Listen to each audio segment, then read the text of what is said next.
Suspense.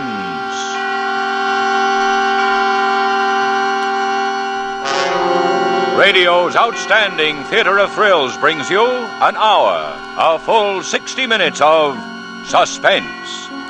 Tonight starring Eddie Bracken and featuring William Conrad in Nightmare, based on the short story by William Irish, directed by Anton M. Leda and produced by Robert Montgomery.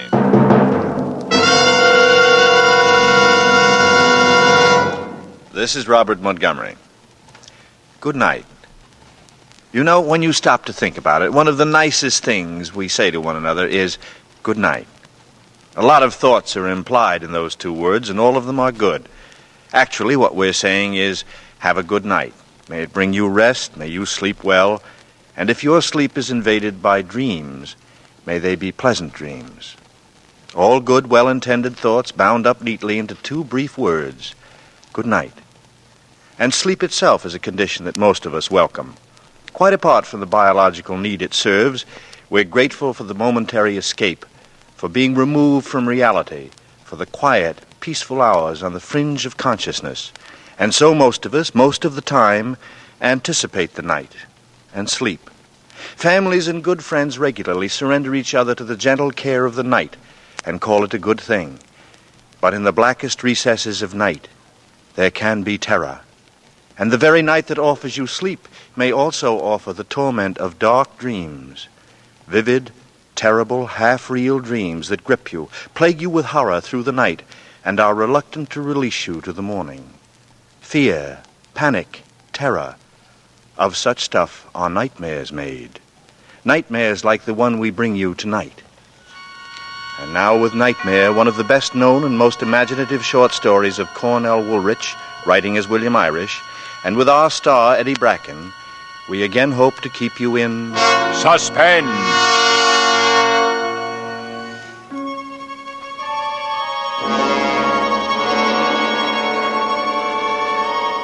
First, all I could see was this beautiful face. This beautiful girl's face, like a white luminous mask swimming detachedly against enfolding darkness. There was no danger yet, but I wanted to get out of wherever this was. There was 8 doors in the room with no free wall space between. I tried one, another, a third. They were the wrong ones. I couldn't get out. The flickering white mask began to change its expression. Slowly it became evil, vindictive. It spoke. It snarled. There he is, right behind you. Get him! Then he, was just a black huddle, a dark, lumpy mass. It slowly uncoiled until it loomed before me upright.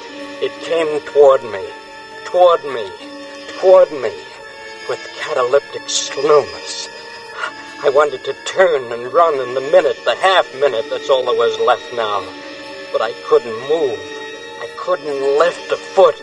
I just wavered back and forth as if my shoes were nailed to the floor. He came on, his outline still indistinct like a lumpy clay image. I could see the arms come up from the sides and couldn't avoid them. They were like lobster claws. I could feel its breath on my face. I could feel the pressure of his hands on the side of my neck, rather than in front, as if trying to break it rather than strangle me. His thumbs were digging into the straining cord right under my ears, pressing into the tender black flesh right beside the jawbone. I closed the merciless hands and pried one off at last, but it wrenched free of my restraint, trailing a nail scratch across my wrist, and clamped itself back where it had been. I beat at his arched body, then pulled at it and grabbed at it with the instinctive clutch of a drowning man. A button came off in my hand and I hung on to it. I don't know why. I just hung on to it. Is he dead? No, No, not yet. Finish it, hurry. Hand me that drill. I put out my hands past him to protect myself, and something was put into one of them. She put it into my hand instead of his. I fixed my hand on it tight, lifted my arm, and drove it into him from the back. His dead body fell heavily and sprawled across me. It took almost a minute for me to push it away. Is it done? Did you kill him? When I stood up, she saw me. Then she disappeared as though swallowed by a shroud. I heard a door closed and turned to see which one she'd used to get out, that I might remember and find my way out. But I was too late. When I turned, she was gone, and all the doors looked alike again. I was alone with the dead body. The core of my fear lay sprawled on the floor. I had to hide it, had to shut it away. I tried the doors one by one till one of them opened. It was a closet, a shallow closet, but enough to hold the body. I dragged it across the floor. I shut the door of the closet, pressing it tight in to keep the terror that the body still held away from me. Below the knob, I found a key, a strange key shaped like a 3-leaf clover. I turned it, heard the lock click into place, then put the key into my pocket. But I couldn't keep my eyes away from the knob. It was turning slowly to the right and then to the left, and as it turned, it made a ringing noise. A ringing noise. A ringing noise. The knob. The door. The phone. Hello. 8 o'clock, Vince. Did I wake you? What? Who is this? It's Lil, your sister. I want you to come up for dinner tonight. Oh, Lil, look, I'll phone you later when I'm awake, okay? Oh, sure. Bye. Bye. Oh, it was a dream. It was all a dream.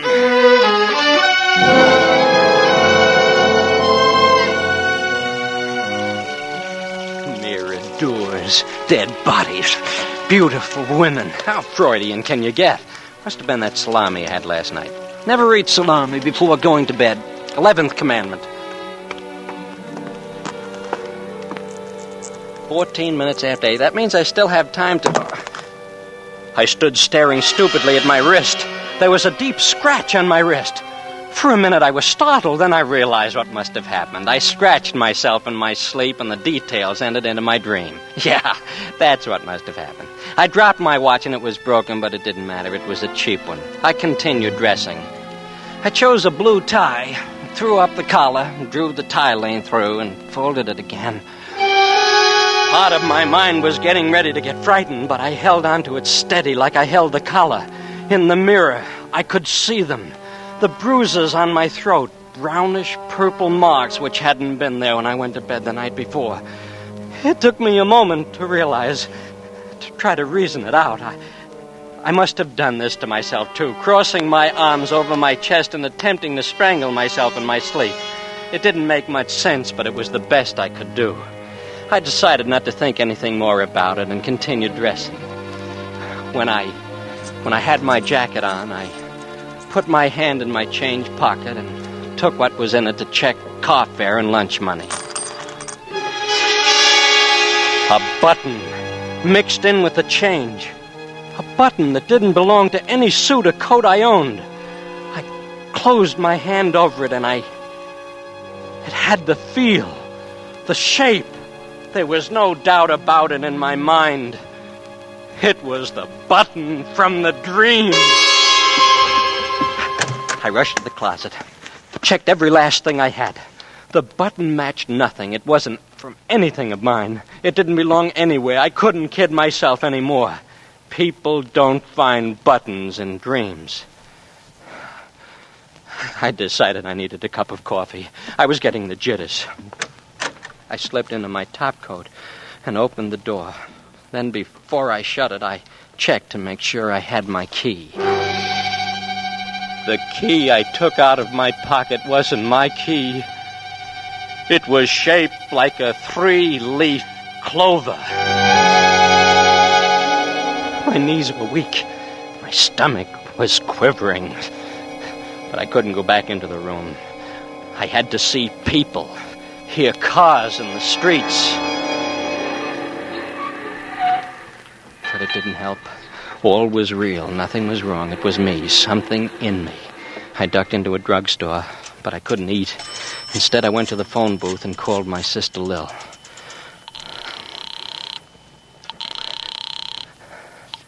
Hello? Hello, Lil? Vince. Well, you awake now? Yeah, is Cliff at home? No, he went down to headquarters an hour ago. You expecting him back? I am if he doesn't run off with a blonde. Why? Then he won't be back until tonight. Well, you're a detective, too. How'd you figure that? Sorry I bothered you, Lil. I just wanted to talk to Cliff. Well, what about dinner? You'll be able to see Cliff then. Dinner? Well, sure, I'm happy But no, to. thanks. I don't think so. Goodbye.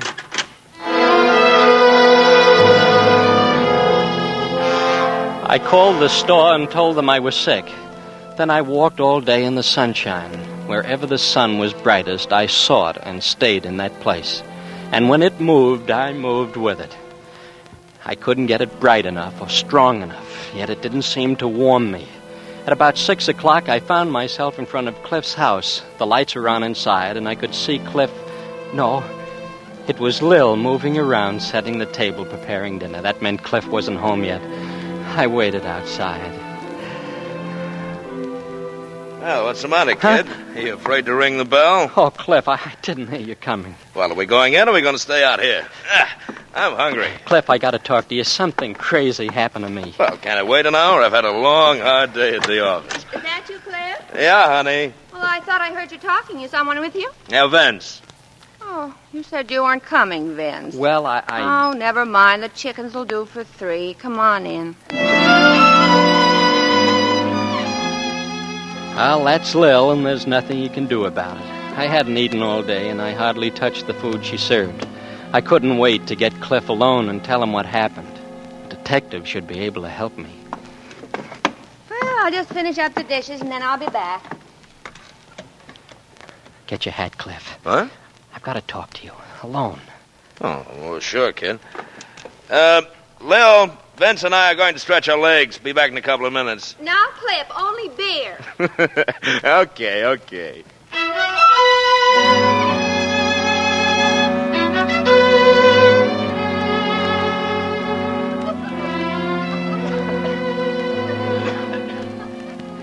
And then there was the button, the same shape and size and everything. It was in my trouser pocket with my change. It's on the dresser back in my own room now. If you want to come over, you can see it for yourself. And last of all, the key turned up on me next to my own keys. In the pocket where I always keep it. Here. This is the key, huh? Yes, that's the way it looked. And when I saw it when I was asleep, the same shape, the same color, the same design. It even weighed the same. Hey. You're all in pieces, aren't you? Now, don't take it that way, kid. Don't let it get you. Cliff, you've got to help me. I'm walking on a high wire, and there's no net.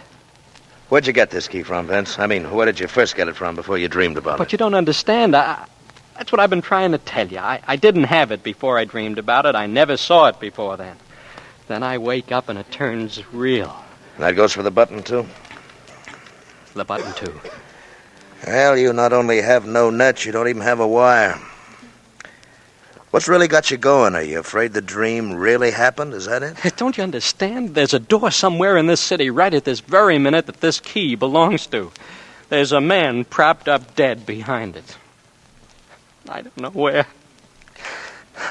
I don't know where, nor who he is, nor how or why it happened. Only that I must have been there. I must have done it.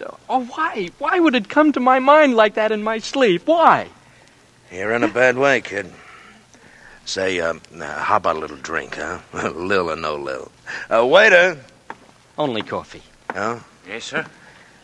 Waiter, 2 coffees, huh? 2 coffees? Yes, sir. When the coffee came, Cliff started questioning me. And the man, the fella, whoever he was? No, I couldn't seem to see his face through the whole thing. I only saw it at the very end, after it was already too late. And then when the door started to open again, after I locked him in, and it seemed as though I was going to find out something horrible. About him, I guess. But I woke up before there was time. Uh-huh. And, last of all, the place. You say nothing but doors all around you. Uh-huh. Have you been in a place like that lately? Ever seen one in a magazine illustration, in a story you've read in a movie? No.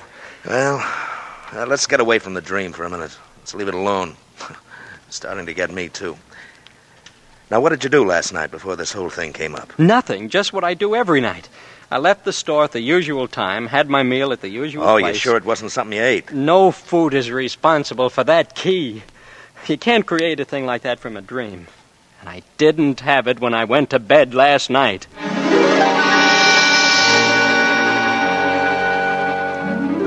Cliff didn't lose his temper right away. He's a good detective and a good guy. Listen, Vince, there's no halfway business about these things. It's either one thing or the other. Either you dream a thing or you don't dream it. It really happens. Now, you're 26 years old. You're not a kid. Now, don't worry. You'd know it and you'd remember it plenty plain afterwards if you ever came to grips with a guy and he had you by the throat like in this dream and you rammed something in his back. And I don't take any stock in this stuff about people walking in their sleep and doing things without knowing it. They can walk a little ways from the bed, maybe, but the minute anybody touches them or does anything to stop them, they wake right up. They can't be manhandled and go right on sleeping through it. I never walked in my sleep. You can ask Lil All if right, you think... Now, do you have any recollection at all, no matter how faint, of being out of your room last night, of grappling with a guy or ramming something into him? No. All I have is a perfectly clear recollection of going to bed, dreaming that I did all these things, and then waking up again. Okay, then that's all there is to it. And it didn't happen. You either dream them or you do them. There's no two ways about it. Don't say anything to Lil about it, will you, Cliff? Yeah, Please? I should say not. Don't want her to take you for bugs. Yeah, you'll get over it, Vince. First, I'll get to the bottom of it, and then I'll get over it. Cliff, are you going to help me? What do you want me to do? Well, you're a detective. You got the key, and the button's over in my room. You must have often had less to work with. Find out where they came from. Find out what they're doing on me. Now listen, cut that stuff out of you here. I don't want to hear any more about the key. I got it, and I'm keeping it, and you're not going to see it again. And if you hop on this spooky stuff anymore, I'll help you, all right? Right into the nearest sanitarium.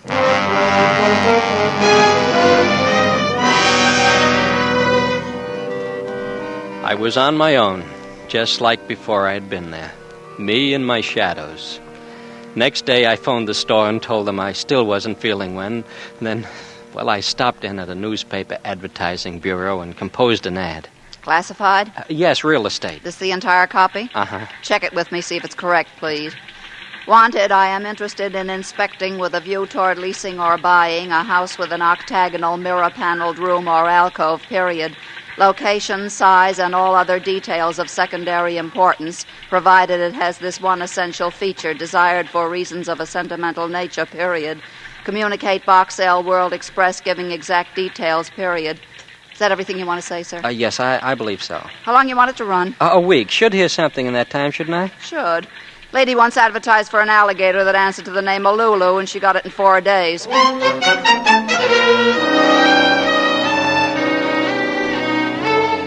I guess alligators, answering to the name of Lulu, are more plentiful than houses with octagonal, mirrored, paneled rooms.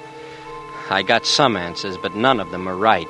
None of the houses fit the scene of the dream. Next day, Sunday, I was in my room.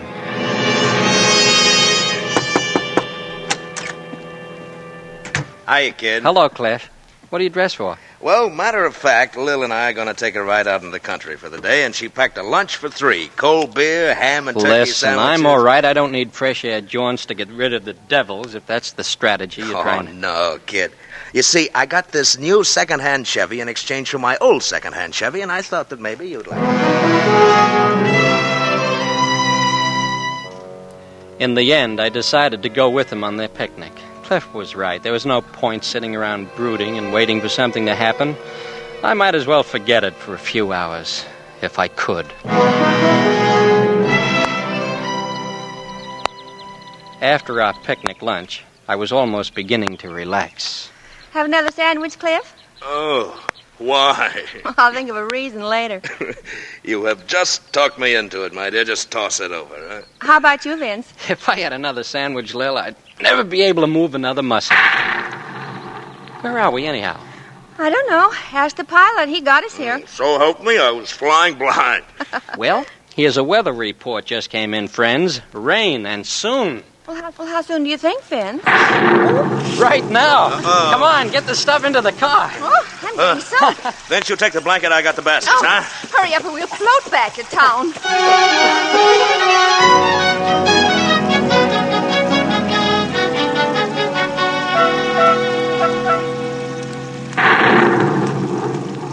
Cliff, dear, I hate to be a pest, but the lightning frightens me. If you can't find your way back to the main road, can't you turn in somewhere and stop a while? Oh, I'm sorry, Lil. It's hard to see through the rain. Well, if you spot a house or a barn, please turn in. I'm scared. Yeah, of course, honey. Yeah, if only I had some idea where we are. I can't see 10 feet ahead in this stuff. There's a cutoff a little ways ahead. Around the next turn, if you take it, it'll lead us to a house with a big wide porch. We can get in under there. What? Well, how did you know that? Were you ever up around here, these parts before? No, Well, then how did you... I don't know. Well, let's concentrate on driving instead of conversation. Have you seen any road signs? No, Cliff, not a thing, yeah. Are you getting us more tangled up than we already were, Vince? No, don't stop. Keep going. You'll come to it. 2 big stone lanterns. Turn the car left between them. I don't know how I knew that myself. Oh, there they are. There they are. Well, turn, Cliff, like he told you. Yeah. Oh, look through the trees. There's a house back there. Oh, Vince was right. Oh, well, I'd be glad to get out of this storm. I'll stop as close to the entrance as possible, dear. All right, honey.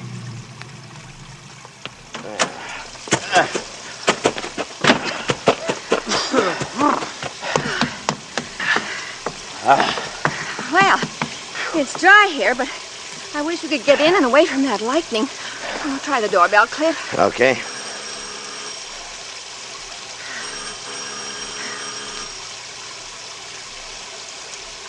Well, no one seems to answer. There's a key under the window box with the geraniums. Oh, he's kidding, but look anyway, Cliff. Okay. Oh, isn't that the funniest? What?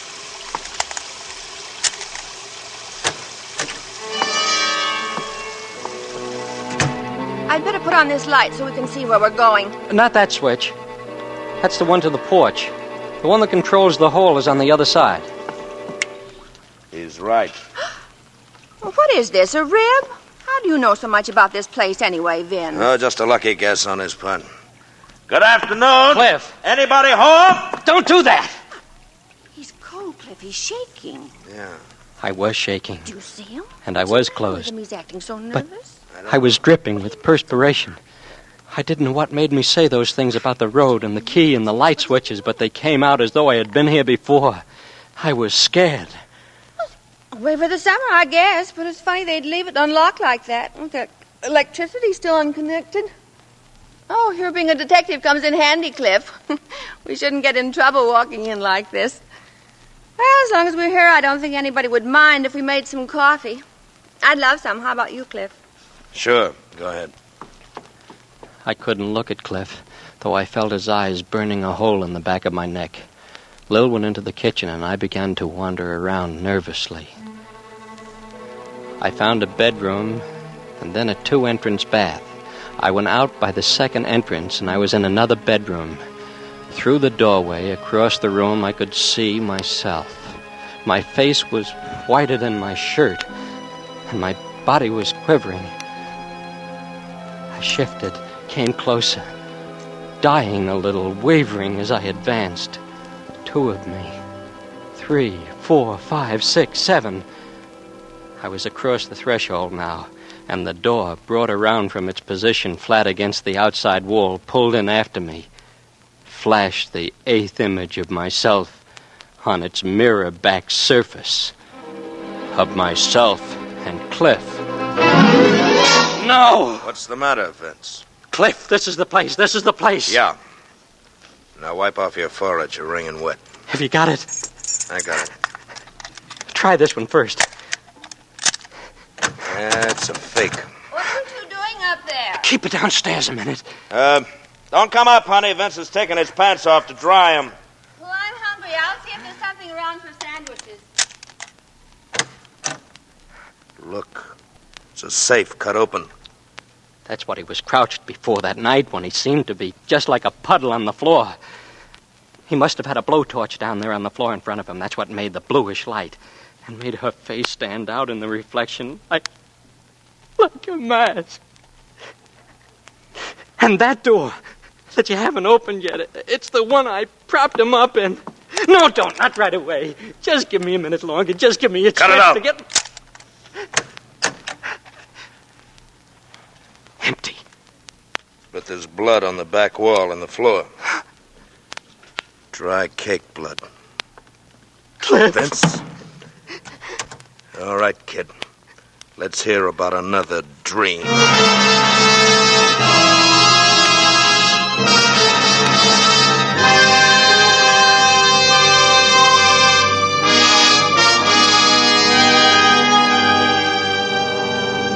In tonight's full hour of suspense, Eddie Bracken appears as Vince in Nightmare by William Irish. Tonight's study in suspense.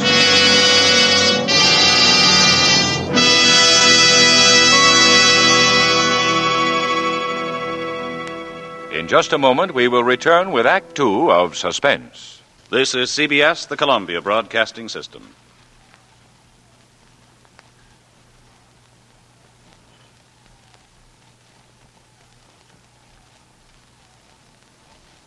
And now, back to our Hollywood soundstage and to our producer, Mr. Robert Montgomery, for Act Two of Nightmare, starring Eddie Bracken, in a narrative well calculated to keep you in suspense. It had all belonged to Vince until now. A wild dream heightened by young imagination. It was his alone. Awful as it was, it all belonged to him. But he had shared his nightmare with Cliff, and Cliff is a detective. He'd never once believed Vince. He told him he was cockeyed, that it couldn't be true. But there they are, the two of them, in a deserted house with which Vince seems quite familiar, although he swears he's never been there. And they face each other in a room paneled with 8 mirrors, just like the room in Vince's nightmare.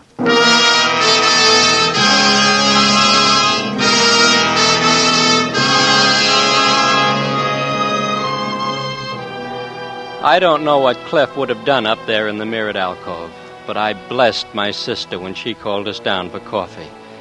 Cliff and I went through the motions of eating with Lil and then waited tensely until she dozed off in the living room, tired out of the excitement of the storm. Then Cliff pushed me back into the kitchen and shut the door. He gave me a look that belonged in a police station basement and lit a cigarette. He didn't offer me one. Policemen don't with their suspects. He bounced the match down, then he shoved his hands deep in his pockets. Now make it short and make it quick and leave Freud out of it. You think I lied, don't you? You knew which cutoff to take that would get us here from a dream, didn't you? You knew about the stone lanterns at the entrance from a dream, didn't you? You knew where the key to the front door was cached from a dream. You knew which was the front porch switch and which was the hall from a dream. Well, you know what I'd do to you if you weren't Lil's brother? I'd push your lying face right through the back of your head. Oh, Cliff! You came to me for help, didn't you? But you didn't have guts enough to come clean. I can respect a guy no matter what he's done if he'll own up to it, make a clean breast of it. I can even understand and make allowances for a guy that'll deny it flatly, lie about it. That's only human nature. But a guy that'll come to somebody trading on the fact that he's married to his sister and he knows he'll give him an ear, making a fool out of him, like you did me. Well, I've got no use for him. He's low and lousy and no good. Look, I found this key in my pocket when I got up this morning. How did it get there? Look, I found this button. Well, some dream, wasn't it, all right? Well, the dream's over and baby's awake now. And we're going to start in from scratch, right here in this place, you and me, and I'm going to get the facts out of you. Whether they go any further than me or not, that's my business, but at least I'm going to get them. Don't hit me, Cliff. Please. Now, what were you doing at that place? Huh? What brought you here? I was never here before. I never saw it until I came here today with you and Lil. Who was the guy you did it to? What was his name? I don't know, I tell you. I don't know. Are you going to answer me, Vince? You going to answer me? I can't. You're asking me things I can't. Answer me when I ask you a question. I can't. I don't know. You're not going to get away with this, kid. I've handled closed-mouth guys before, and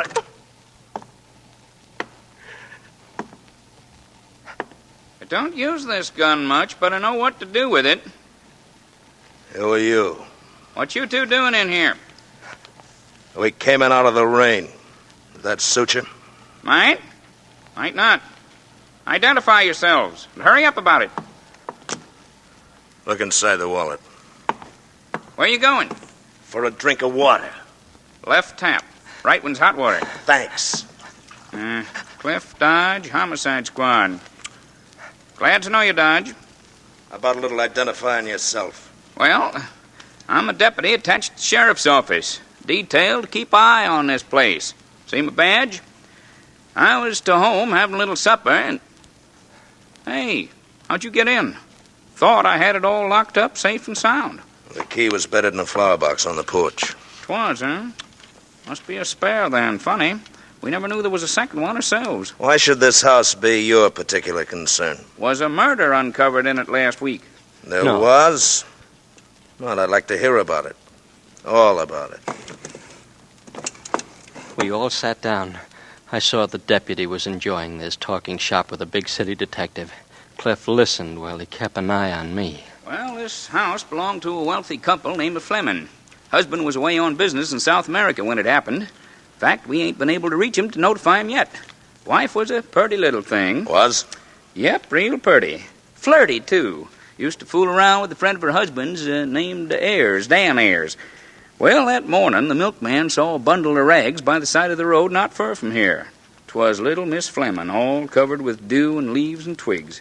Dead? Dying. She must have dragged herself along the ground for hours, too weak to yell for help. Milkman took her to the hospital. Both legs broken, skull fracture, internal injuries. Oh, no. Hey, kind of gets this young feller, don't it? Stuff's new to him, guess. What was it? Who did it to the woman? Dan Ayers' car. We found it with blood and hairs on the tires and fenders, abandoned under some trees. At the same time, Wagoner, that's my chief, he found the safe in this house busted and looted. It's in a 8-sided mirrored room they got on the floor above. I'll take you up and show you afterwards. Oh. Cut it out, Vince. Why don't he go outside if this gets him? I want him in here with us. He should get used to this. Well, suit yourself.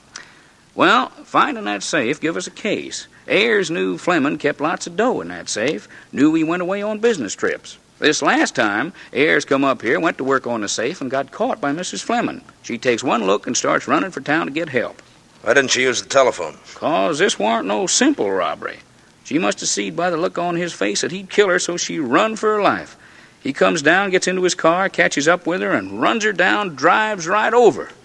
He thinks she's dead and takes off. You say he drove the car I right over don't her? know how to drive. I don't know how to drive. Cliff knew it, too. His expression changed, and he pushed his pack of cigarettes over to me. Have a smoke, kid. It'll do you good. Thanks. Well, we sent out a general alarm for Ayers, but at 5 that afternoon, Mrs. Fleming regained consciousness for a short time. Wagoner, my chief, was there, and he heard her say, "Is Dan all right? He didn't kill Dan, did he?" Well, that was enough to send us hot-footing right back to the house, and we found Ayers' dead body. No. He'd been stabbed in the back with some kind of a drill, dead since the night before. Mrs. Fleming died about 8 that evening. There went our case. Did you get anything on the real killer? Well, practically everything but the guy himself. She was right in the alcove when it happened, saw the killer by the torchlight, and lasted long enough to give us a complete description. All the dope is over at my chief's office. Well, let's go over there. Give it the once-over. Come on, Vince, you too. I'll leave a note for Lil. Look, Cliff, Come on, Vince. I know this is out of your line, but you better come anyhow.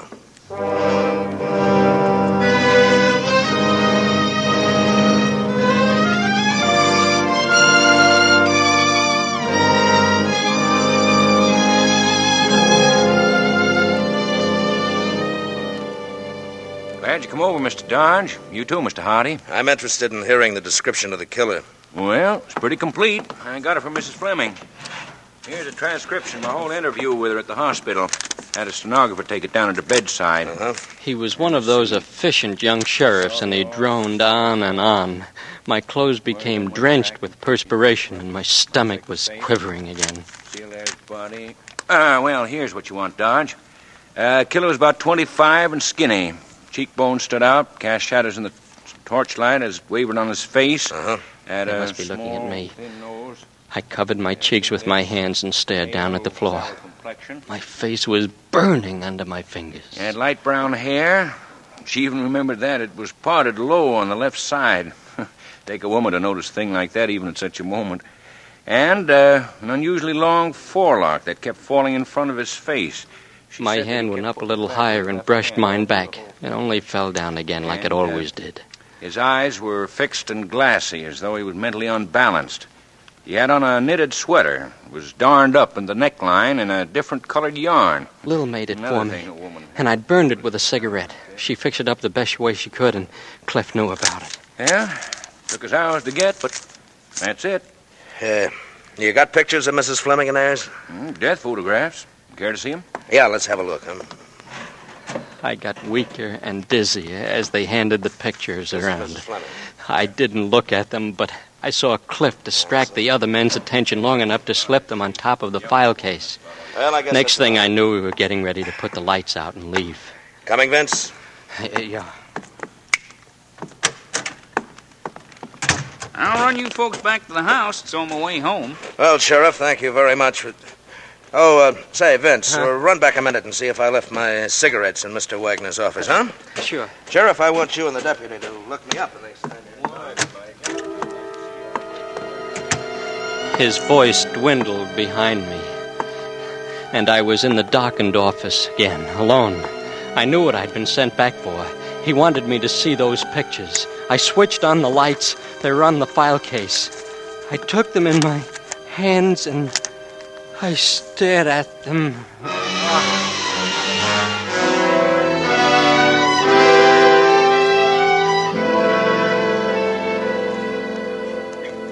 Well, out like a light. Now, what did it, you suppose? The pictures?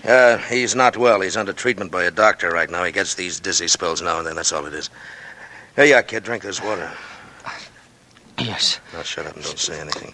You'll be all right. I'm sorry for all the trouble we've caused. Perfectly all right. Come back anytime.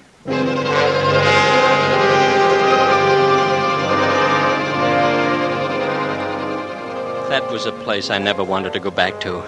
Cliff and I didn't say much as the deputy drove us to the house. We picked up Lil and started back to town. I think you've got a nerve, Cliff Dodge. We couldn't Leaving talk me them alone either, like that in a house where I had because no Lil business was being the first blazing person saw to at go Cliff to the shop with a and couple of leaving him stone alone cars. laced into him. I can't have one And I thing think to for do once he without was grateful. stuff Kept him from thinking too steadily about me. She only quit when we were near my place and she saw me holding my head. What's the matter, Vince? Don't you feel well? The outing was a little bit too strenuous for him. No wonder the way you drive. Yeah? Well, I got us here, didn't I? Great. I'll see what I can do about having you decorated for it. I'll go up with Vince a minute.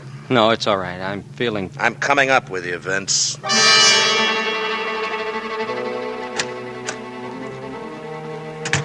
He closed the door to my room behind us and then turned to me. He spoke low and very undramatically. No fireworks. Lil's waiting downstairs. I'm going to take her home first before I do anything. I love Lil. It's bad enough what this is going to do to her when she finds out. I'm going to see she gets at least one good night's sleep before she does. Cliff. Run out. That's the best thing you can do. Meet your finish on the hoof somewhere else where your sister and I don't have to see it happen. And if you're still here when I come back, I'm going to arrest you for the murder of Dan Ayers and Dorothy Fleming. I don't have to ask you if you killed those two people. You fainted dead on the floor when you saw their pictures. Now take my advice and don't be here when I get back. I'll turn in my information at my own precinct house and they can pass it on to Wagner. Then I'll hand over my own badge in the morning. Cliff. I'm frightened. Killers always are. Afterwards. Don't forget you got a half hour.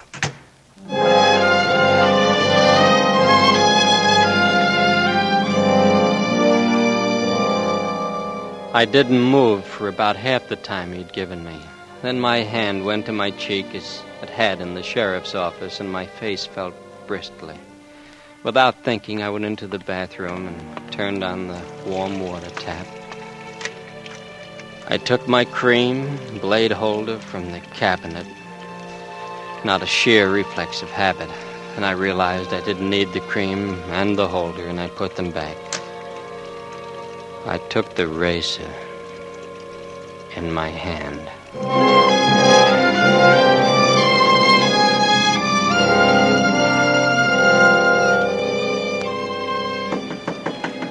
I was seeing black spots in front of my eyes when he tried to get in the door. I tried to keep very quiet so he'd think I'd lammed and go away. Vince! Why didn't he go away? I could barely stand up. Open the door, Vince, or I'll shoot the lock away. I held my breath for a second, and then I had no strength left.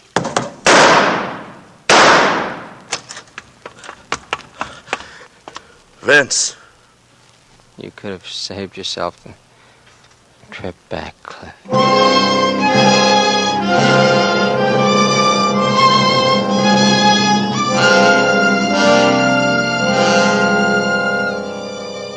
They didn't keep me at the hospital, just took stitches in my wrist and told me to go home and take it easy for a while. I hadn't been able to do even that right. It was 4 a.m. when we got back to my room. Cliff stood over me while I undressed and got into bed. Now remember, just take it easy. What about the arrest? Postponed? Canceled. I gave you your chance to run out and you didn't take it. As a matter of fact, I sent Lil home alone. I've been downstairs watching the street door the whole time. Yeah, when a guy's willing to let the life run out of his veins, there must be something to his story. You don't die to back up lies. I think you've been telling the truth to the best of your knowledge. I'm tired. Licked. I don't even want to talk about it anymore. Well, I think I better stick with you tonight anyway. It's all right. I won't try it again.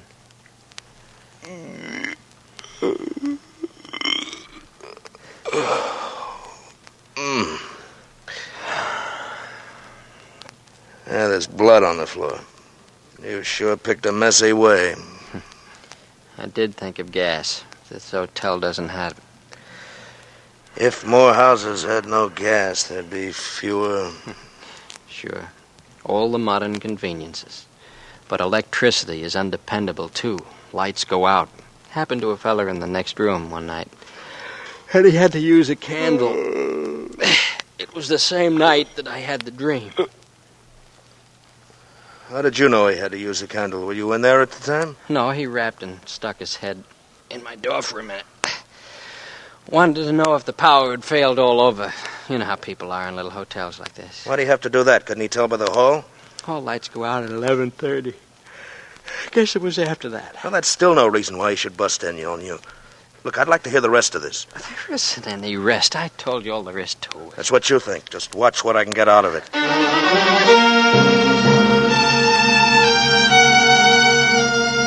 He wouldn't let me go to sleep.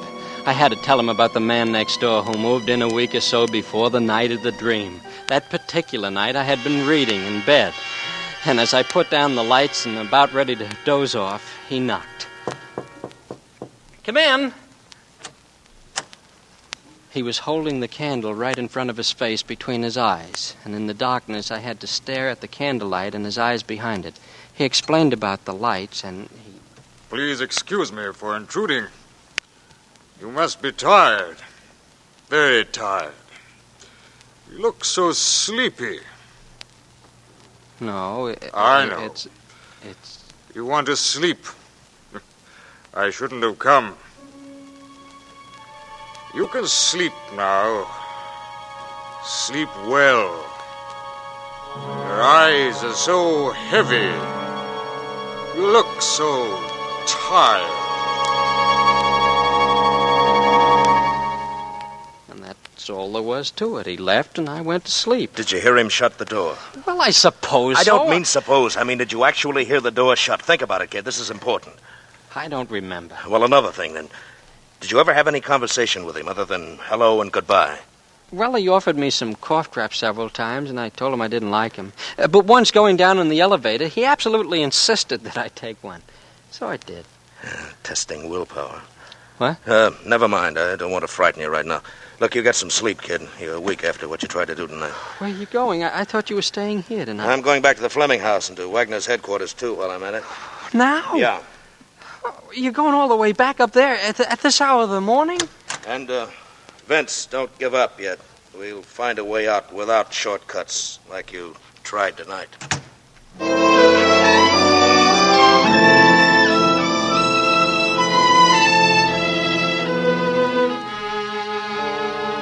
I didn't wake until noon, but I didn't dare leave the room for a cup of coffee.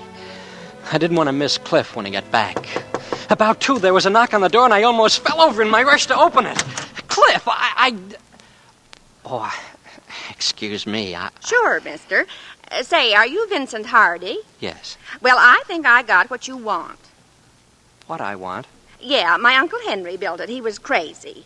It's got a room with 8 sides. Oh, I'm terribly sorry, but I'm not in the market for that house any longer. You ain't? No. Oh, you're like Uncle Henry, too, huh? He would have liked you. Well, goodbye.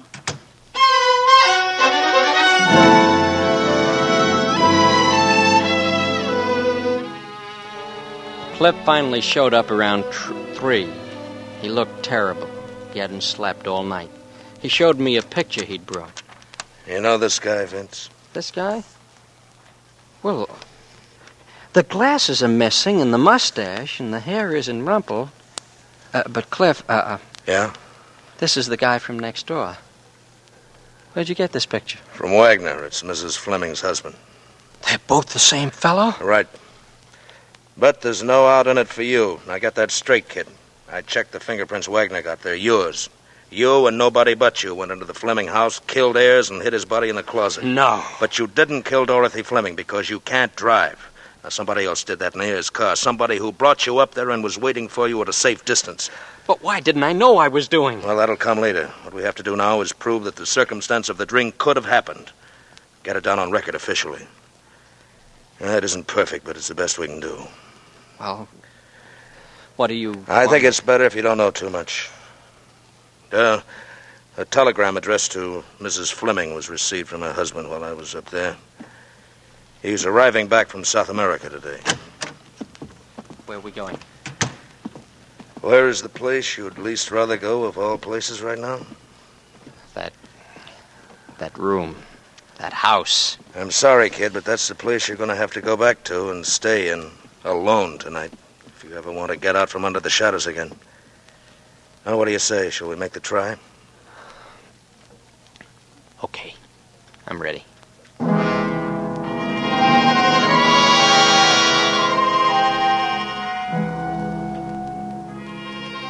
I'd been sitting on the floor outside the mirrored alcove to rest when I heard him come in. He didn't come right up. I suppose he stopped to put his things away. Then I heard him tap the keys of the piano downstairs.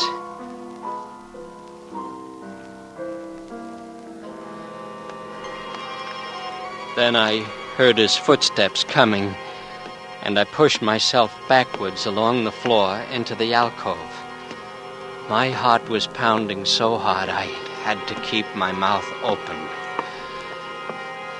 He was in the bedroom, opening suitcases, looking for things. I pushed myself into the closet where the body had been, and in a moment, he walked into the alcove and put on the lights. I could see him through the keyhole as he walked past the door. Then he stood still, turning to go. This was the time. Now. I held the gun tight and pushed the door open soundlessly. He heard me as I stepped into the room and whirled around. I wanted to yell at the top of my lungs at him, but I kept my lips together. Cliff had drilled me carefully on how I should act, what I should say. He'd particularly warned me to make Fleming talk first. How did you get here? You showed me the way, didn't you? You remembered coming here? You didn't think I would, did you? You couldn't have. Then how did I come back again? You explain it. How long have you been in here, like this? Since after dark. I got in before you came home. What'd you bring with you? Nobody. Just this, a .44 automatic. That's all the company I wanted with you. Exactly how much do you remember? Much more than you think. You remember the drive up? You couldn't have. I told you to remember it only as a dream. And you had the look. What look?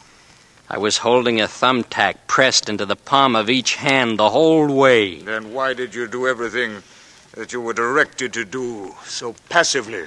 I thought there might be something in it for me later if anyone went to all that trouble. You purposely faked? I can't believe it. You didn't even draw back, show a sign when I let you out of the car. Put the knife in your hand, sent you on towards the house, told you how to get in, what to do. You mean you went ahead unconsciously? Sure, I figured you'd pay me off afterwards. Oh. Well, what went wrong inside? Well, I accidentally dropped the knife you gave me. Ayers jumped me in the alcove. In the darkness, your wife put a drill into my hand instead of his. And I killed him in self-defense. Yes. And she ran out. I had to go after her and stop her myself. I got her with Ayers' car. She never even saw me. That's what I wanted to know. Are you crazy? You must have known. No, I tricked you. You had me hypnotized that night, all right. But you've just convicted yourself out of your own mouth to me. I don't want to be paid off. You picked someone with a weak willpower, maybe, but strong scruples. I was an honest man. You made me commit murder. I can't clear myself in the eyes of the law ever. But you're going to pay for doing that to me now, this way. Wait. Don't do that. That won't help you any. You shouldn't have left me alone.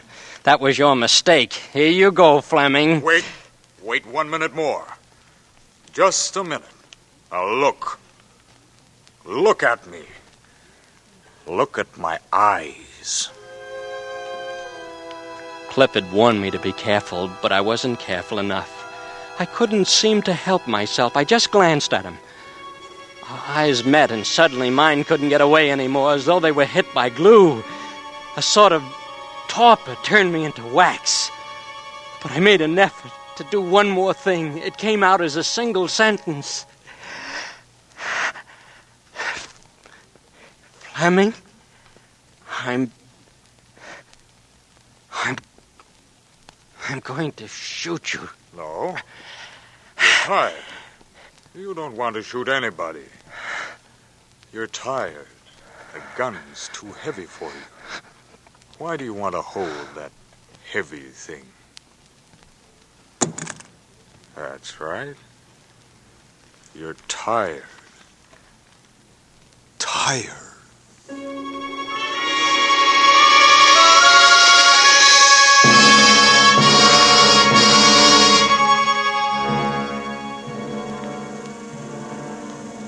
Why, this'll stand up in any court. There's enough evidence on this wire recorder to send Fleming to the electric chair. Listen. Huh?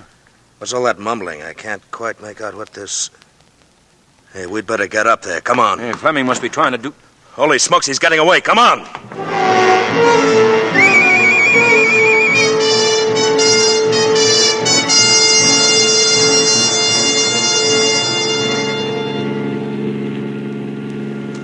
There's a pencil and paper in the glove compartment. Take them out.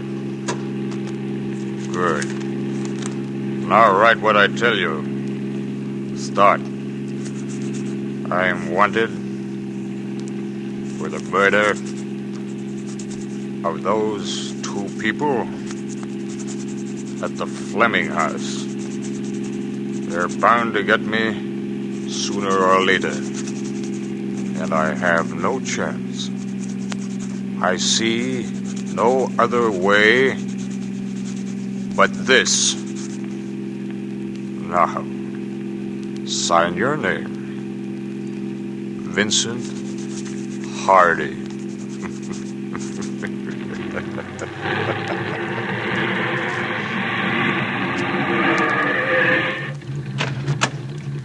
Now, get out of the car quickly and take the chain attached to that anchor.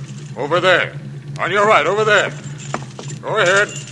That's right. Now, tie it around your stomach and legs and pick up the anchor. Yes, that's it. Carry it in your hands. Yes, very good. Oh, someone coming. Now then, walk. Walk to the end of the dock. Hurry, you fool, and throw the anchor into the lake. Go ahead. Hurry. Goodbye, Vincent.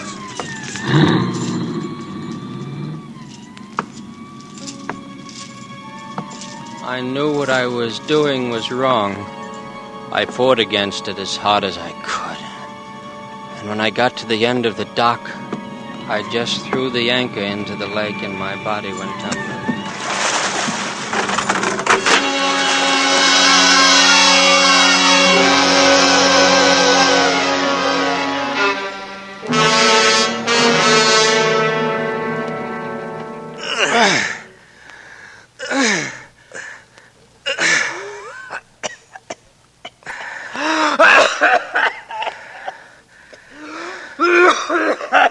Well, there he is. He's all right now. Did you get Fleming? Yeah, Fleming's dead, Mr. Dodge. Car hit a tree and folded up like an accordion. Vince would be gone, too, if I'd dozed another minute in that cellar. Yeah, don't feel bad. You did all right by the boy. You went in after him like a veteran lifeguard. Say, if you can take care of him, Mr. Dodge, I want to get these recordings into my safe at the office and send some boys out to pick up Fleming in that car. Yeah, sure. Go ahead, Sheriff. Vince will be all right. Was he telling the truth, Cliff? Yeah. This Fleming used to be a vaudeville hypnotist. Tried using his old act to get rid of Ayers and his own wife. That you'll be cleared because we have proof that you were not responsible for your acts while under the hypnosis. Thanks, Cliff. But you'll have to appear in court and stand charges. I will. You scared, kid? Sort of. Yeah, you'll be all right. I'll be standing there next to you the whole time. Well, come on now, let's go.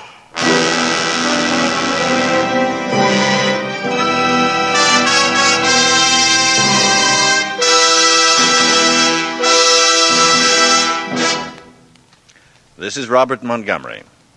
Our congratulations and thanks to Eddie Bracken and William Conrad for 2 fine performances in Nightmare. Next week, for Suspense, we treat the subject of weather in a locale that is famous and infamous for its weather, England. And in order to do justice to the ill-famed atmospheric conditions which often shroud this island, we shall present an hour of suspense divided into 2 separate half-hour dramas.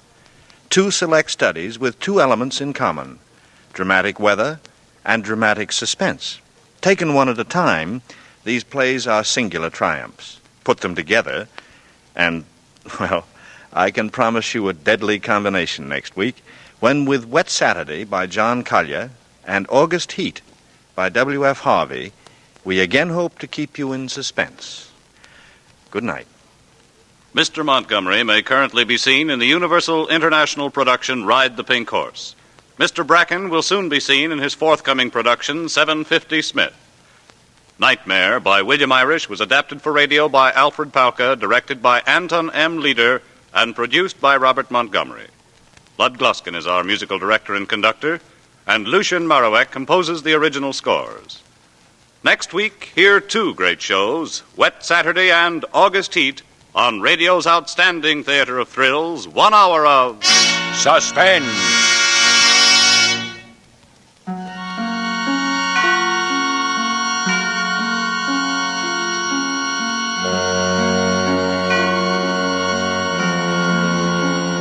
This is CBS, the Columbia Broadcasting System.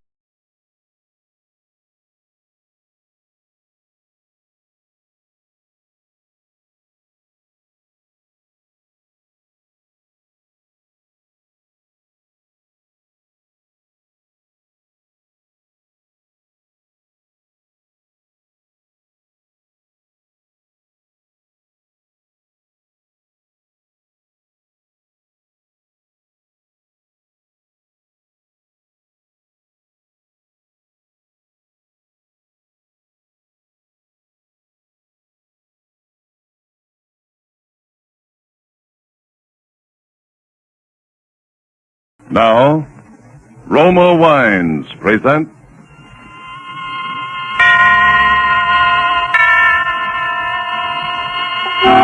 Suspense.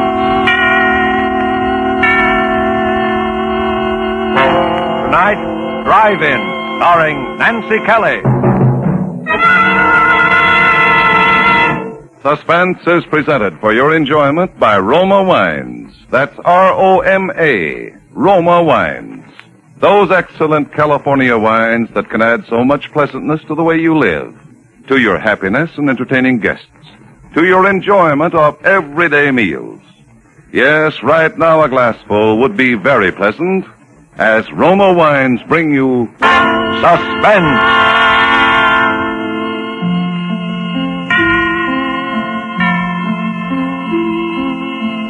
This is the Man in Black, here for the Roma Wine Company of Fresno, California, who tonight from Hollywood bring you as star Miss Nancy Kelly in the suspenseful narrative of a Hollywood working girl who one rainy midnight found death sitting beside her on the ride home.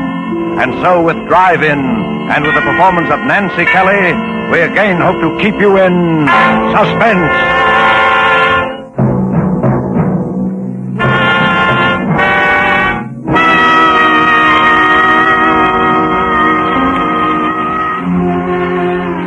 I wish I hadn't let Ruth talk me into serving that last car that came into the drive-in that rainy night. It was late. I was tired. I'd been on my feet all day carrying heavy trays, hopping to it when impatient people glared their headlights on and off in my eyes. And heaven knows there are a lot of impatient people in Hollywood. These car hops don't have an easy time of it. Talk about your mail carriers. Well, we're the same. Raining or blowing or boiling hot, we've got to get through with that tray or know the reason why.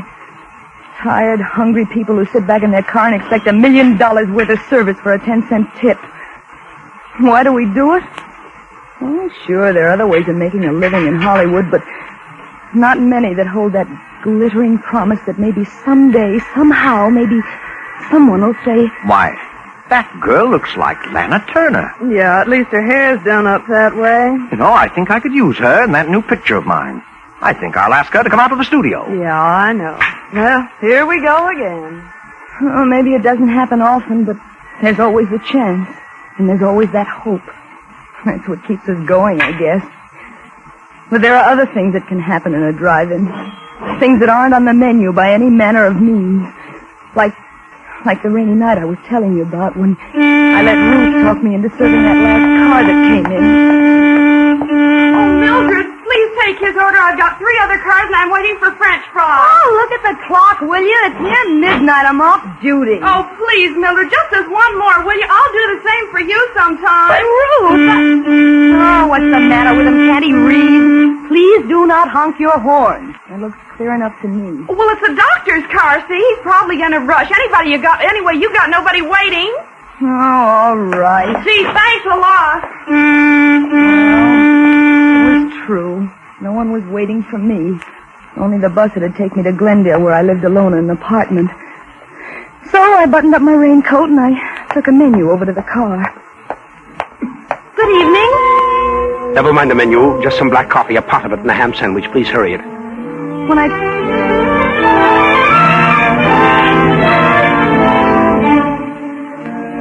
I took his order over to the car, the window was rolled up a little too far, and it interfered with the tray, so I reached in to wind it down.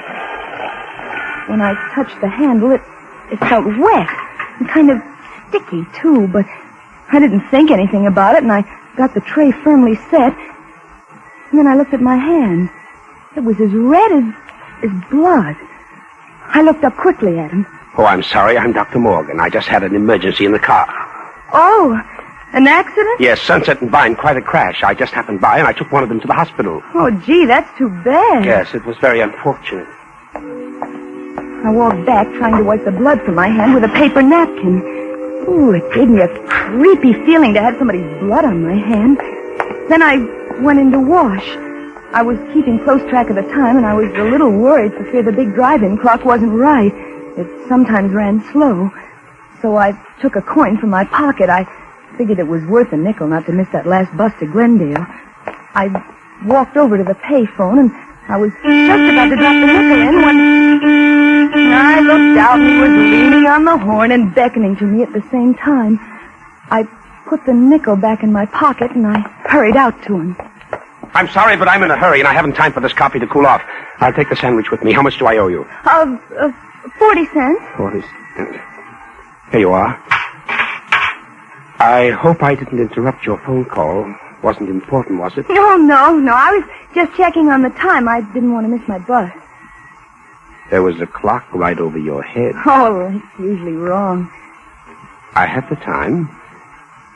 It's about 4 minutes to 12. Oh, gee, I am going to miss my bus. What time does it leave? At midnight from Hollywood and La Brea. Well, hop in. I'll take you. I'm going right past there. Oh, gee, would you? I'll take the tray and I'll be right back. Okay. I might still make it. In my hurry to unhook the tray from the window, I gave it a jerk. It fell crashing to the ground. Oh, Ruth! Ruth, please help me pick these things up, will you? I'm going to miss my bus. Oh, all right, Mildred, okay.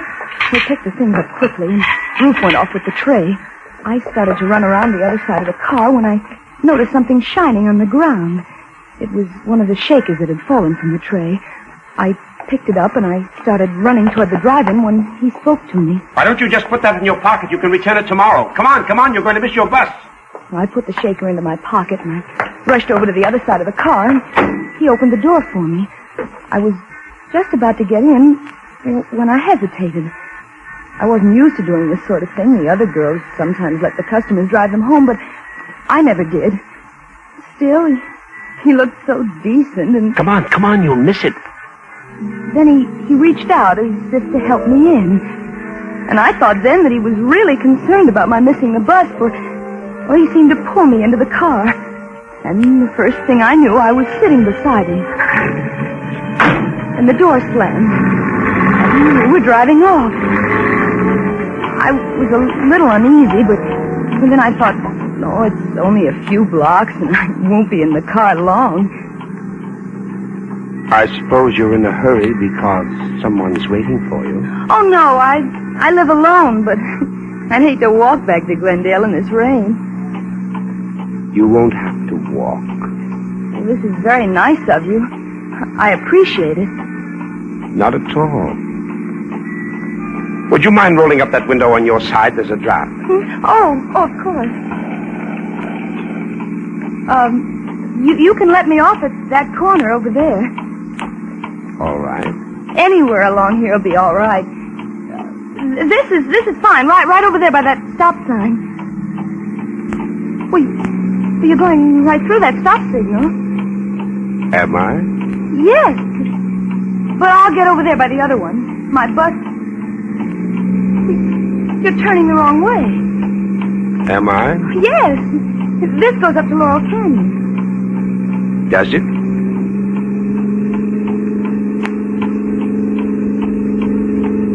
You thought you were pretty smart, didn't you? I don't know what you mean. Please let me out of this car. You went right to the phone. You thought I wouldn't see you. But I was calling about the time. Honest, I was. The time? With that clock right over your head? Oh, but that clock's wrong sometimes. Besides, who would I call? Why should I call anyone about you? You were calling the police. Oh, no. Honest, I wasn't. Let me out of this car. You were going to catch a bus. You were going straight to the police. That's where you were going. But why should I go to the police? You know why. No, really, I don't. Because you saw it. You saw his blood. No, you don't. Oh, no. There, you won't need to try to open that door again. Now we'll be getting along.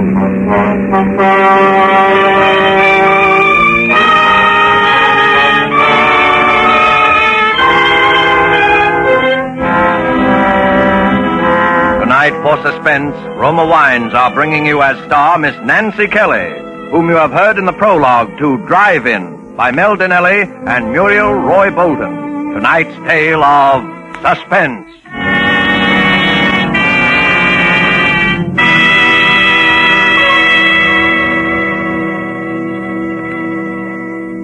This is Truman Bradley for Roma Wines. Haven't you often realized that many of life's finest enjoyments are simple and moderate rather than the opposite?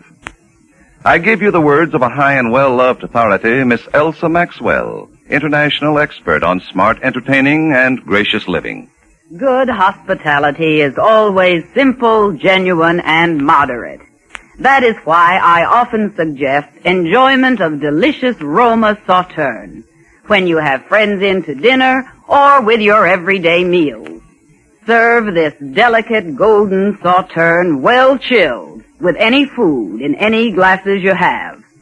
Special wine glasses are pretty but not essential to the enjoyment of Roma wine. Now, what can I add to such charming good sense as that? Maybe just this. Roma Sauterne and all Roma wines are the best that California's magnificent sun-ripened grapes can provide, in glorious color, fragrance, and flavor, protected for you by the ancient wine skill of Roma's famed wineries. That's why Roma wines and Roma quality do not vary, never fall short, but are always enjoyable. Unchanging high quality gives tremendous popularity to Roma wines and makes low cost possible. Only pennies a glass. Remember, more Americans enjoy Roma than any other wines. R-O-M-A, Roma wines. And now it is with pleasure that we bring back to our soundstage Miss Nancy Kelly in Drive-In, a tale well calculated to keep you in suspense.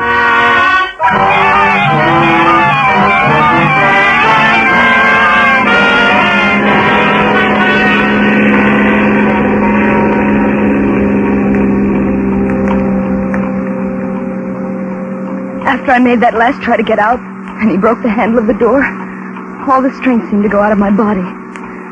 I just sat there as we drove on. We passed a few people and some cars in the next blocks, and I thought of calling out, and then I knew why he'd asked me to roll up the window when I'd first gotten into the car. And then we were at the mouth of the canyon, and I could see the road dark and lonely up ahead. The car twisted and swerved. My arm ached from his strong fingers that had dug into it when I tried to jump out.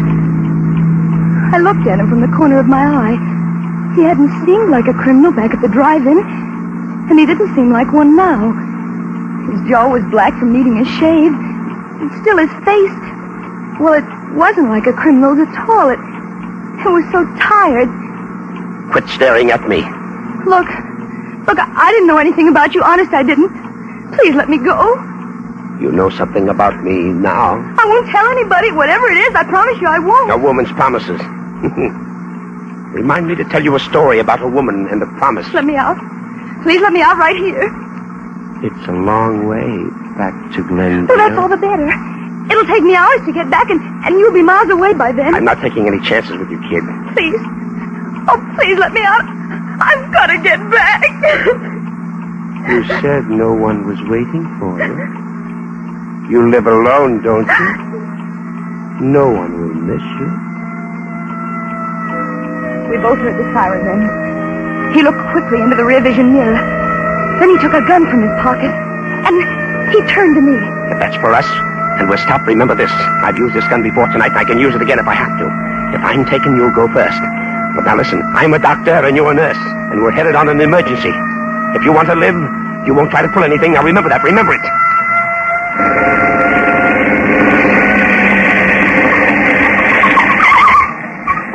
Well, going awful fast for a wet night, aren't you? Followed you all the way up from Hollywood. I'm Dr. Morgan, and this is Nurse Johnson on an emergency call. See your identification. Well, let's see. He fumbled for his pocket with one hand, holding the gun to my ribs with the other. The motorcycle cop looked over at me. I thought for a moment that I could signal him with my eyes. But then I knew he wasn't looking at my face. He was looking down at my white starched blouse, which he could see under my raincoat. He thought it was a nurse's uniform. Here you are, officer. Okay, Doc. Sorry I stopped you.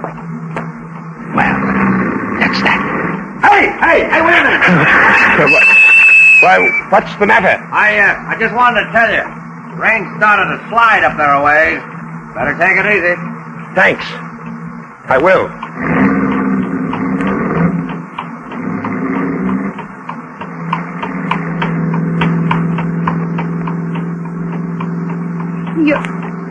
You're not Dr. Morgan, are you? What do you think?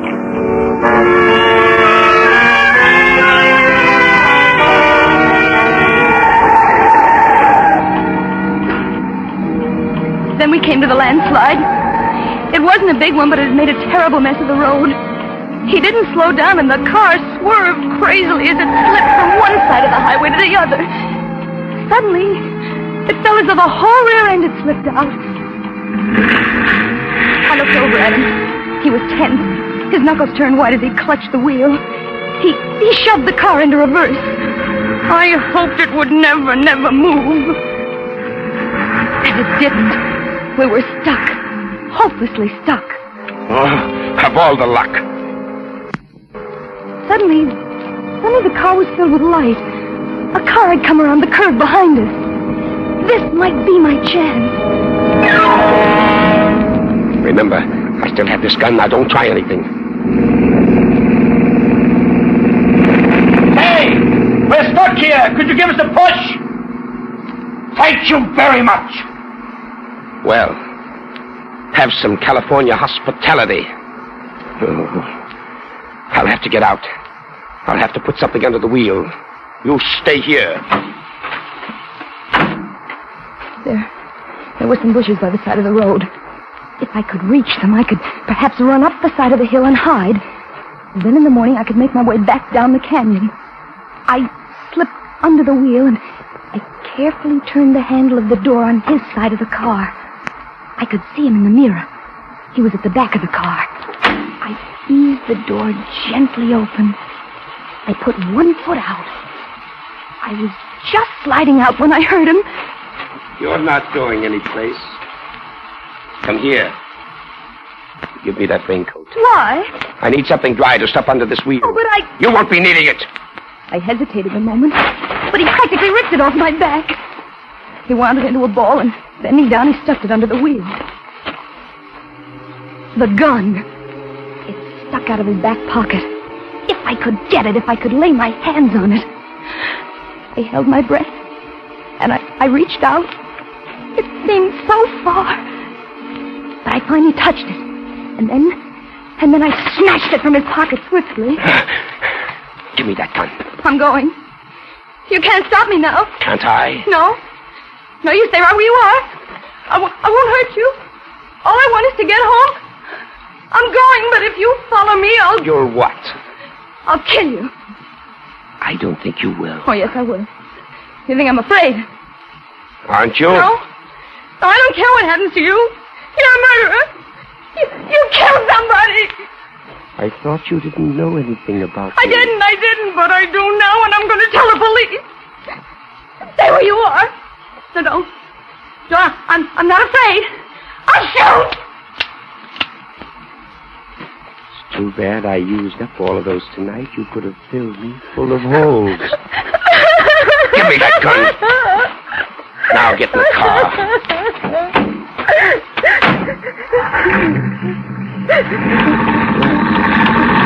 That's better.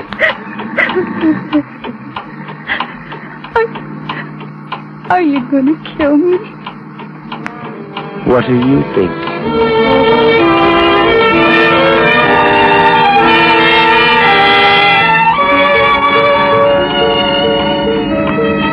We were nearing the top of the canyon now.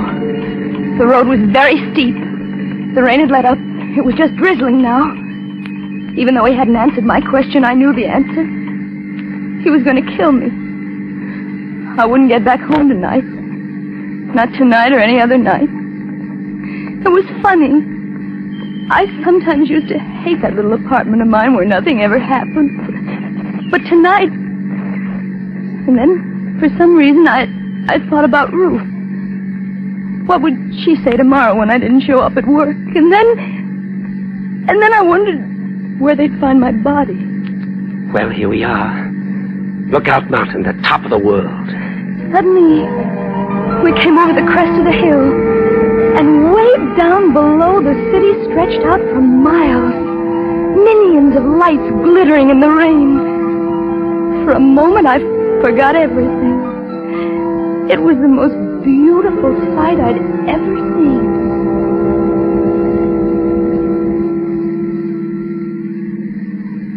Ever been up here before? No. It's nice, isn't it? Oh, yes. I used to come up here with a girl once. We used to sit and talk for hours. Come on. We'll get a better view if we get out. I knew it was foolish to argue, so I followed him. But as he walked over towards the edge, I became frightened. It was such a steep drop. Well, come on. I'm afraid to get so close to the edge. You won't fall. Look. That's Los Angeles over there. That bright line of lights is Western Avenue. I went to school somewhere along in there. I used to get into all sorts of trouble at school. But I got by. I managed. And everyone said I'd grow out of it. And over that way, towards the ocean, that's Westwood. That's where she lived. This girl I was telling you about.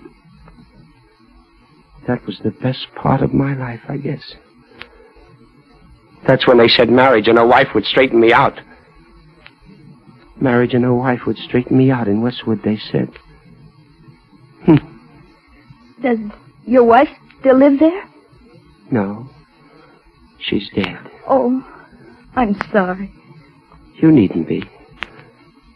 I killed her. Oh, why? Because she couldn't keep her promises. Did you kill her tonight? No. A long time ago. The jury said I was insane. But I think it was the sanest thing I ever did. They put me in an asylum. Do you know what it's like being locked up year after year when you know there's nothing wrong with you? No.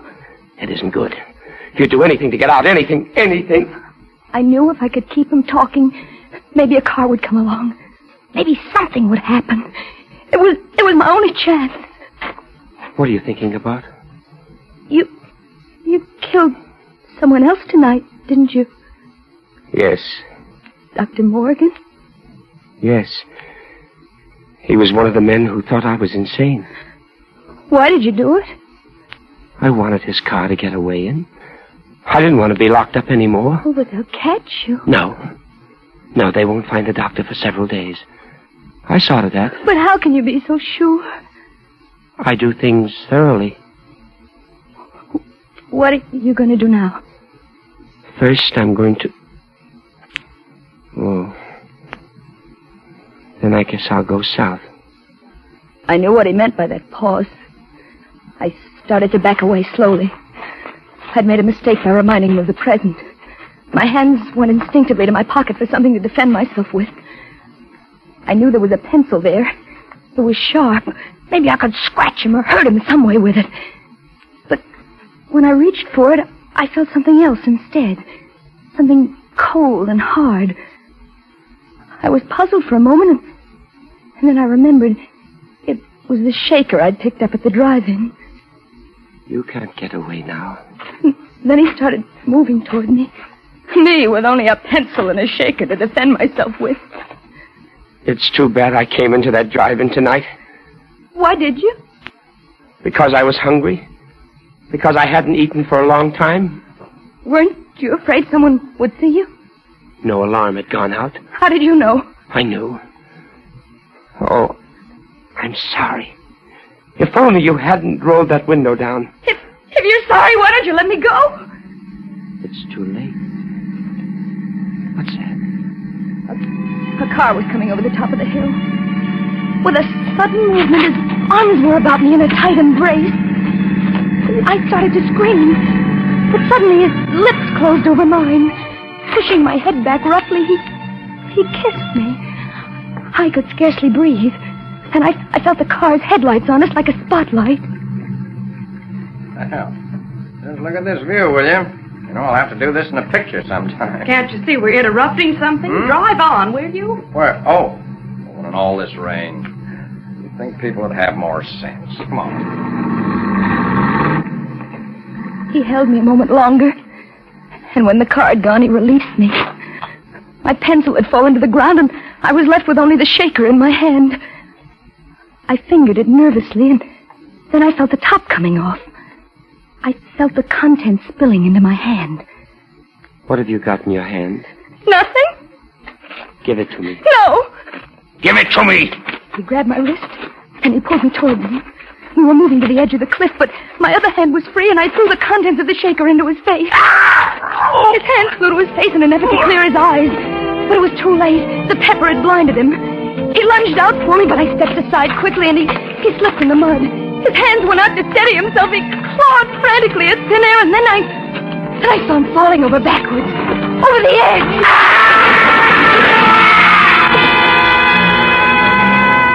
And my strength gave away, and I felt myself sinking down to the ground.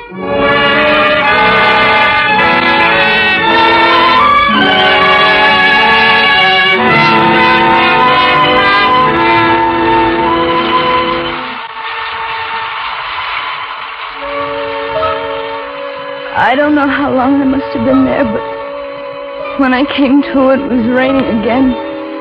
I was soaked to the skin, and there was mud caked in my hair. And there was no one in sight.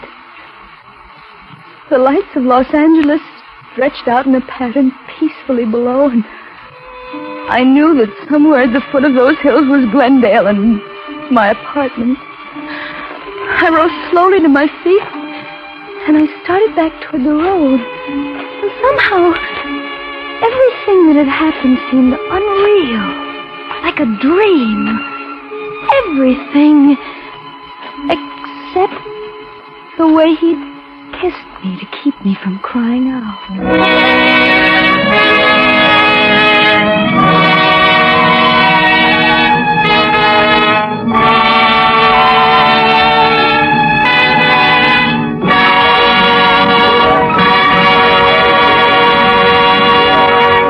And so closes Drive-In, starring Nancy Kelly. Tonight's study in Suspense. Suspense is produced, edited, and directed by William Spear. We are sometimes asked, why does Miss Elsa Maxwell always say it is smart to serve Roma wine? Her explanation is simple. It is smart to serve Roma wine, first of all because Roma wines are so delicious, so good with food or any time. It is smart further because Roma wine affords simple pleasure, enjoyment that is truly moderate. Finally, it is smart because it is such an easy and inexpensive addition to hospitality and everyday living. Yes, in every way, it is smart to serve and enjoy Roma wines. They are California's finest, always good, unvaryingly fine in flavor and quality. And remember, the cost is only pennies a glass. More Americans enjoy Roma than any other wines. Roma. R-O-M-A. Roma wines. Nancy Kelly appeared through the courtesy of RKO and will soon be seen in their production, Betrayal from the East. The part of the man was played by Wally Mayer. Next Thursday, same time, we will have an unusual program for you that you won't want to miss. It will bring you, in his first appearance as a dramatic actor, Mr. Frank Sinatra. And appearing with Mr. Sinatra will be that incomparable actress, Miss Agnes Moorehead. Don't miss them next week on Suspense. Presented by Roma Wines. R-O-M-A. Made in California for enjoyment throughout the world. This is CBS, the Columbia Broadcasting System.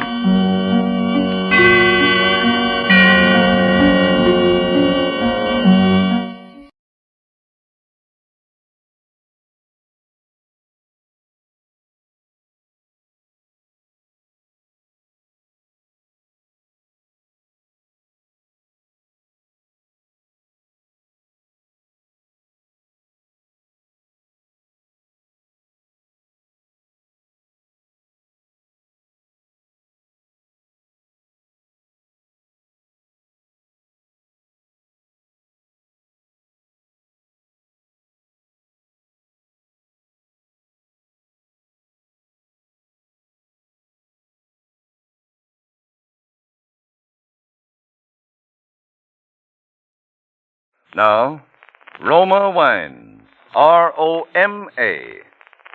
Made in California for enjoyment throughout the world. Roma Wines present Suspense.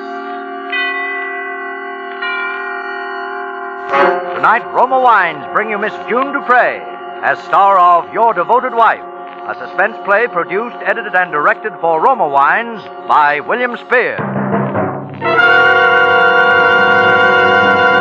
Suspense, radio's outstanding theater of thrills, is presented for your enjoyment by Roma Wines. That's R-O-M-A, Roma Wines. Those excellent California wines that can add so much pleasantness to the way you live, to your happiness in entertaining guests, to your enjoyment of everyday meals. Yes, right now a glassful would be very pleasant as Roma Wines bring you June Dupre in a remarkable tale of Suspense.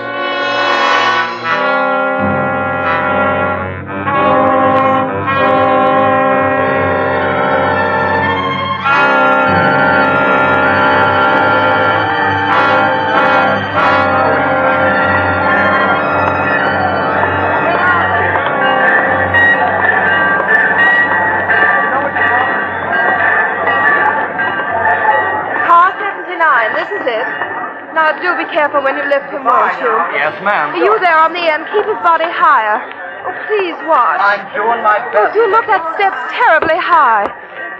Where is that porter? What compartment, lady? What? Oh dear. 1 minute. Hey, now look, he's not too light, lady. Yes, I know. Here it is.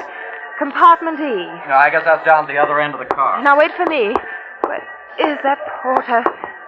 Oh, there you are. Yes, ma'am. I'm Mrs. Thornton. This is my husband. He's very ill. Yes, ma'am. You're in compartment E. The bed's made up. Oh, thank you. Please keep him covered well. This way, please. And do be careful when you lift him from the stretcher. I'll attend to that, ma'am. Lift him from under his arms. Easy now. Easy. Watch the door. Right in here, please. Lay it right down there. That's fine. Are you certain there are plenty of blankets? Yes, ma'am. You can have more if you like. Well, I guess that's all. Yes, thank you very much. Oh, yes. Will you tell Dr. Stevens everything went well? Yes, ma'am. Goodbye. Goodbye. I'm the porter for this car, ma'am. I'll be with the car to Chicago. Just ring if you want anything. I'll remember. That'll be all for now. Yes, ma'am. I do wish we'd start. So stuffy in here. What was that? Oh, Martin, you startled me. Where are we? How are you, darling? Did you rest well? I'm all right. Rather groggy. What kind of room is this? We're in a compartment, dear. On a train? Yes, dear. Now, don't try to sit up. But why? Well, please put the covers over you.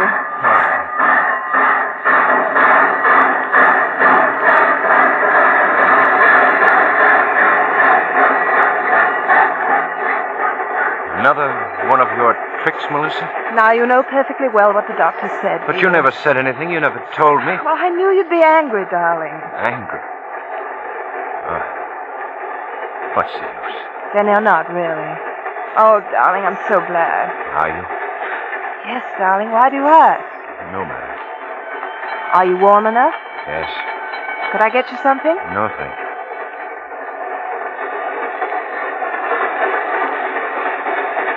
I detest train rides.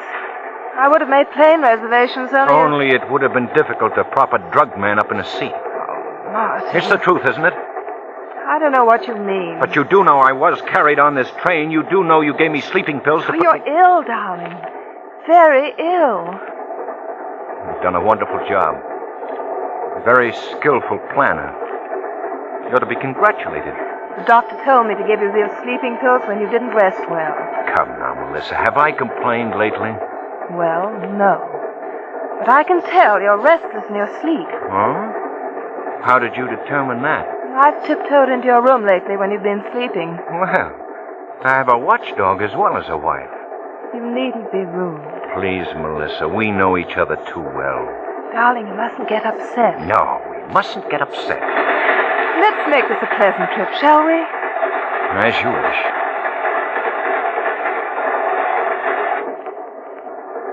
Well? Where are you taking me? Before I say anything at all, I want you to know that what I'm doing is all for you. Do you understand? Perfect. You don't sound as if you do. I'm ill, Melissa. Remember? You can be most exasperating at times, Martin. Quit stalling. Let's have it. Well, the doctor told me there's a chance, and a good one, that the clinic he recommended could determine exactly what's the matter with you. Oh? Perhaps even cure you. I think not. Oh, darling, why don't you try? You do want to live, don't you? I don't know why. What did you say, dear? I said I'll try. There, you see? If you'll just make a little effort, then... How long am I going to be cooped up in this thing? We'll be in Chicago tomorrow and take you right to the clinic.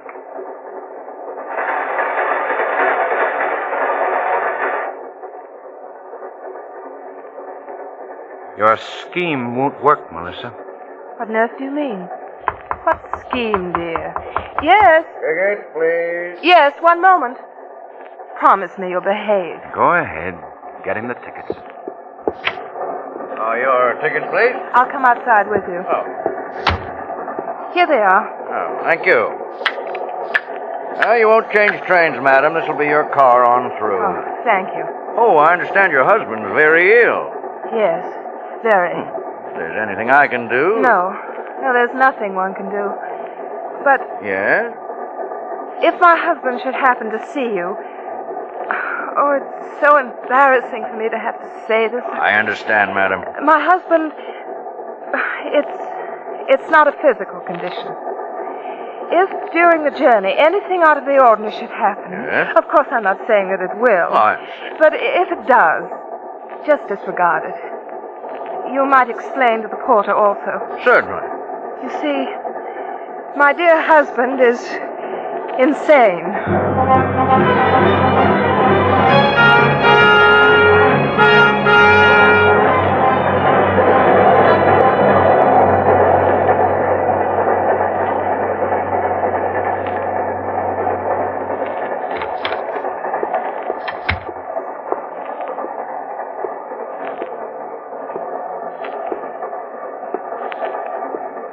You needn't tiptoe, Melissa. I'm not asleep. I knew you weren't, darling. Comfortable? Quite.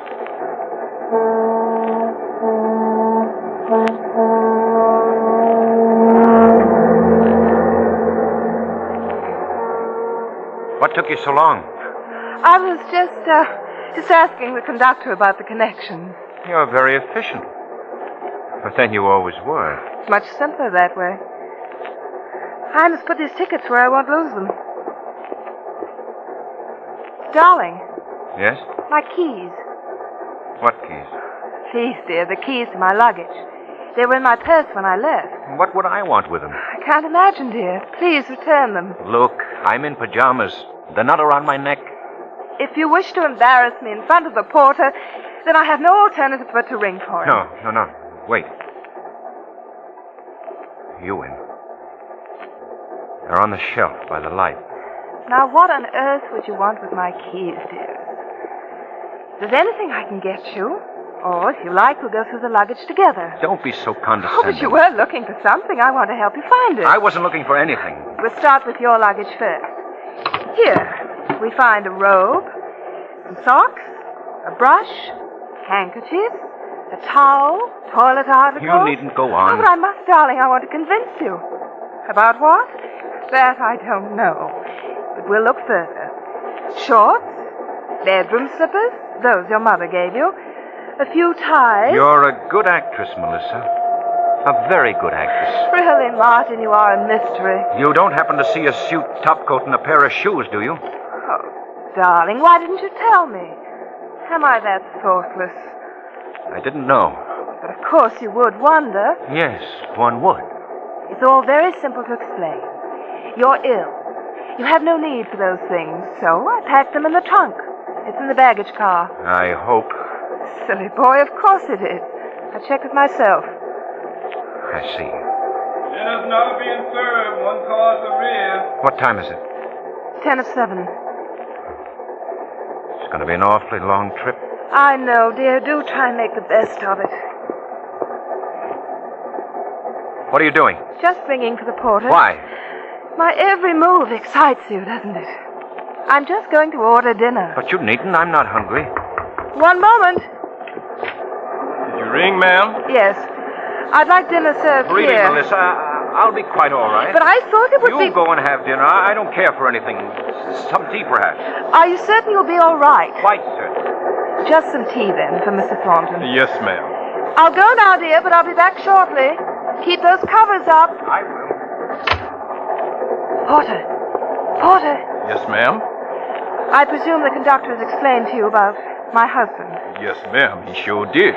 Then would you watch our compartments very carefully? I don't think I should have left him there alone. Sure will, ma'am. And don't forget his tea. Coming right up. Oh, which way is the diner? One car back. Now remember. I sure won't forget.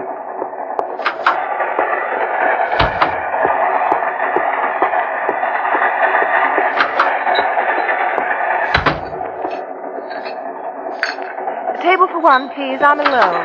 Thornton, your husband, come quick. What's happened? He's gone, ma'am. He just ain't there. I went to get the tea and... Oh, he couldn't. He couldn't be. Did you look thoroughly? Look, ma'am, he sure enough ain't here. Are all these compartments filled? Yes, ma'am. Well, don't stand there. Do something. I'll go back through again. No, you stay here. I'll go to the front of the car. Yes, ma'am. Couldn't have gone far. He wouldn't dare try anything. He's alive. He's got to be. He couldn't die now. Not now. Martin! Martin! Don't come! Keep away from me! Please, you've got to come! Keep away from me! Martin! Let go of me, you stupid woman! Somebody, please help me! Let go of me! Gone! I'm all right. Let's get out of here. Oh, Martin, darling. What were you thinking of? I can't breathe. Help me, Porter. Yes, ma'am. Easy now, ma'am. Martin, I faint. Such a shock. What a foolish thing to try. I'm sorry, Melissa. Guess it was. Thank you, Porter. That'll be all. Yes, sir. There now. Please lie down. I'm all right. Here, drink this. More sleeping pills? Yes. You're such a faithful wife, Melissa. I couldn't be otherwise. And you want me to live so badly. I do, Martin. So very badly. I wonder why.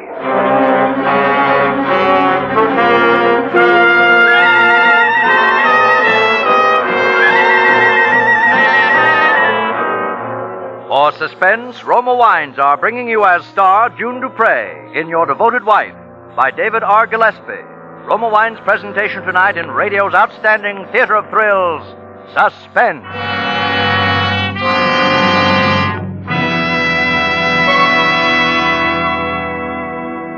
Between the acts of Suspense, this is Truman Bradley for Roma Wines.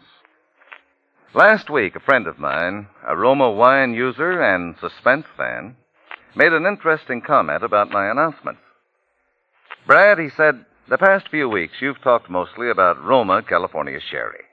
Now, I agree Roma Sherry is a wonderful wine. I enjoy it. But I also enjoy, and think you should mention, some of the other fine Roma California wines. Your flame-bright Roma Tokay, or my wife's favorite, that rich golden Roma Muscatel, and Roma makes a delicious port. I always keep it on hand to welcome guests. Ladies and gentlemen, my friend Tom is right. So, may I remind you that fine Roma dessert wines include port, Muscatel, and Tokay, in addition to America's first call to dinner, Roma Sherry. And for those who enjoy vermouth, with or without soda, in fact, anyway, Roma features two great vermouths, both dry and sweet. Vermouths, zestful and full-flavored, with almost 100 rare herbs. Remember, you'll like your favorite wine better by Roma. For Roma, America's greatest vintner, with unmatched wine-making resources, gives you unvarying taste goodness at reasonable cost. That's why more Americans enjoy Roma than any other wine. And now, Roma Wines bring back to our Hollywood soundstage June Dupre as Melissa Thornton, with William Johnstone as her husband, Martin Thornton, in Your Devoted Wife, a tale well calculated to keep you in suspense.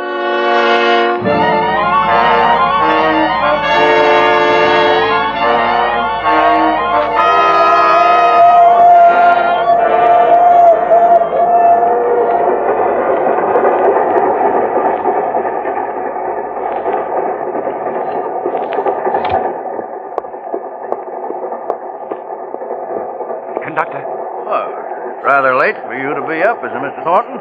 Yes, I couldn't sleep. I help you? Yes, you can. When is our next stop? Well, let me see. Oh, we're due in Minnewanka at 2:32, running a few minutes late. Just about 20 minutes. There's a telegraph station. I mean, we can send a wire? Of course. It's very important that this message gets to Chicago immediately. I wonder if it would be possible for you to get off the train and... Could you... Now, Mr. Thornton. Can't your wife send it? No, she's asleep. I don't want to bother her. I see. Well, all right, give it to me. I'll have the porter drop it off. Yes. You see, I have it written. Here it is. All right, I'll send it as soon as we stop. Thank you very much. Not at all. Good night. Good night.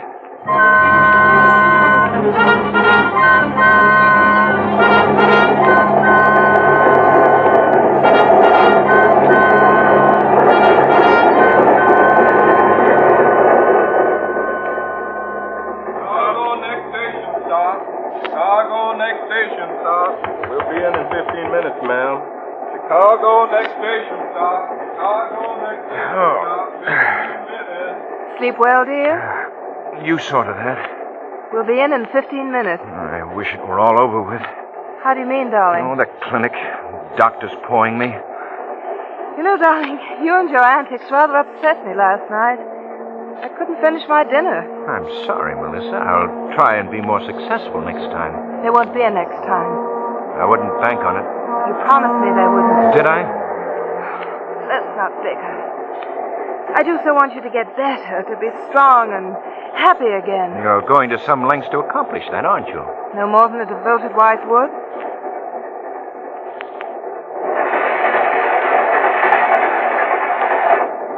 How old am I, Melissa?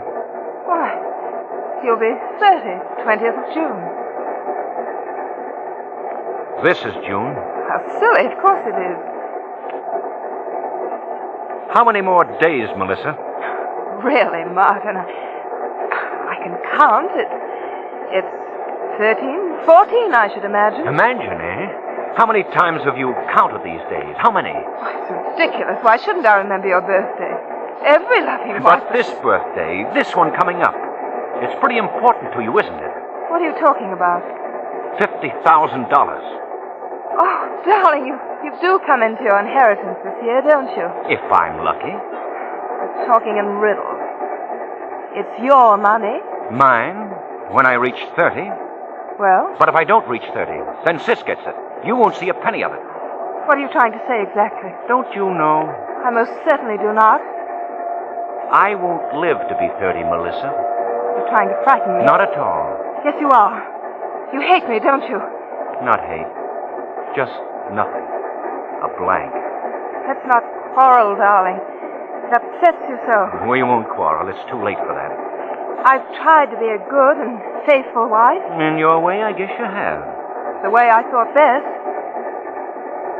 As for your inheritance, I shall forget all about it. And you should.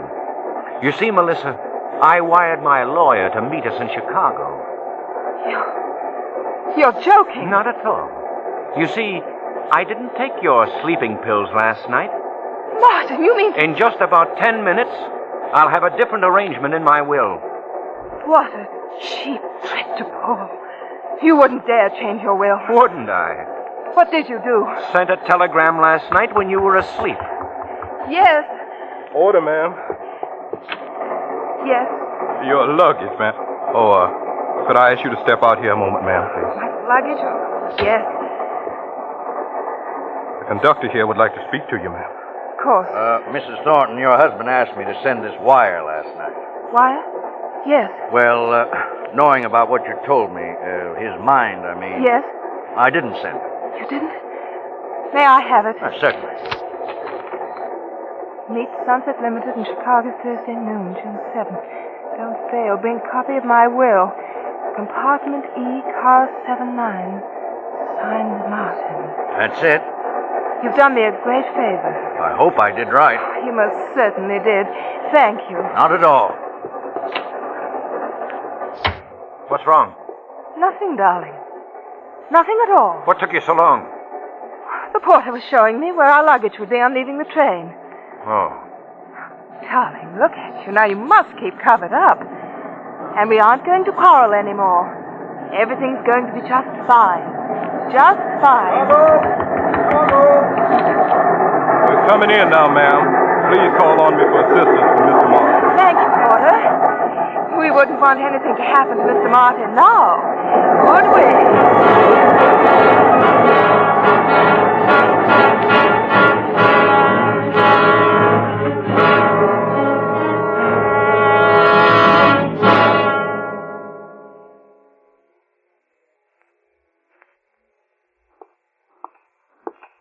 You may see your husband now, Mrs. Thornton. Thank you. Happy birthday, darling. Even flowers. Aren't they lovely? Very. Well, when will you know? You mean, when will we know? That's right. I, too, get a verdict. It's foolish of you to have me go through the clinic, too. It did no harm. Oh, such a waste of time. Come in. Here's Doctor now. Thank you. Darling, no matter what the verdict, you must be brave. I'll do my best. Well. Good morning, Doctor. Good morning. Good morning, good morning. Please sit down, Mrs. Thornton. Thank you. Well, I don't know quite how to start. Let's have it, Doctor. Well, Mr. Thornton, I'll be brief.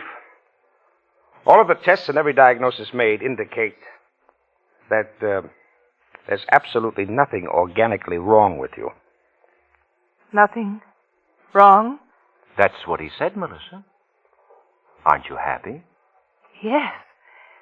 Yes, of course. Well, that's that. Thank you very much, Doctor. Mrs. Thornton, Yes? wouldn't you like to hear your diagnosis? I'd completely forgotten. Of course. Please sit down, Mrs. Thornton. Thank you. Mrs. Thornton, if you're careful, and by that I mean careful, you will have at the most 30 days more to live.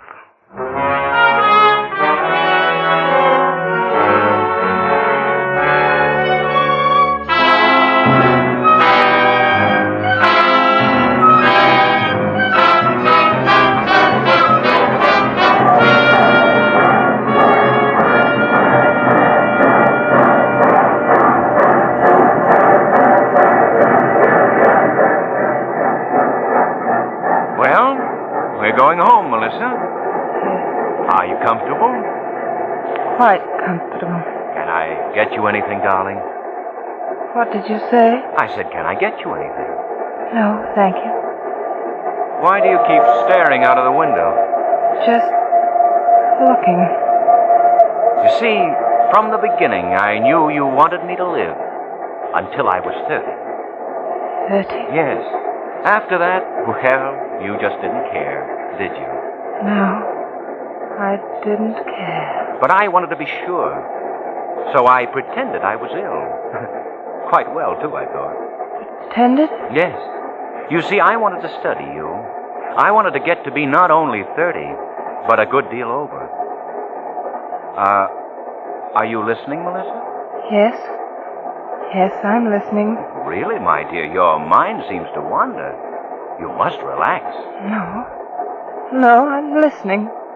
But this business of sleeping pills and trying to kidnap me is all very sloppy.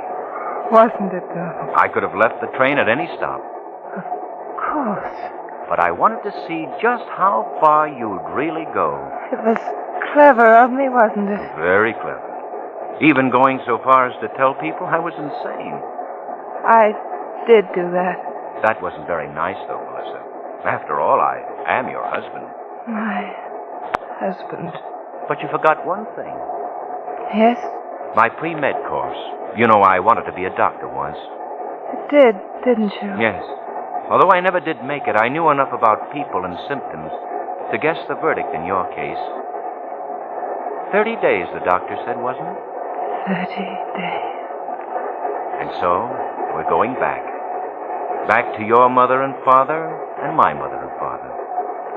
I wouldn't tell them about this 30-day business if I were you. No use in exciting them. 30 days. That's not very long, is it? Not very long. 30 days. But then he could have made a mistake. An aneurysm. That heart might burst at any time. 30 days. Mistake. What's wrong, Melissa? Oh, you mustn't get up. The doctor said that 30 days. Melissa, where are you going? 30 days. Melissa, come back here. 30 days. Melissa, don't go out there. 30.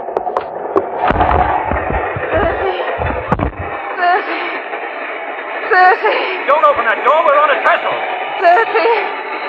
30. Don't jump, Melissa. Don't jump. 30. 30. 30.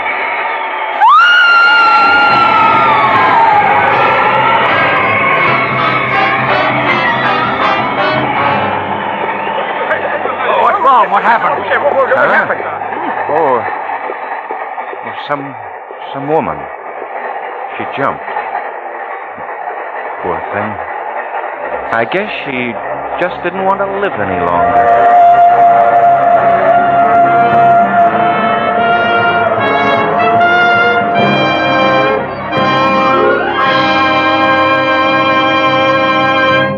Suspense. Presented ROMA. Made in California for enjoyment throughout the world. Before we hear again from June Dupre, star of Your Devoted Wife, tonight's suspense play, this is Truman Bradley for Roma Wines. Everyone agrees that for a wedding, no other wine will do but champagne. And Roma California Champagne, as discriminating wine users know, makes it possible for everyone to enjoy the taste luxury of truly fine champagne at reasonable cost. So, if there's a wedding or anniversary on your June calendar, make it a sparkling golden moment with the pale gold bubbling brilliance of Roma California Champagne. Yes, Roma Champagne or Roma California Sparkling Burgundy add elegance and graciousness to any occasion, be it wedding, anniversary, birthday, or other happy event. And because Roma is America's greatest vintner, with years of winemaking skill and resources unmatched in America, Roma brings you fine champagne at reasonable cost. So insist on Roma, R-O-M-A, Roma wines. This is June Dupre. It's always an exciting experience to make an appearance on Suspense, a longtime favorite of mine. Next Thursday, you will hear a remarkably talented new young actor, recently out of Uncle Sam's Navy and newly arrived in Hollywood to begin what I'm sure will be a brilliant film career. That'll be Elliot Reed, who will appear as star in a suspense play which all takes place on a bus making a return trip from a state insane asylum. I know you won't want to miss it. Thank you. June Dupre will soon be seen in the Paramount production Calcutta. Next Thursday, same time, Roma Wines will bring you Mr. Elliot Reed as star of Suspense, radio's outstanding theater of thrills. Produced by William Spear for the Roma Wine Company of Fresno, California.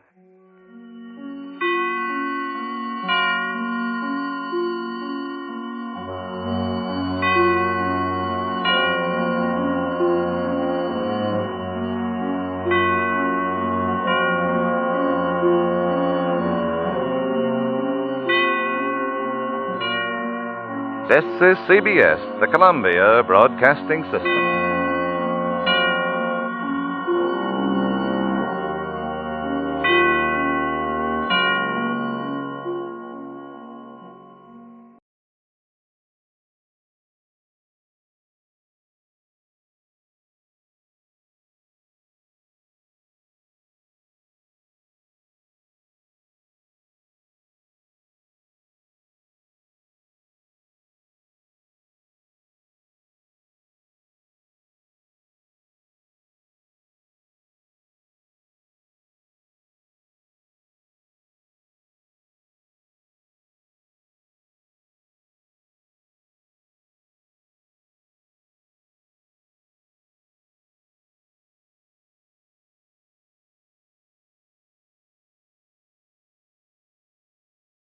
Yes, Roma wines taste better because only Roma selects from the world's greatest wine reserves for your pleasure.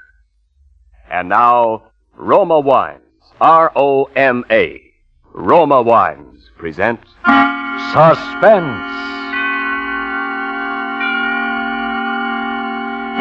Tonight, Roma Wines bring you Mr. Dan Duryea in The Will to Power, a suspense play produced, edited, and directed for Roma Wines by William Spear. Suspense, radio's outstanding theater of thrills, is presented for your enjoyment by Roma Wines. That's R-O-M-A, Roma Wines. Those better-tasting California wines enjoyed by more Americans than any other wine. For friendly entertaining, for delightful dining. Yes, right now, a glassful would be very pleasant as Roma Wines bring you Dan Duryea in a remarkable tale of suspense.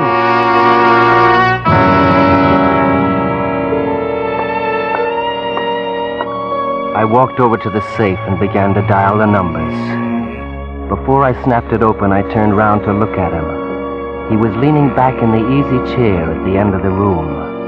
His greasy face was covered with a shrewd smile, and he poured a revolver in his right hand. Come on, get it open. The gun looked like a model they stopped making in 1900. A .22 with a 2-inch barrel. There were about 40 feet between the safe and where he was sitting. Unless that guy was an Annie Oakley, he couldn't hit the broadside of a barn from that position. And with that gun... All right, quit stalling. Open it. I snapped open the little safe. And there it was. I could see Special Super 38 Automatic stamped on the blued surface of the slide. The hammer was back, just as I knew the old man had left it. I picked up that beautiful precision instrument. I turned, not too quickly, snapped off the safety and brought the sights in line between our eyes. Hey, wait! Wait, don't! The letter!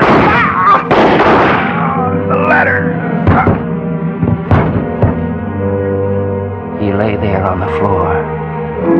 I looked at him, and I had that strange feeling that I'd overlooked something. Something important.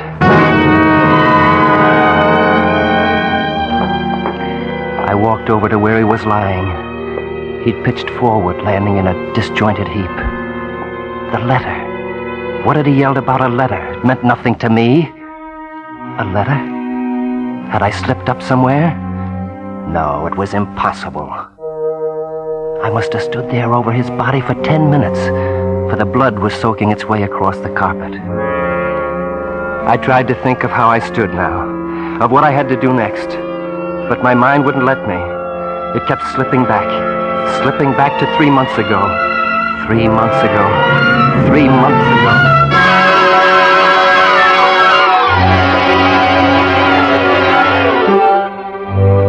Old man Donovan was in a pretty bad mood that night. He and his wife, Roseanne, were scrapping. They stopped as I came into the living room. That's final.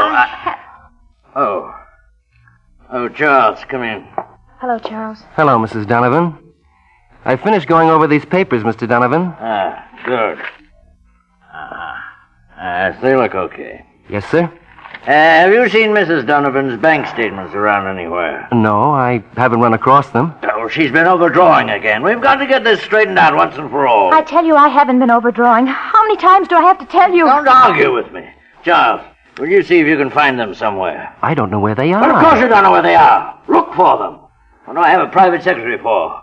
Yes, sir. Yes, sir. I'm going to bed now. I want those statements in the morning, do you understand? Well, good night, Roseanne. Good night, John. Charlie, Come here. I can't stand it any longer. I can't live in the same house with him and see you around every day. Now, is that a nice way to talk about your ever-loving husband? I tell you, I just can't stand it anymore. Yeah, this is no good. He's going to talk down to me once too often. I've got to get out of here before that happens. That's what I've been telling you. Charlie, let's run away. take a plane to South America tomorrow, we could be together from then on. Let's do that, Charlie. I have a little money, and I have my jewels and the furs. We could get along. Let's do it. Let's call for tickets now. Run away? Look, Charlie, isn't our happiness together the most important thing? Let's just leave him. We could go to Mexico. He loves his bank books and bank statements and stocks and bonds more than me anyway. Can't we do it that way? Can't we? No, baby. We can't. Well, what are we going to do? I can't go on with him. What can we do? Charlie? Yeah, baby. That's it. You're reading my mind. Oh, Charlie, that's... That's the only way. Is that what you want to say? I don't know. I don't know. But I know, baby. You haven't got a thing to worry about. You look beautiful in black.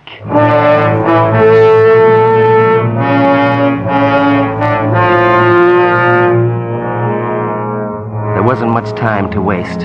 I couldn't take any chances on him catching on. If we were going to do it my way, we'd have to do it soon. I began to make plans. I told her we were going to push him out the window. I told her everything except about the poison. I was ready. I bought the poison, and now only had to slip it into the old man's medicine. At 6 o'clock that night, the phone rang.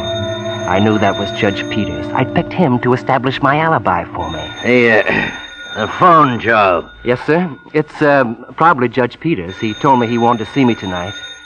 But if I'm to finish your letters... Well, sir, could you perhaps tell him that I'm not here? Huh? It'd be simpler, and I have so much of your work to finish that I... Oh, sure, Joe. Hello? Hi, Judge Peters. The old man swallowed it hook, line, and sinker. He liked little intrigues. They were the only adventure in his life. Except for Roseanne. I'm sorry, Judge. Charles isn't here. I haven't seen him all day, and I don't expect to see him tonight. All right, Judge. Yes, I'll tell you. Good night. We fixed that, huh? Yes, sir. I think it's better this way. Now I'll be able to finish those letters for you. Oh, fine. Say, fix me my medicine first, will you, Charles? All right, sir. You want soda with it? Uh-huh. Enough? A little more. That's it. No.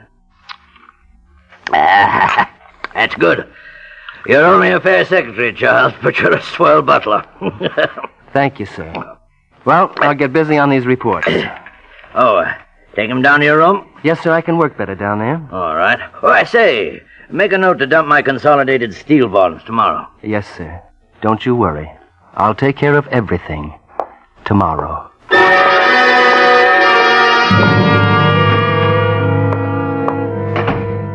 As I walked out the door, I saw him take a sip out of his glass.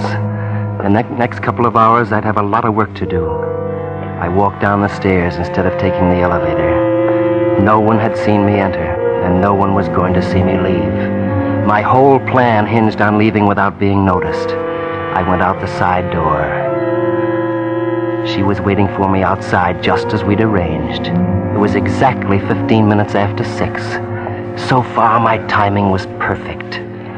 I took her through the hotel lobby, over to the elevator. Will you be all right? I'll be all right. Oh, boy. Yeah? Will you see that Mrs. Donovan gets off at her floor all right? She's not feeling too well. Yes, sir. Thanks. Oh, say, do you happen to have the time? My watch must have stopped. Let's see. It's 20 after 6. Thanks. Thanks a lot. I'll be up in about an hour, Mrs. Donovan. Going up.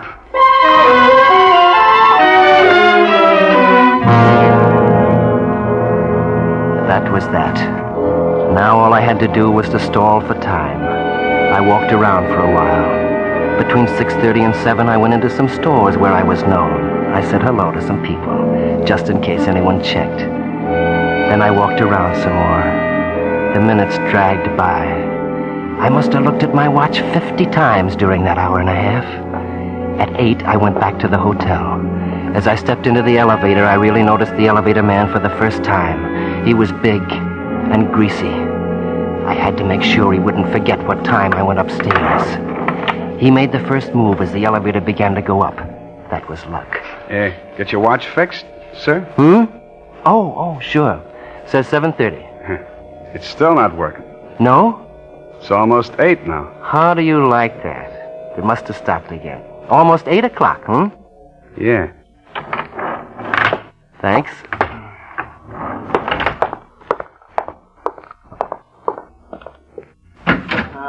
Charlie? Charlie, where have you been? There's something wrong with John. He keeps moaning and holding his stomach. He wants me to call a doctor. Stall him for a minute. What can be wrong with him? Search me, baby. I'm so glad you came. Help me to my bed, Charles. Call a doctor for me, will you? Relax, old man. I'll get him in a minute. Are you going to do it now? Do you think we'd better do it now, Charlie? Charles, for the love of heaven, get a doctor. Don't just let me die here. Roseanne, please get a doctor. Charlie, I can't. I'm going to lose my nerve. Help me get him over to the window. No, Charles, what are you going to do? No, Charles. No. That's it, Roseanne. Up on the sill. Charles, no. Now, push. Push.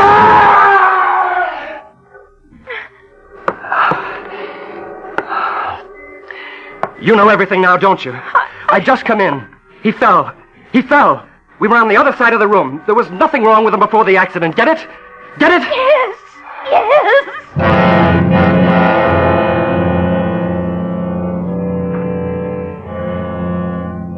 I looked at her standing there. She was shaking, frightened half to death. And yet her face had a reddish glow, like something warm and mellow. The kind of stuff you feel in your dreams. At that moment, I wouldn't have traded her in for anything. Anything less than $1 million.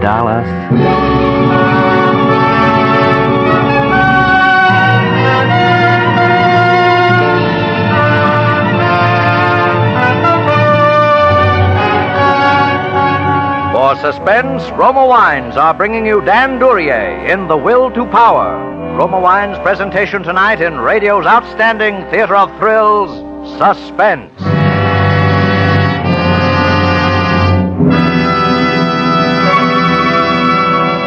Between the acts of Suspense, this is Ken Niles for Roma Wines. A friend, famed for her enjoyable little dinners, recently told me her secret of gracious hospitality. Because she's usually busy in the kitchen after guests arrive, her husband keeps their friends pleasantly entertained until dinner time by serving Roma, California sherry. Yes, she's a smart hostess. For better-tasting Roma sherry is the favorite of millions as the perfect first call for dinner and for entertaining any time. For Roma sherry, like all Roma wines, begins with choicest grapes. Then Roma vintner skill and America's finest winemaking resources guide this luscious grape treasure unhurriedly to tempting taste perfection.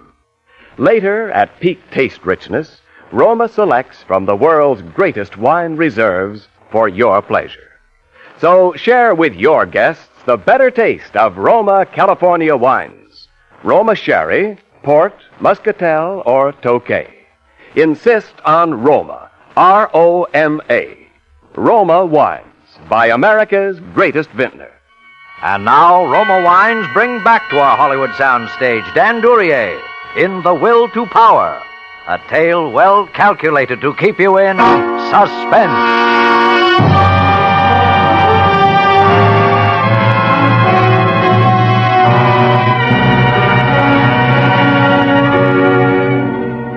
At the inquest, there was some talk of an autopsy, but the old man's prestige and a crew of lawyers preserved the body in a state of unmarred dignity at the request of the grief-stricken widow. That's just the way they put it, too. The day after the funeral, we were married, quietly, no publicity. Well, there I was. I had all the old man's dough, and I had her. I don't know what it was that made me go on. Maybe it was the reading of the will that made me go through with my original plans. $1 million? Well, now we know better. In one safety deposit box alone, there was over $400,000 in cash. And then there were the estates. Compared to that kind of money and what it meant to me, she was just another dame.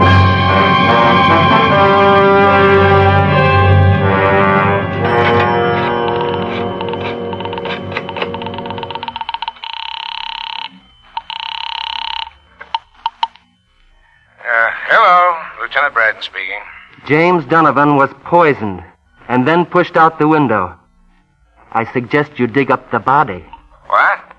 Who's this speaking? I work in the hotel. The night before Donovan was killed, his wife threatened him. Ask anyone on the floor. They'll tell you how Donovan and his wife always fought. Now, look, suppose you come down here. That's all, Lieutenant. Dig him up.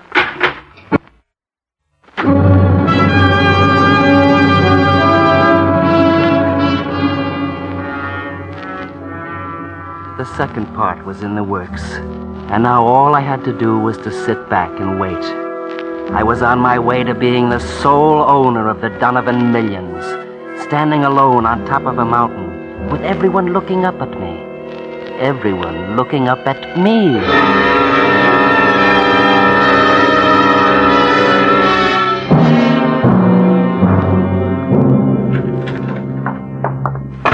What's the idea dragging us down here, Lieutenant?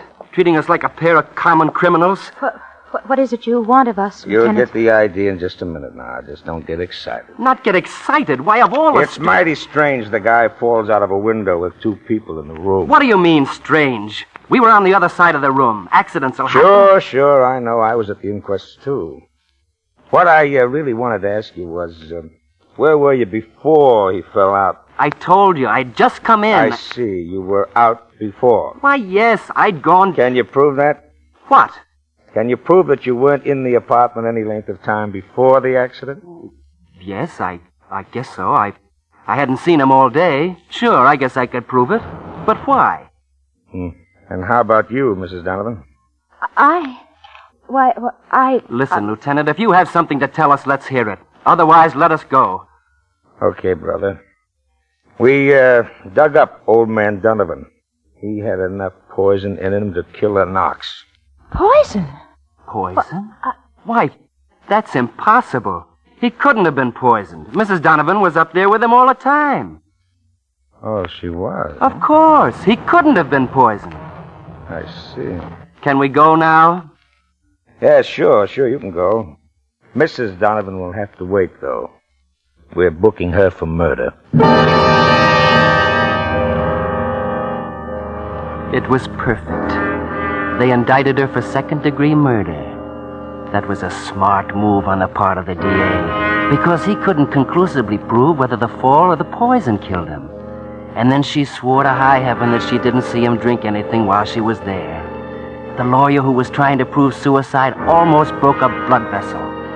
The best part came when the prosecution tried to get me to testify for them. I showed them our marriage license then. It convinced her that I was trying to protect her. But it gave the DA all the motive he needed. The jury finds the defendant guilty of murder in the second degree.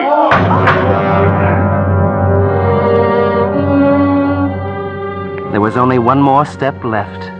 I had to face her in her cell.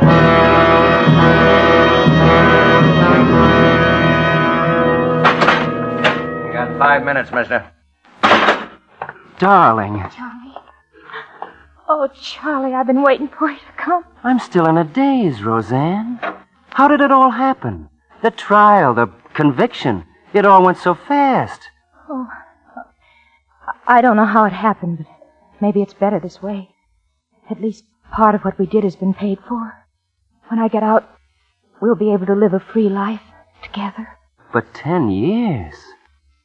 No, darling. I'm going to tell them. No. I'm going to confess everything. I'll do that rather than see you wasting away in prison. No. No, you're not. You'll just be trading places with me. It'll be punishment enough if we're deprived of each other's love. No, Charlie, this is the only way it can be. And 10 years isn't so long. And I know you'll always be mine, no matter where I am. Yes, darling. No matter where you are, I'll always be yours.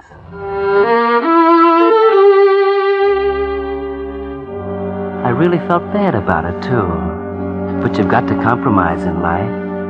I traded in a thing I wanted for something I wanted more. Money and power. It was right there in the palm of my hand. And all I did was make a fist.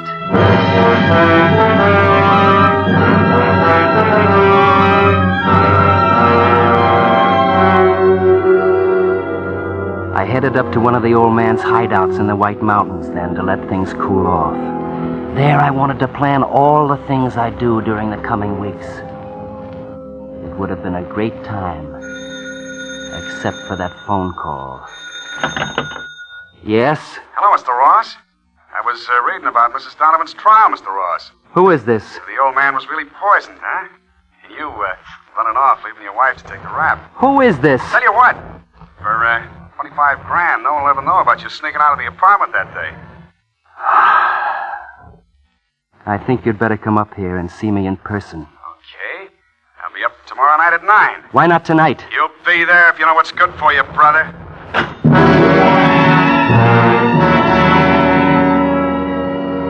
Blackmail. I knew what to do, and paying him wasn't the answer. Once I began to pay, he'd then have the power that belonged to me. He'd pull the strings. This man, whoever he was, could degrade me and humiliate me more than I'd ever been degraded while serving the old man. I heard the car drive up at a little after 9. I'd left the front door open and sat in the living room, waiting for him. He walked in. Hello, Mr. Ross. It was the elevator man. Well, Mr. Ross. You got a pretty classy setup here. My. Poor Mr. Donovan. Sure is a shame when a guy has to leave all that money behind. Get to the point or get out. Brother, from now on, you're going to treat me with respect. What I know can send you straight to the chair. Keep talking. I saw you sneak out of Donovan's apartment a couple of hours before he died. I saw you pull your act in the lobby so the dame would be alone with the old man. It's pretty clear the way you framed her at the trial. But you didn't fool me for a minute. What's the count? Well, I figure you're working the babe for plenty, so, seeing the papers said that Donovan left a flock of millions, 25,000 will do for a start. You know I haven't got that kind of money here. How much have you got? Well, I guess there ought to be $1,700 in the wall safe. But look here, if Get it! And what do I get in return? I'll keep quiet for a while. For a while. That's it. Seeing I'm such a valuable guy, I figure you ought to put me on a payroll. Make me sort of a private secretary, like you was the old man Donovan. I think I understand. Yeah, you bet you understand. Now get the dough. And fast!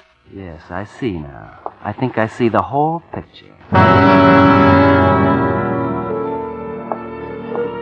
I walked over to the safe and began to dial the numbers.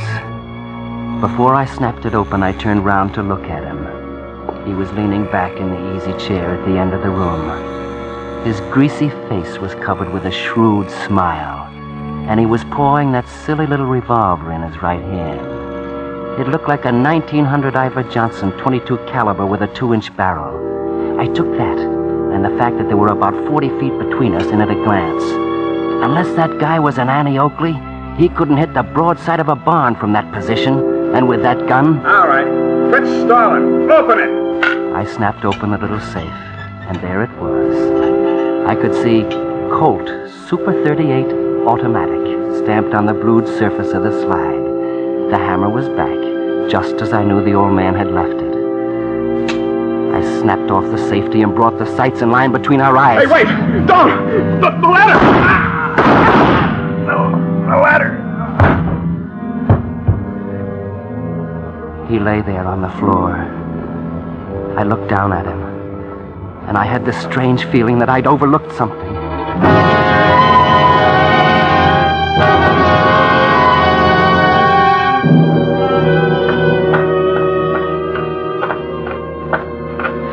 I'd hidden his car in the garage and gotten rid of the body.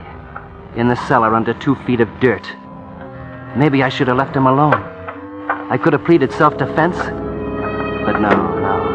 After Donovan, another trial might not have turned out so well. Now I had to get away. I was really in the clear. Nobody'd ever look under those boards in the cellar. Nobody'd ever dare to snoop around Donovan's place. My place. Not unless they suspect something. And why should anyone suspect anything? Not in my house. My house. In a minute, I'd be off this dirt road and on the highway to New York. Yes, that's it. Back to New York. Then out of the country.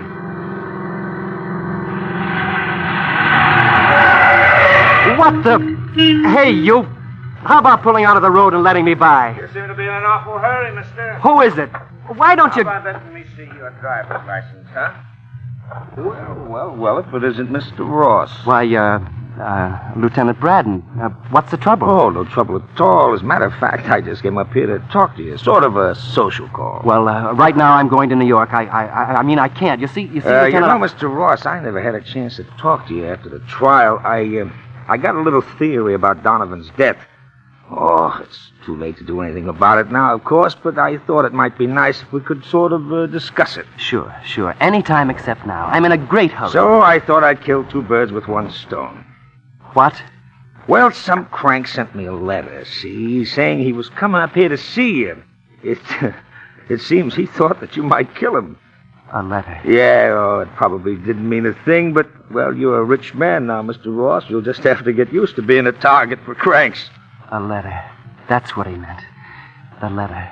What's the matter, Mr. Ross? You don't look so good. Say, there's nothing to be afraid of. I tell you what. Your house ain't far from here. Let's you and me take a little stroll up there and see if that crank has arrived, huh? It'll make you feel better. Oh, I'm all right. Just let me go. No. I insist. It'll set your mind at ease. Okay? Come on, let's go.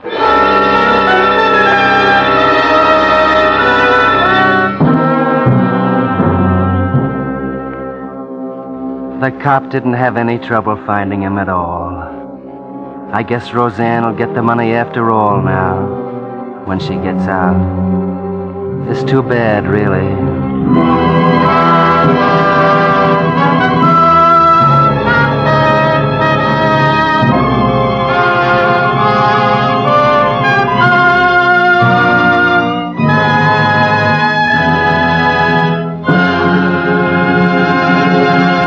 Suspense.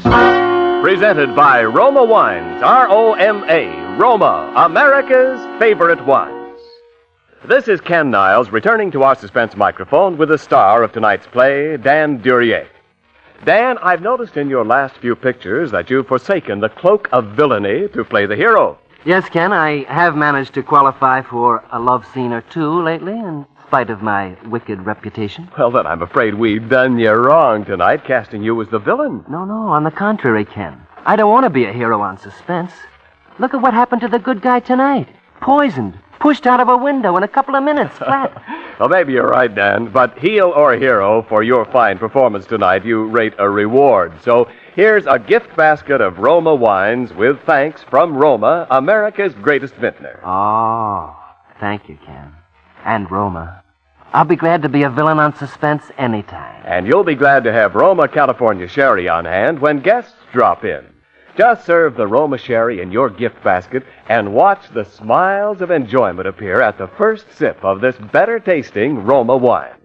Remember, too, Roma Sherry is the perfect first call for dinner. A delightful treat anytime. I know that about Roma Sherry, Ken. But do you know why Roma Sherry tastes better? Well, to begin with, Roma selects and presses the choicest, most luscious grapes in all California.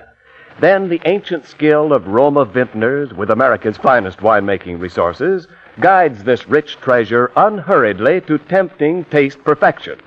Later, at peak taste richness, Roma selects from the world's greatest reserves of fine wines for your pleasure. That's why more Americans enjoy Roma than any other wine. What better reason?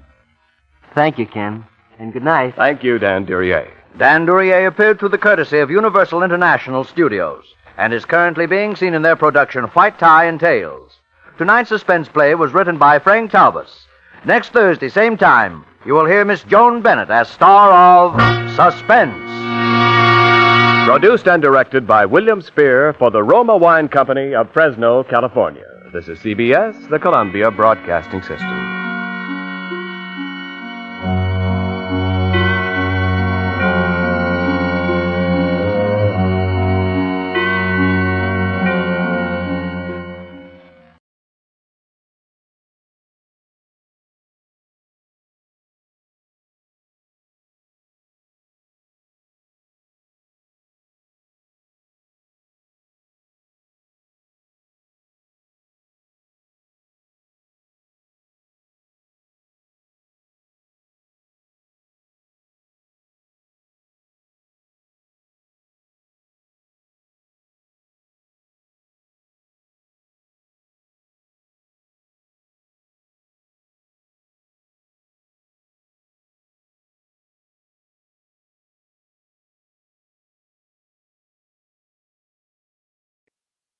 Yes, more Americans enjoy Roma than any other wine because Roma wines taste better.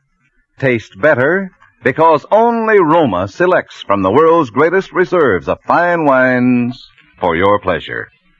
And now, Roma Wines, R-O-M-A, Roma Wine Company of Fresno, California, bring you Suspense. Tonight, Roma Wines present Mr. Elliot Reed in Dead of Night, a suspense play produced for Shenley by William Spear. Suspense, radio's outstanding theater of thrills, is presented for your enjoyment by Roma Wines. That's R-O-M-A, Roma Wines, those better tasting California wines. This is the month of June, when hearts are gay and wedding bells ring, when the new bride is toasted and the brides of yesteryear are honored with traditional champagne. So remember the occasion. Say it with Roma Champagne, a superb bulk process sparkling wine, and discover better taste at its brilliant best. You'll find the golden goodness of sparkling Roma Champagne the crowning touch to every festive occasion, whether it be wedding reception or anniversary, formal dinner, or just friendly entertaining at home. Yet for all its premium quality, Roma Champagne now actually costs you less. At new low prices, Roma Champagne, or any Roma wine, is your best buy in better taste. And now, Roma Wines bring you Mr. Elliot Reed in a remarkable tale of suspense.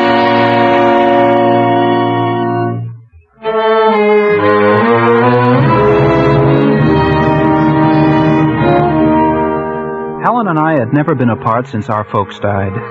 Never before that summer when I got a job at a mountain resort. She was supposed to go with me, wait on tables or something, and it was to be our vacation. But at the last minute, she decided to stay in town. She figured her boyfriend, Steve, might be coming home on furlough. I should have known better. My sister was such a kid. But I let her talk me into it, and I went alone. That was the beginning of the whole thing. That's when she met him, Phil Armstrong. If I hadn't gone away that summer, I guess Phil would be alive today.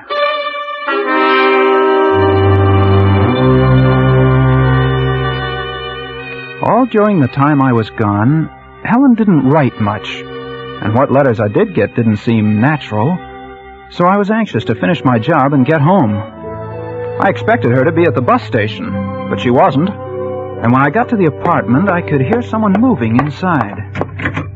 The door was locked, so I knocked. Helen! Who is it? It's me. Jimmy? Yeah. Open the door. Oh, Jimmy, just a minute.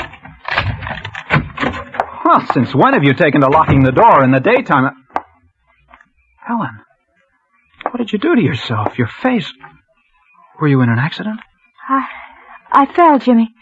I fell and I hurt myself. Your eyes swollen shut. Let me look at it. Jimmy, I have something to tell you. What are these suitcases doing here? You and I are going away, Jimmy. We've got to get out of here. I've packed everything. We're going no place till you tell me what this is all about. While you were gone, I got married. Married? You mean Steve was here on furlough?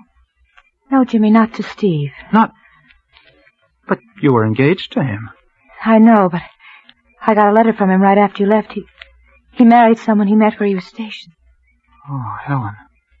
Gee. I was pretty upset, Jimmy, and that's when I met Phil Armstrong. But, gee, I think you might have... I don't even know the guy. No, neither did I. But I was unhappy. You just don't go off and marry someone you don't know. That's what I did, Jimmy. Now we've got to get out of here. But why? Because there's been trouble. What kind of trouble? I'm afraid, Jimmy. He's terrible. He takes something. I don't know what, but sometimes he's just crazy. Helen. Yes? Your face. You didn't fall. No. He did that. I'll kill him. Or he'll kill you. That's what I mean. That's why we've got to get away. You can get a divorce, can't you? No, he threatened me if I even tried to get one. We'll put him under a peace bond. What good would a peace bond be, Jimmy? If he killed one of us.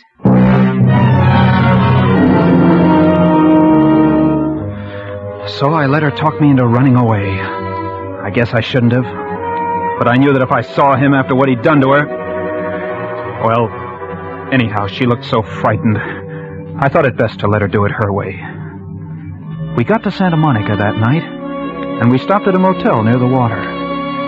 Well, a week slipped by, and Helen seemed to be forgetting. She didn't jump every time someone knocked at the door. I managed to get a job at one of the shooting concessions on the pier, and we both began to feel good for a while. Then one night late, as I came home from work, I heard voices coming from our apartment. I knew who it was, and I knew from what Helen had told me it would be foolish for me to go in unarmed.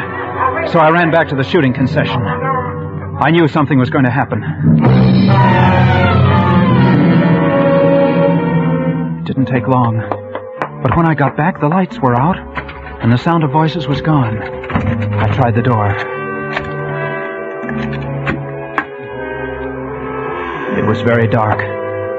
And then my foot struck something soft and heavy on the floor. I snapped on the switch, and the room was flooded with light. And I looked down into a dead man's face. Oh! I stood there shivering with cold and terror, looking down at that man. Although I'd never seen him in life, I knew this was Phil, her husband. There was a deep gash over his eye, and the blood still flowed from it onto the floor. I stepped over him and I ran into the bedroom. Helen! Helen! But there was no one in the bedroom or in the kitchen. And then I heard the front door open. Oh, Jerry! Close that door, Helen. Jimmy! Close it, do you hear me? Be quiet. Turn the lights out. Be quiet, I tell you. Oh, Jimmy. What have I let you in for? Stay where you are. Shh. Don't move, Helen. Who is it? I don't know. Keep quiet. Jimmy, it's Mrs. Gordon. She's going to unlock the door. Just a minute, Mrs. Gordon. I'll get something on. Jimmy, what's going on in there? All the tenants have been complaining. Oh, some friends of mine, Mrs. Gordon. They were having a party. They're gone now. Jimmy Barton, you should be ashamed of yourself. Open this door. I want to talk to you. I'm not dressed. I was taking a shower. Well, slip something on. I'm tired. I was just going to bed. Jimmy, I told you I wanted to talk to you. Now, will you open this door? She has a pass key, Jimmy. All right. All right, Mrs. Gordon. Just let me get some clothes on. I didn't know what to do. I knew that she was determined to come in. Mrs. Gordon is a nosy old woman. But she meant well. She'd taken it upon herself to mother Helen and me since the first minute she'd laid eyes on us. And we'd had a time keeping her out of the apartment with her pots of jam and her bowls of soup. What'll we do, Jimmy? Helen, take him by the feet. No! Helen, take him by the feet. We started half dragging, half carrying him towards the bedroom, the rug slipping along the floor as we moved. We'd just gotten into the bedroom, and then... As long as your mother isn't here to look after you, I'm going to do it myself. We can't leave him here. She might come into the bedroom. Quick, the bathroom. Jimmy, where are you? Jimmy, what if she comes in here? Pull back those shower curtains. Jimmy, we can't. Don't argue. Pull them back. Jimmy, I can't get his legs in. Here, I'll double them up. There. Now pull the curtains together. Jimmy, what's been going on in here? Look at my rug. Has there been a fight? Just a minute, Mrs. Gordon. Jimmy, what's on this floor? And on this gas heater? Is it blood? Jimmy! Get me a razor out of the medicine chest. Here, what are you going to do? Never mind, stay where you are. I'm coming, Mrs. Gordon. Well, just as I suspected. You've been fighting. You've hurt yourself. Here, let me see your hand. It isn't bad, Mrs. Gordon. No wonder you didn't want me to come in. Where's Helen? She's out. She hasn't been here all evening. Here, let's look at your hand. It isn't bad, Mrs. Gordon. You let me see that hand. There. Why, Jimmy, this is a bad gash. Have you disinfected it? Yes. Yes, I have. Well, let me bandage it for you. No, this towel's all right. It's not all right. Where are your bandages and things? In the bathroom? No. I don't have any. You're just saying that, Jimmy Barton, because you don't want to be bandaged. You're not fooling me. And I'm going right into the bathroom and get some. No, not the bath. I mean, I don't have any. Well, I'll just see for myself. No, Mrs. Gordon. Jimmy, you've dripped blood all over this floor. Here, let's look in this medicine closet. There. I knew it. Here's some tape and some gauze, too. Mrs. Gordon, can't we do this in the living room? No, we'll do it right here. Now, here's some alcohol. Put your hand over here. We stood there, and she bandaged me. And I kept wondering where Helen had gone. And then I saw the shower curtain move slightly. And I knew. For a moment, I thought Mrs. Gordon had seen it move, too. Jimmy, just look at that shower curtain. Yes. Goodness, you smeared that with blood, too. I'd better clean things up before Helen gets home. You'll scare the life out of her. No, I'll clean it up, Mrs. Gordon. You've done enough. Thanks very much for taking care of this hand. Well, all right, if you don't want me to. Now you'd better get some sleep. I'll see you in the morning. Good night, Jimmy. Good night, Mrs. Gordon. Jimmy. Shh, Helen. Oh, I had to hide someplace, and it was terrible. I know. It was the only thing you could do. Oh, Jimmy. Yes? Jimmy, I forgot to tell you that I'm having some painting done tomorrow, so you'll have to be out of here early. It's hard enough getting painters these days without making them wait for my tenants to get up. All right, Mrs. Gordon. I'll be out first thing in the morning. Good night. Good night. I have to get him out of here. Yeah. Where'll we take him? I don't know. I've got to think. Helen, you try and rest. Jimmy, let me get to the police. Let me tell them that I did it. Let me tell them what he was. They won't do anything to me. No, you try and rest. What time is it? About 6. Well, I've got 2 hours before the painters get here. What are you going to do? Well, there's the car. No one will see us if we take him through the service porch into the garage. Then what? I don't know, but that'll get him out of here anyway. I think I can do it alone, Helen. Listen, Jimmy, we're in this mess because of me. And I'm going to help you. I'm going to help you.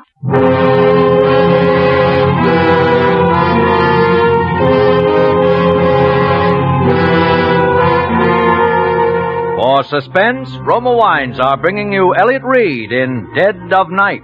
Roma Wines' presentation tonight in radio's outstanding theater of thrills, Suspense.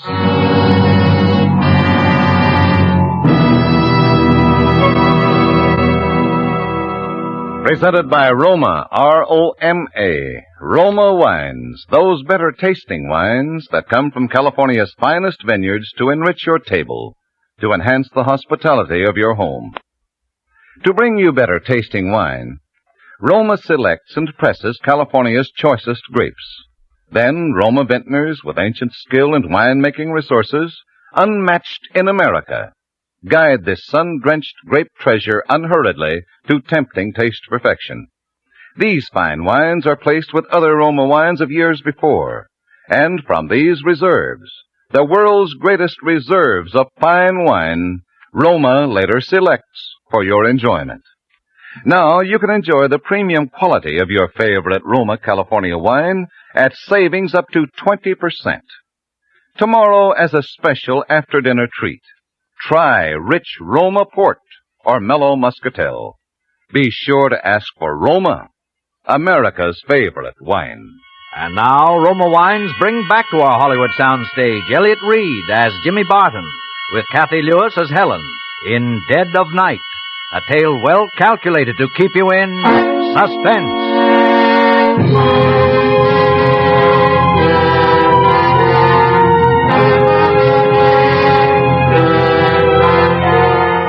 When I went into the bathroom, the shower curtains were standing open.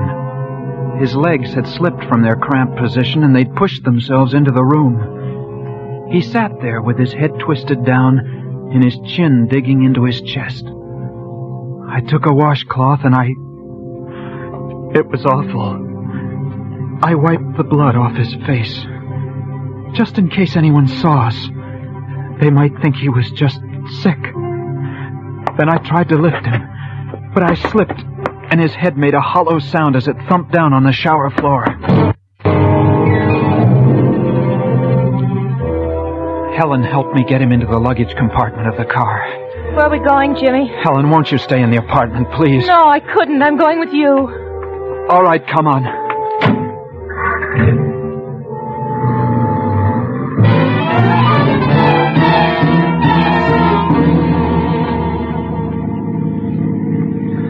lucky it's so foggy. Yeah. What time is it? 5 or 7. The fog will be clearing soon. It'll be harder getting him out of the car Jimmy. than... What? Jimmy, there's the Santa Monica Pier. You can drive cars out to the end of it. Maybe we Yeah. It's worth a try anyway.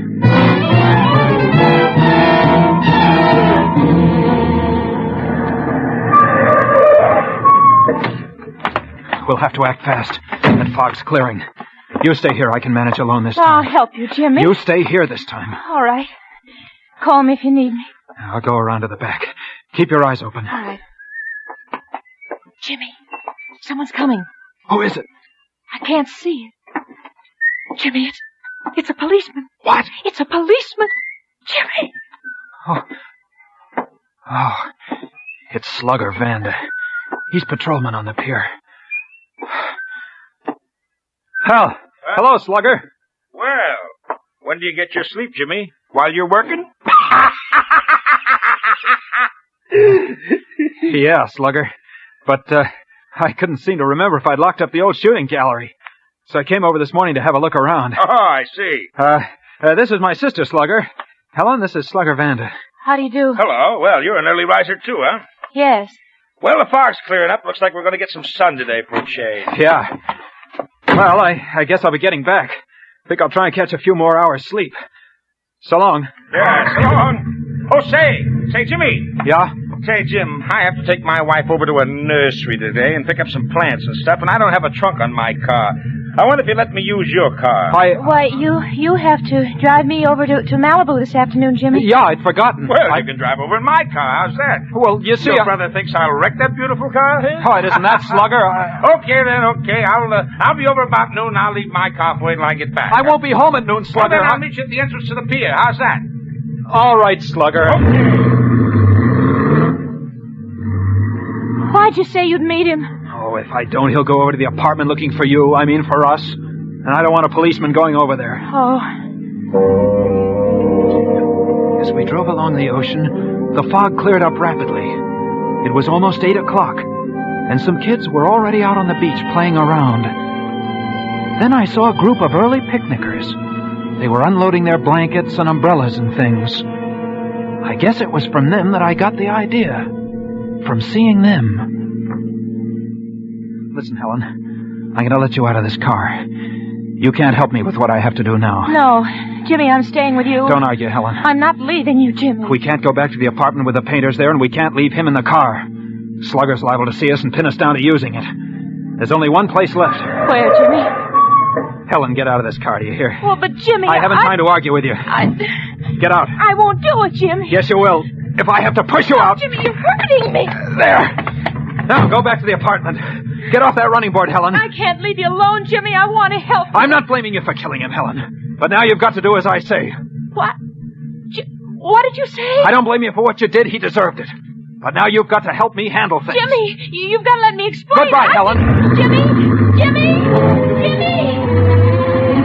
I watched her out of the mirror. She kept calling me. I drove on as fast as I could. I knew that what I was going to do was one chance in a million. But I knew I had to take it. And I didn't want her to be part of it.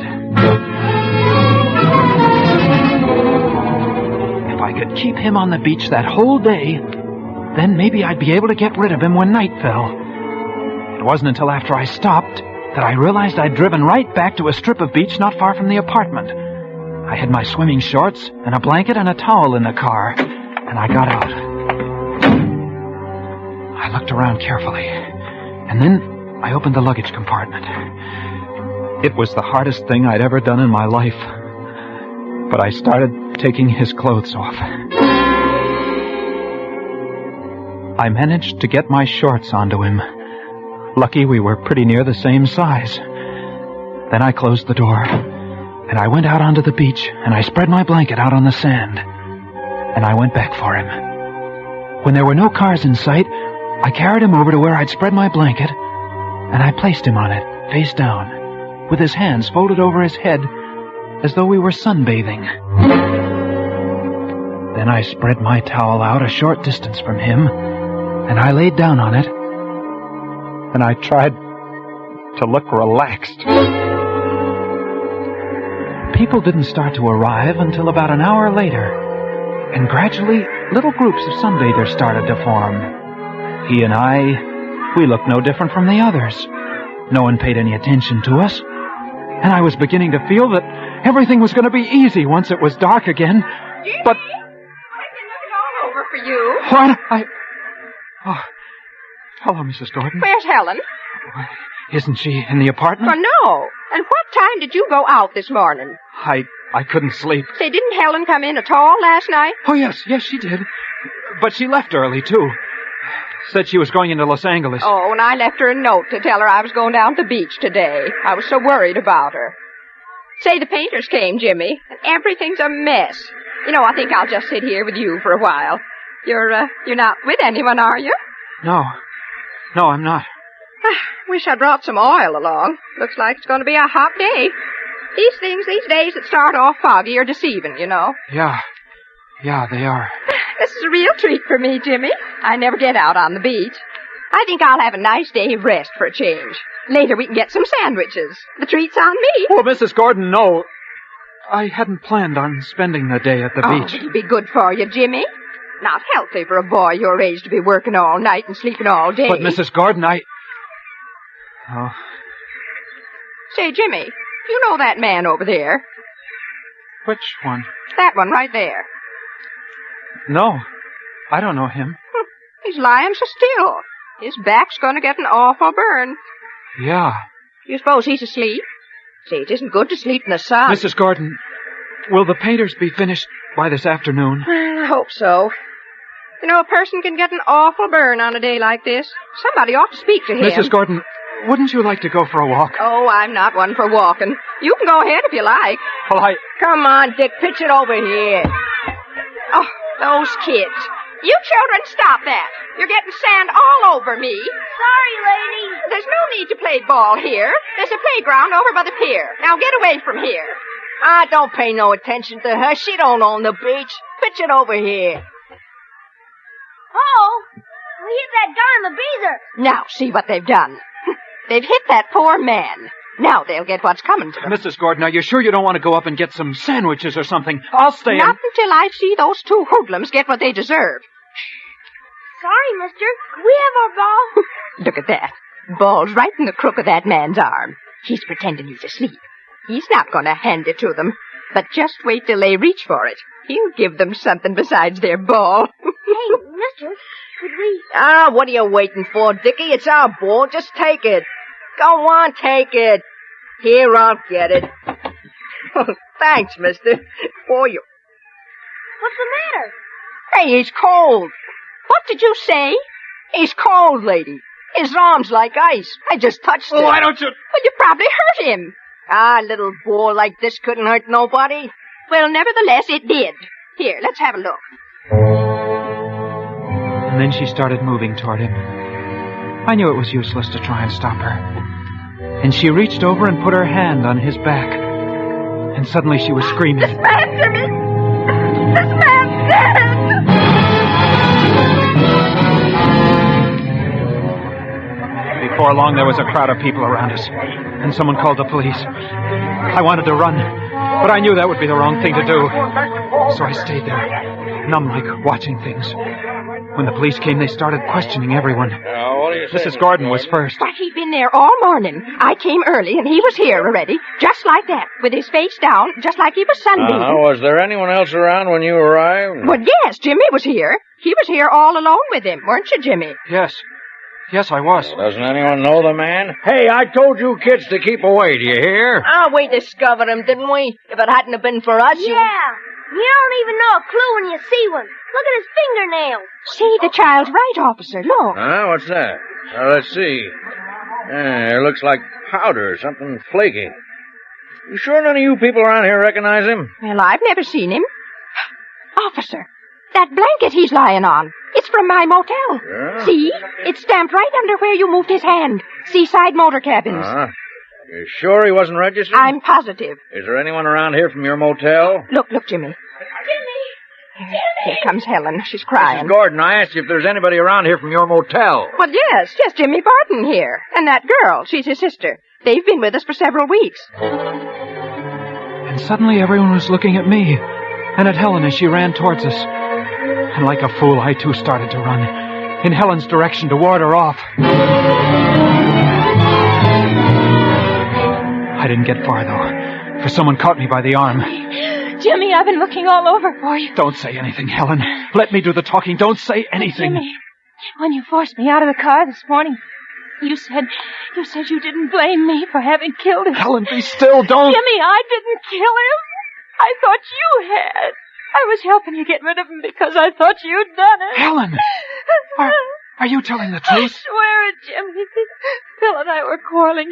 He'd been taking something again. He was just like he was crazy. And I knew there'd be trouble when you came home from work, so I got out the back way and I went looking for you on the pier, and when I couldn't find you, I went back to the apartment and I found him on the floor. I thought you... But Helen, why didn't you say so? You didn't give me a chance, Jimmy. You just took it for granted that I... Then who did kill him, Helen? That's what I'm trying to tell you. Nobody killed him. What are you talking about? I went to the apartment a little while ago to wait for you, and while I was there, I remembered about Phil last night. How strangely he'd acted, Jimmy, and how he'd almost fallen several times while we were quarreling. And then I saw the gas heater, Jimmy. There was a sharp edge on the top of it with blood on it. He must have fallen. He must have. But, Helen, we've no way of proving that. There was something else, Jimmy. The wall above the heater was scratched. There might be fingerprints. There might be. Officer. Yeah? That flaky stuff you found under his fingernails. That might have been plaster. Uh-huh. I think we better get down to the station. Oh, Jimmy, they've got to believe us. Don't cry, Helen. As long as we know that we didn't do it, that's all that matters. Everything's going to be all right. Don't cry anymore.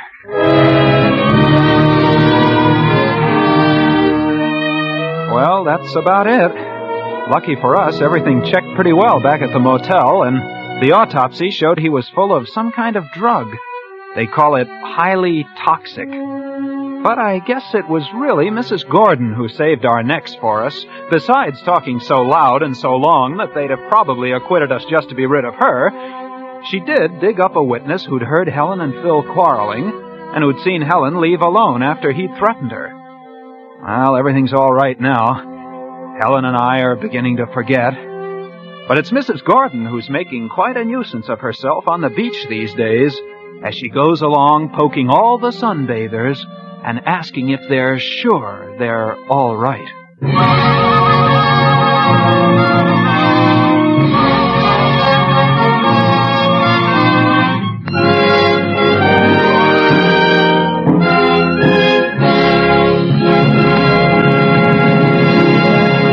And now we will hear from the star of tonight's show, Mr. Elliot Reed. Thank you very much.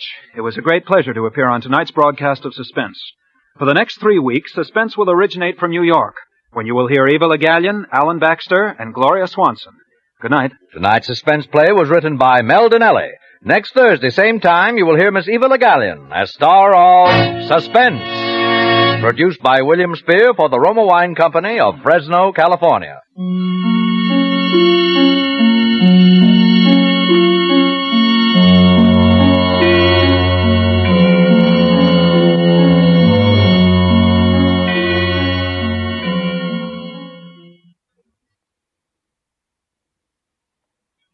Among Americans whose wine cellars are superbly stocked, the choice is C-R-E-S-T-A, B-L-A-N-C-A, Cresta Blanca, Cresta Blanca.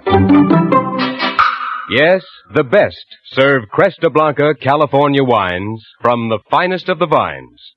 As the perfect prelude to dining or for distinguished entertaining, serve a Cresta Blanca sherry. They're among the great sherries of the world, and there's one for every taste, every occasion. Your dealer features these famous sherries, as well as other choice Cresta Blanca wines, at unusually attractive prices. Schenley's Cresta Blanca Wine Company, Livermore, California. Listen to Suspense next week, same time, same station. This is CBS, the Columbia Broadcasting System.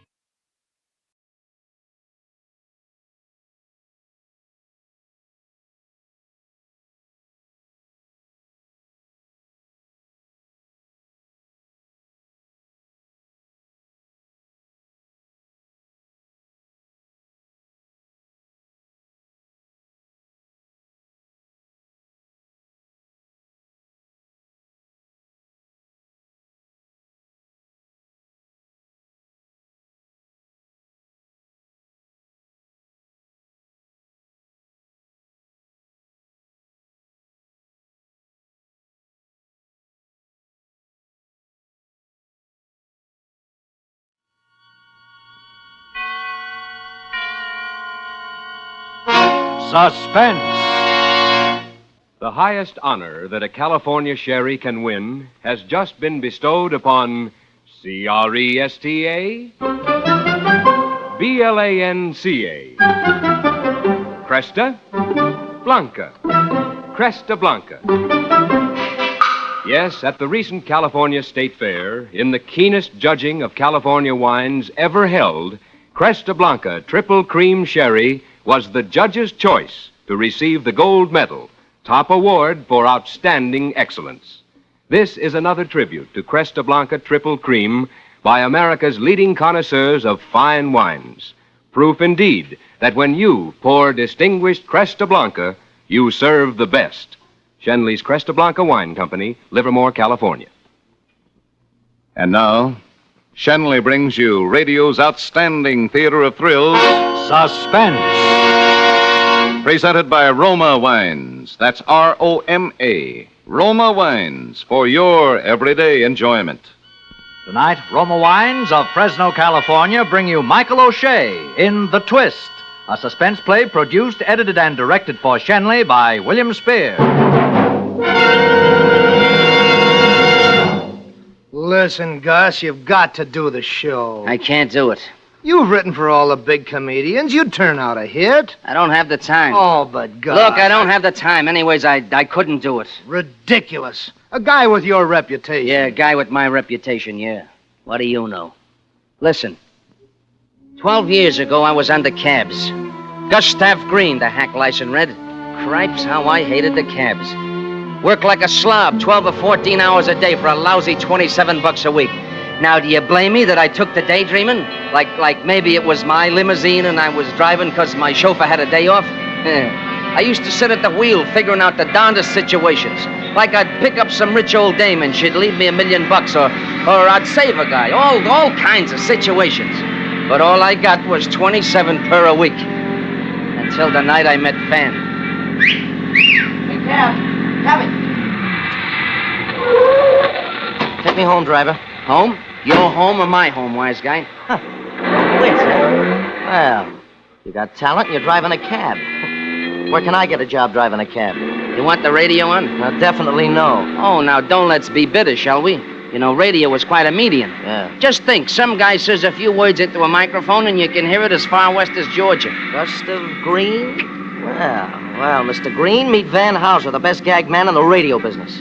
Currently freelancing, unemployed, on the beach. Well, if you're so good, why aren't you in there writing them yaks, wise guy? Why? 'Cause words I know, rib-tickling words, gags, yeah, jokes to make a corpse laugh. But plots, situations. Situations? Yeah, that's another story. I could coin $1 million if I could figure them out. Well, look, situations. Now, let me tell you, I am a veritable Scheherazade on situations. I got $1 million. Now, look, for instance, the guy who says that if other fellas...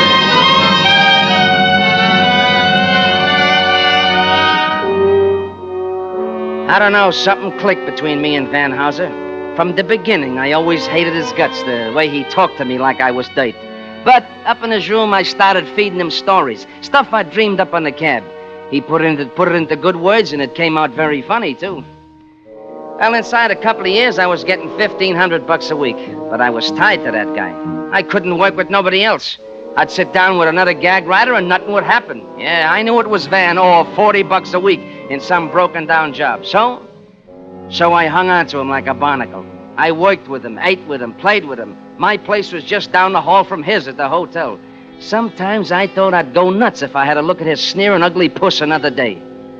And the only satisfaction I had was that he needed me and hated me just like I needed and hated him.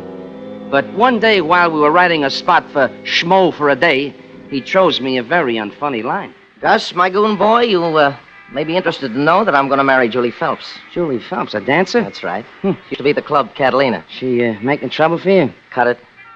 All right. I didn't say nothing against her. All right, you better not. Okay, go ahead and enjoy yourself. Well, thanks.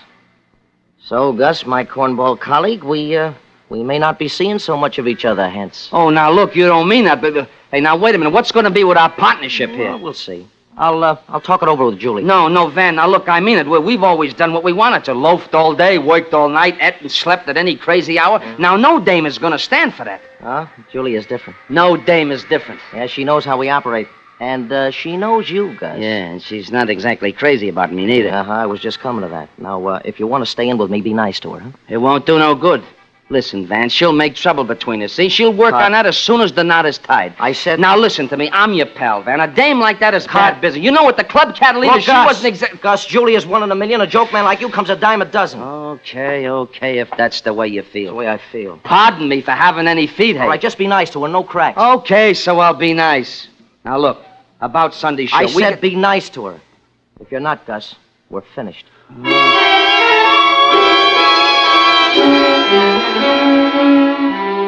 Yeah, I said I'd be nice, but I knew it wouldn't do no good.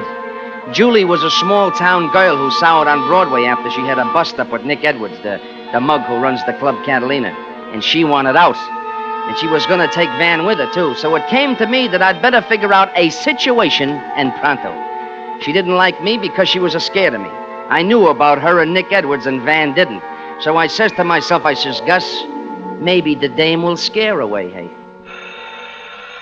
Who is it, Van? Oh, Gus Green, what a surprise. Hello there, Julie. Yeah, this is for you. Flowers? Yeah, Van told me about you, too, see, and I figured... They're lovely. Come on in, Gus. Thanks. I miss flowers so much in the city. Back home, the garden's always full of them. Yeah. Say, this is a nice place you got here. Thanks. Yeah, very swanky. Wasn't that chair once in the lobby of the Club Catalina? Well, I bought it when they redecorated the place. Oh, sure you did, honey, but it just reminded me. About what? I just happened to see your friend Nick Edwards today. I haven't seen Nick in months. Oh, sure you haven't, honey, but he's still carrying the torch over for you. I'm not interested. No, I didn't say you were, but you might be interested in the fact that Nick said, if Van Houser marries Julie, so help me, I'll kill him. Did he say that? Now, would I lie, honey? Well, that settles it. I've had enough of show business. Van and me are going back home. Oh, no, you can't do that to Van, Julie. This is his life. What's he going to do in a small town? I don't care. I'm sick of it. Sick of all the cheap characters, the bums, and the hangers-on. If I want him to, Van will come with me. Oh, look, maybe he would. Well, I'm sure he would. But, Julie, what I really wanted to say was, why don't you give me a few days? I'll go talk to Nick, and who knows, maybe I can fix the whole thing up. Would you, Gus? I'd like to stay for Van's sake. I'd like to see him get a good job with regular hours. Maybe an advertisement. Sure. Nick will listen to me. Well, at least I can try, huh? Thanks, Gus. You're nice. I didn't know. And then I got another idea. What's that? Maybe the three of us could all work together. Oh, I can't write. I can type. Well, we need a secretary. We could dictate our stuff to you. I don't know shorthand. You don't have to. After all, what is a comedy script? Along the left-hand side of the page, you put the name of the character, and then you write out what he's supposed to say. Simple? Sounds simple. Well, you could spend more time with Van. How would you like to try? I'd love to. Gus, it would be wonderful.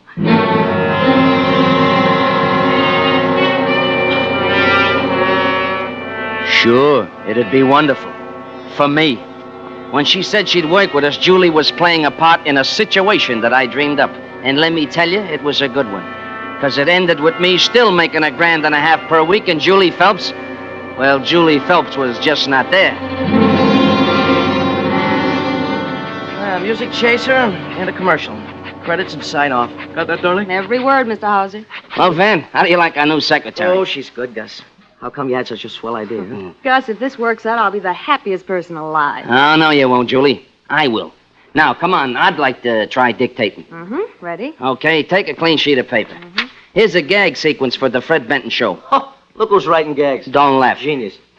Now, look, Fred's talking to Mrs. Mishmash, and she starts reading the wrong page of the script, you see? Yeah. Ready? Let's go. Mrs. Mishmash, please don't laugh at me. Mm-hmm. I think we've made a mistake. Mistake. Uh-huh. Now, Fred Benton, I know I have. Have. Mrs. M, let's start all over from the beginning. All over from beginning. Fred, Right. if you love me, you will. That's funny? No, that's will. charming. No, this is Mrs. Am I going too fast? No, that's Okay, fine. this is Mrs. Mishmash again. I would do anything for you. Anything for you. Fred, he says, I would like to see you. Oh, I'm bored. Okay. Mrs. M again. Let's talk this over. How about tonight? How about tonight? Yeah. Fred, when? At midnight. Midnight. Mrs. M. Come, I'm waiting for you right now. for you right now. Did you get it all? Mm-hmm. Good. Type it right wait, up. Wait. What's the matter? Don't bother, Julie. We couldn't use that corn even on the Benton show.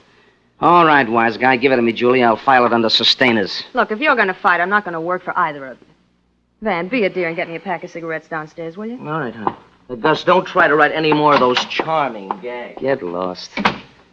Gus, Yeah? did you get anywhere with Nick? Well, yeah, Julie, he's softening up, but he wants to see you. Gus, I don't want that man near me. Now, look, you'll see him. You better start wearing black for Van. You know Nick Edwards. I know Nick wouldn't stop at killing, but I... Now, listen, Julie, I haven't got time to argue with you now. Van will come back, but why don't you come to my place tomorrow night at 11? I'll run in a van for sure. Well, then come before 8 and wait for me. We'll have rehearsals till then. What about Van? Tell him you're going to sleep early or something. What if he calls anyway? I'll cover you. I'll probably be with him anyhow. He must never know about Nick. I get it. Now, listen, Julie, you just leave everything to me, and in a couple of days, you won't have to worry about Nick Edwards again. Yeah, just leave everything to me, and you won't have to worry about anything anymore, Julie Phelps. Not even your own funeral.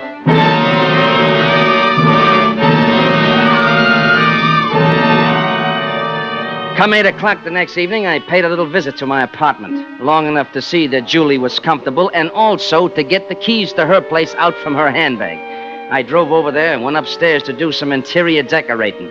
My kind.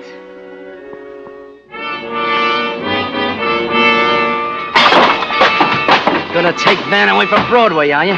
Gonna send me back to $40 a week in a pig's ear, you are, Julie Phelps, get that? In a pig's ear.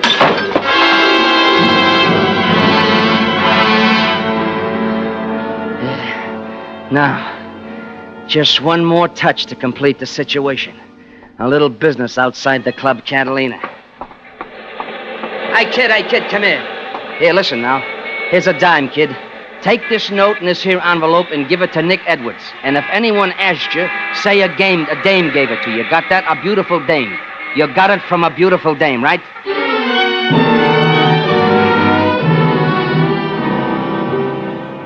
Look, Gus, no more work. Let's knock off. What's the matter, Van? You tired? No. Well, what's eating you? Oh, you wouldn't understand. All right, so don't tell me. I don't care anyhow. All right, it's Julie. Said she had to go to bed early tonight. So what? It ain't legal? I called a half dozen times, no answer. Uh-huh. Afraid she's two-timing you, huh? I didn't say that. Yeah, but I know how you feel. Yeah, well, mind your own business. Look, my friend, I'll do you a good turn. Leave me dial the number for you. The number's on the pad. Let's see what your fat fingers can do. Okay. You could talk to her while I go down to my room to get my hat and coat. I'll take you for a drive before we hit the sack. Well, sometimes you're even human. Okay, here, take it. It's ringing now. I'll be right back. I'll see.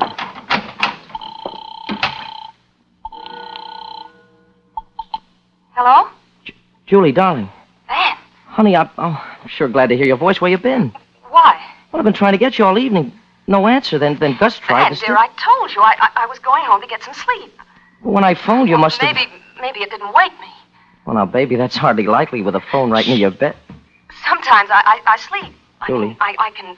Julie, is there someone there with you? Of course not, Van. I'm alone. I'm by myself. What are you... No. Julie. Van! Julie! Van! Julie, what's the matter? Julie!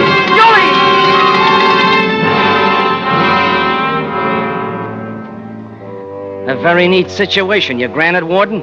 Sure. Julie being killed in her apartment 2 miles away, Van hearing it over the phone, and me in the next room to him at the hotel. You like it, huh, Warden? Yeah, I like it, too, and I did it. That was a very sensational situation.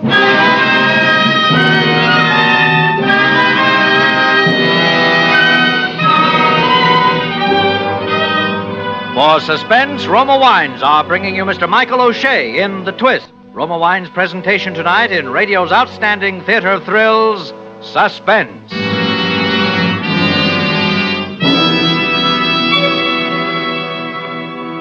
Suspense, radio's outstanding theater of thrills, is presented by Roma. That's R-O-M-A, Roma Wines.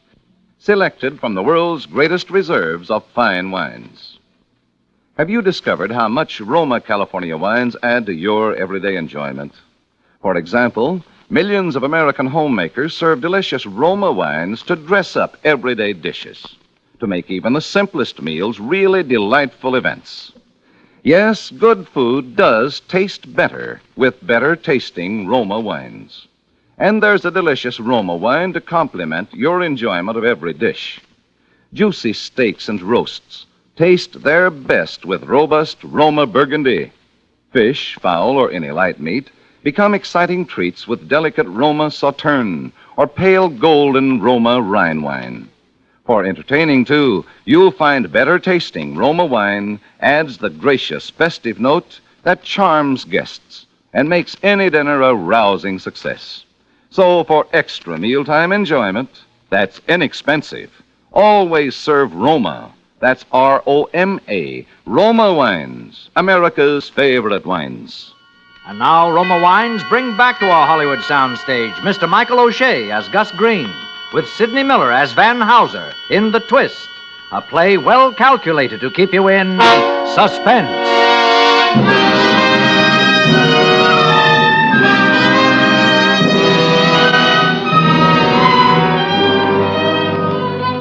Van was still screaming into the phone when I came down the hall from my place a minute later with hat and coat draped over my very shaking arm. I opened the door. Gus. Gus, something's happened to Julie. Huh? Something's happened to Julie. Well, how do you know? Did you get her? Yeah, she answered the phone. But, so? Well, she sounded funny, like there was someone in the same room, and then suddenly she sounded like she was hit or choked or something. Well, maybe it's just a gag she was pulling. You know, dames do that sometimes. You think so? Why, sure. No, it couldn't be. I heard her, Gus. Gus, what should I do? Now, come on, keep your shirt on, The Van. way she screamed. Did you call her back? No, I didn't. Well, why don't you? That's right. So I call her back. That's what I'll do. Sure. Of course, I'll call her. Hand me the phone. Here. Something's happened. I know it has. Line busy? No answer. Yeah, but you just spoke to her a minute ago. Oh, Gus, I'm worried. I'm worried sick. Forget it. She's all right. Come on out for a ride. Oh, no, I couldn't. Look, tell you what I'll do for a pal. I'll drive you over there. You can check up for yourself.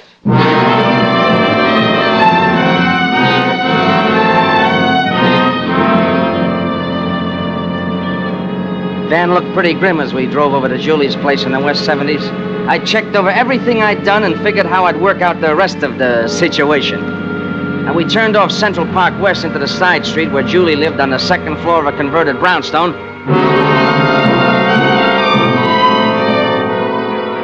Hey, look, there's a guy coming out of the house. That's probably nobody. I can't see who it is. He's making a getaway. Gus, follow him. I never catch him now. Oh, gosh, Gus, if you'd only got close enough to see his license number. Well, I did. What was it? LK573498. LK573498. All right, Sam Spade. Now let's go upstairs and visit Julie, huh? The door to Julie's apartment was wide open when we got upstairs, and the place was just like I left it. Like there'd been some kind of a fight. And then I saw where I'd made a mistake. The telephone where Julie was supposed to be strangled was as neat as a pin.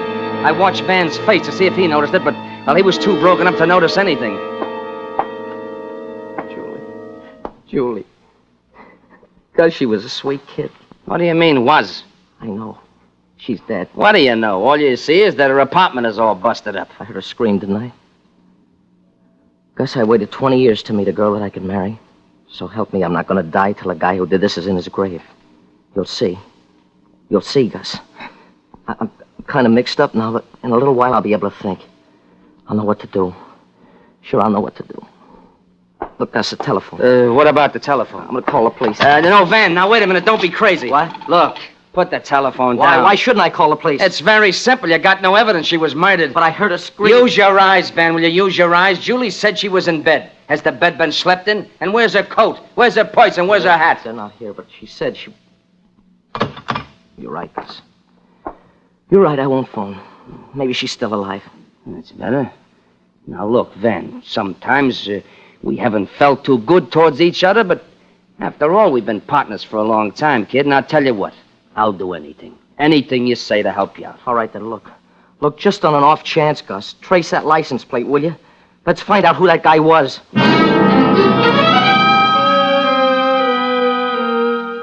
We went back to our hotel. I slept like a log because I knew that Julie was 10 feet from my bed in the closet, very dead, where she couldn't come between me and Van anymore. Next morning, I told Van I'd checked at the license bureau. Whose car was it? Nick Edwards. Catalina Edwards? That's right. Why, that dirty goon, Now, look, you don't think that he... I don't have to think. I'll let the police Now, do it. wait a minute. Hold it. Look, Van, I never told you this before, but I knew all along that Julie was playing around with Nick Edwards. With Nick Edwards? Yeah. That's why I never liked her. Now, you better not call the cops. Maybe we was just busting in on a private little party last night. No, I can't believe it. No, not Julie. Well, we gotta find out where she is. And the guy who knows is Nick Edwards. What makes you think he'll tell? I'll tell you what. I'll call him at the club tonight and ask him over. I think maybe he'll accept me invitation.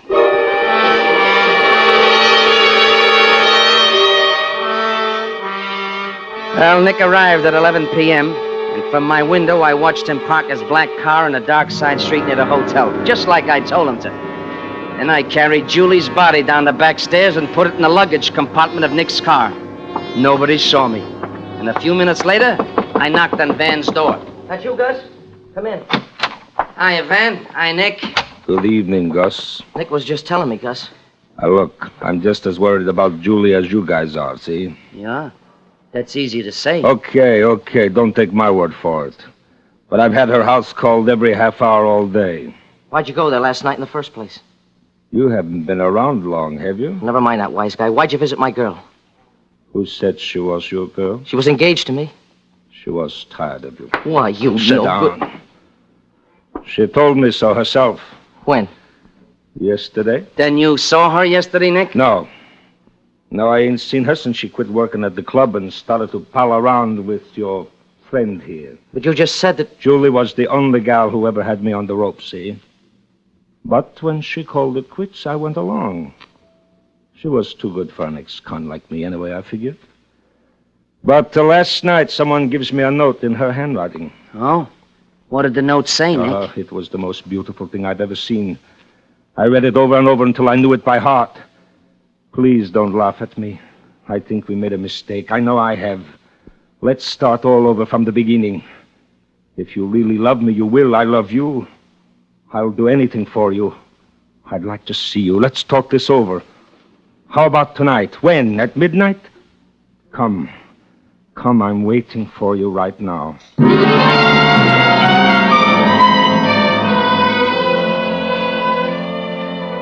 As soon as Nick Edwards left, I told Van I didn't believe anything he said, and as far as I was concerned, Nick either killed Julie or had taken her away. Van agreed with me, and we called the police.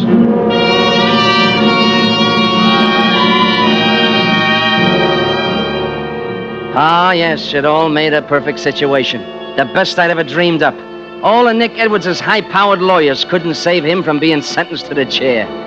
Yes, sir, life looked pretty sweet, but there was just one thing wrong. Van's comedy was getting worse and worse. Fred Benton told us we'd have to get better or else. Now, we sat in Van's room sweating out a Benton program that was a day overdue. Van, for the love of Mike, will you pull yourself together? Gus, I can't think. You don't have to think. I gave you the whole situation. All you gotta do is write the gags for it. Gags? Now, look. In the first scene, Fred and Mrs. Mishmash steal a horse. But here's the twist. The horse is blind. You get it? Yeah. Well, come on, then, Gib. You know hundreds of horse gags. Now, just give them a twist and fit the situation. I can't. They just won't come. Look, if we don't get this script in tomorrow, Fred will can us. Now, come on, guy, will you write? I'll write yourself. Then you know I can't write. I'm no good without a gag man. Get yourself another gag man. I'm through. Look. Washed up. You know it won't work, Van. You know that.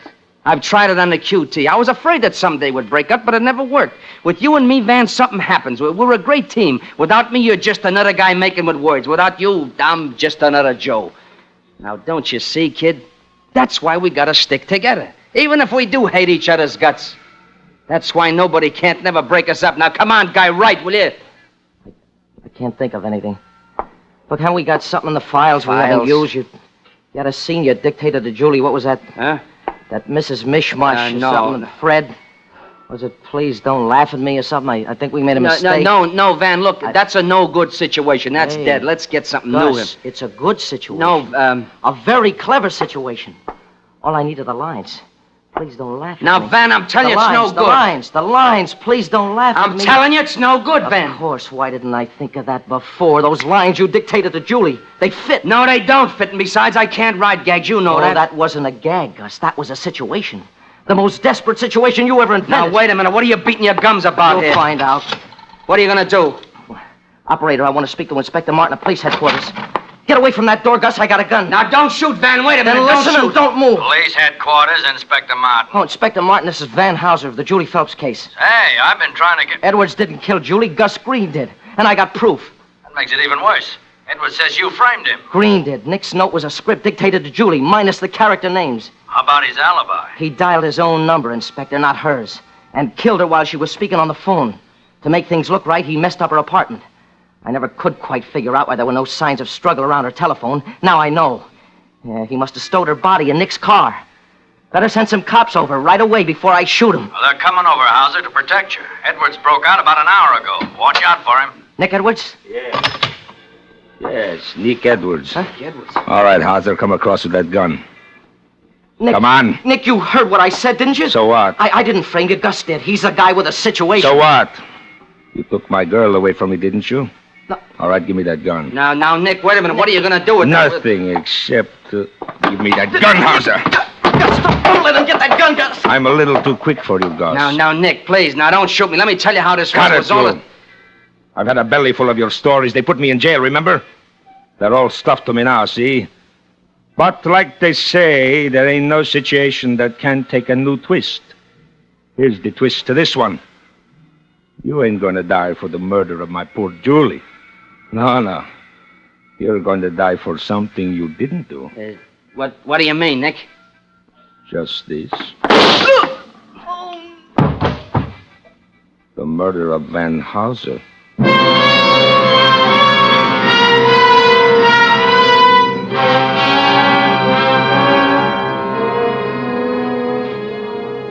Well, they didn't believe me at the trial. So I'm up for killing my late unlamented partner. But you know me. I always like a twist. They got Nick for killing Julie. Now I guess you can understand why I can't write the prisoner's annual show, can't you, Warden? Not without Van. And besides, like I said, I don't have too much time, do I? Before I go to the chair.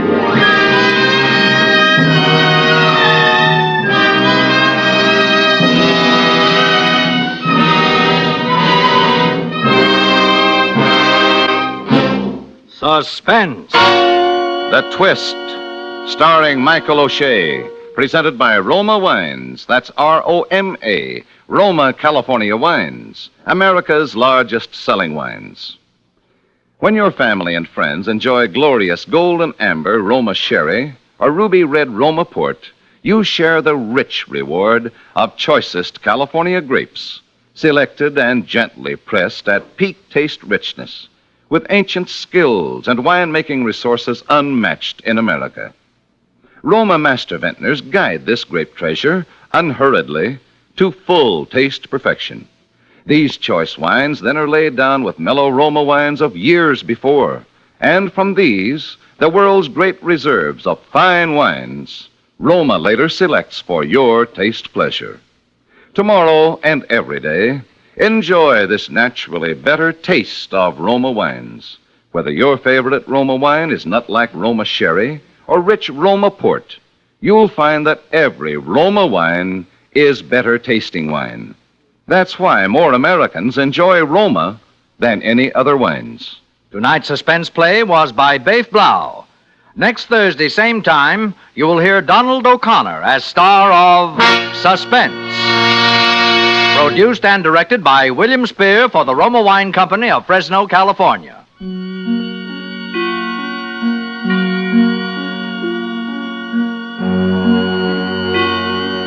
In the coming weeks, Suspense will present such stars as Claire Trevor, Kirk Douglas, and others. Make it a point to listen each Thursday to Suspense, radio's outstanding theater of thrills.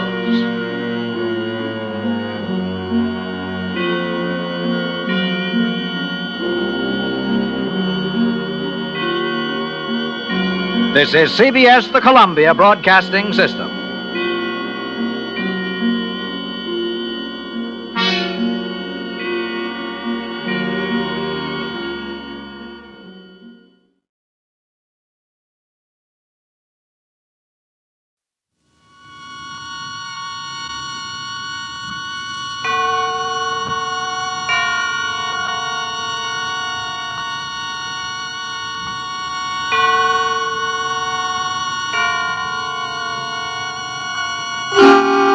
Suspense.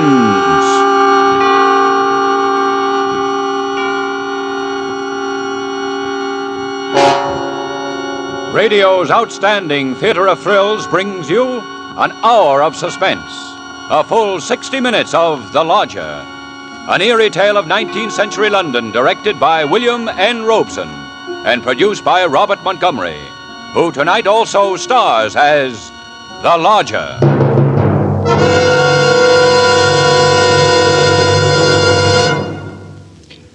This is Robert Montgomery, with a few words about a city. A sprawling, furious city, which had slackened its pace to allow the miasma of horror to settle even to its furthest corners. I say horror, but there was a fascination, too, for there is always a fascination where there is violent death. The city, it was London, and the year was 1888, a London terrorized by the fifth in a succession of horrible murders. Such is the very real setting for The Lodger, for Mrs. Belloc Lowndes' novel is based on fact. It was almost certain that these deeds were the work of one person, for this meager identity was established by the victims themselves. They were all young, all attractive women. It was the killer, still at large, who absorbed the imagination of the great city, the killer who had taken special pains to make it clear that some obscure and terrible lust for vengeance possessed him. And because of him, laughter was forced, conversations waned, and there were silences where there should have been good talk between neighbors. Only in homes, doors bolted and blinds drawn, was the talk easy, as, for example, in the home of Ellen Bunting. In particular, Ellen Bunting. Ellen was no different from all the middle-aged housewives dwelling in London's squalid Whitechapel district. Her home was a small segment plastered into a block-long tenement in Marylebone Road. Ellen read the newspapers as avidly as she said her prayers, so she knew all the facts of the case. And she knew it was quite proper to refer to the wielder of the knife as the Avenger.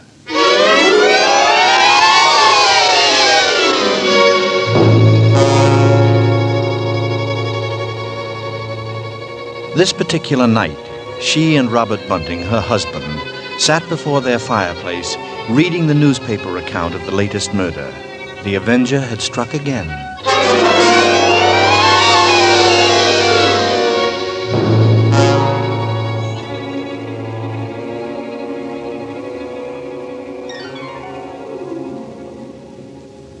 Why, he might be anybody.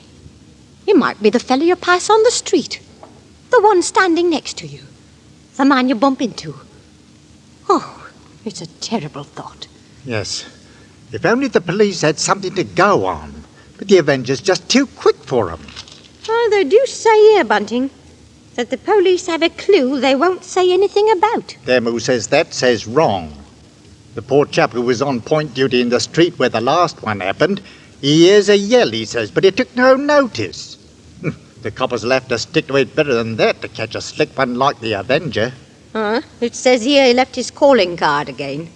A bit of grey paper on which the monster writes his name. Funny kind of visiting card, ain't it? It isn't a thing to make a joke about, Bunting. Or was it a square piece of paper or one of them three-cornered ones? It don't say which, Bunting. Well, it should. Those are the things I like to know about. Keeps a body informed. Huh. And a fair girl again, just like all the rest. And let's see. Described by her friends as a very light-hearted girl. What a pity. Did you ever stop to think who fits that to a T?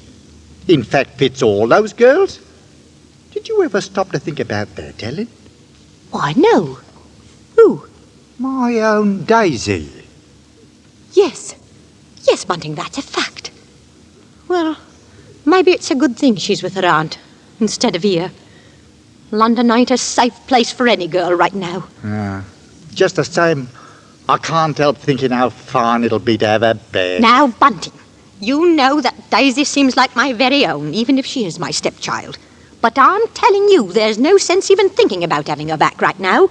We just can't afford it. Oh, I know that, Ellen, only, well, maybe we could manage it some way. Oh, haven't I scrimped myself half crazy trying to keep us going? But you don't care about that, do you? No, your Daisy's more important to you than I am. And No, Ellen, that don't sound like you. we haven't had a lodger for months. Nobody even comes to look at the rooms anymore. Oh, but things will work out, Ellen. And They then we- ain't never going to work out. Soon we won't even have a roof over our heads. Oh, I'm sorry, Robbie. No. Well, don't go worrying another second, old girl. Well- the first thing you know, you won't be pretty no more. Eh? Well, you'll have your face all wrinkled and... Now, see here, Bunting. Now, let's see you smile. Oh, leave me alone. I won't. Oh, get on with you. Now, who do you suppose that could be? It's awfully late for visitors. Bunting, do you think it could be somebody looking for rooms? Why, it just might be. You want me to go to the door? No, I'll go. Mike, like as not, it's Mrs. Fane wanting to loan something or other. Now, you be sure and get a good look before you let anybody in, dear. I'm coming. Yes, sir? Is it not true that you let lodgings? Yes, sir. Won't you come in, sir? Thank you. Could I take your cape, sir? Thank you. However, there's no need. I am looking for rooms. Quiet rooms. Above all, they must be quiet. Oh, yes, sir. You'll find all my rooms quite quiet, sir. All of them? How many are there? Well, just now I have 4 left. The house is empty, save for my husband and me, sir. Oh, that sounds very suitable. You'll pardon me, sir, but the door... I am happy that you closed the door, madam. It's not safe to leave one open in London these days. That is a thing you should remember. It would be so easy for anyone to slip in. I assure you, sir, you needn't be afraid of that. Now, your bag. May I take No. No, I'll hold it. If you'll be so good as to show me the rooms. Oh, yes. Yes, sir. They're right up these stairs, sir. Thank you. This way. Thank you. You see, sir, there's just my husband and me here, and we're ever so quiet. And I'm sure you'll find these rooms to your liking, sir. Here we are. Now, I'll just light the gas. There. Ah. It's very good.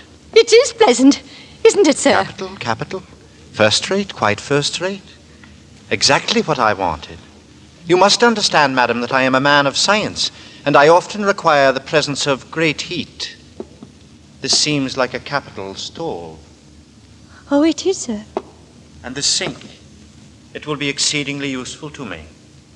Exceedingly. And these pictures, sir. There's not many rooms with such pretty pictures, are there now? The 3 Graces. They've been in the family for years, Yes. I'm tired. Tired, very, very tired. Indeed, sir. Then you mean to take my rooms? Where's my bag? Surely I had a bag when I came in. It's over there, sir. By the door where you put it when we came into the room. Oh, yes, I beg your pardon, madam.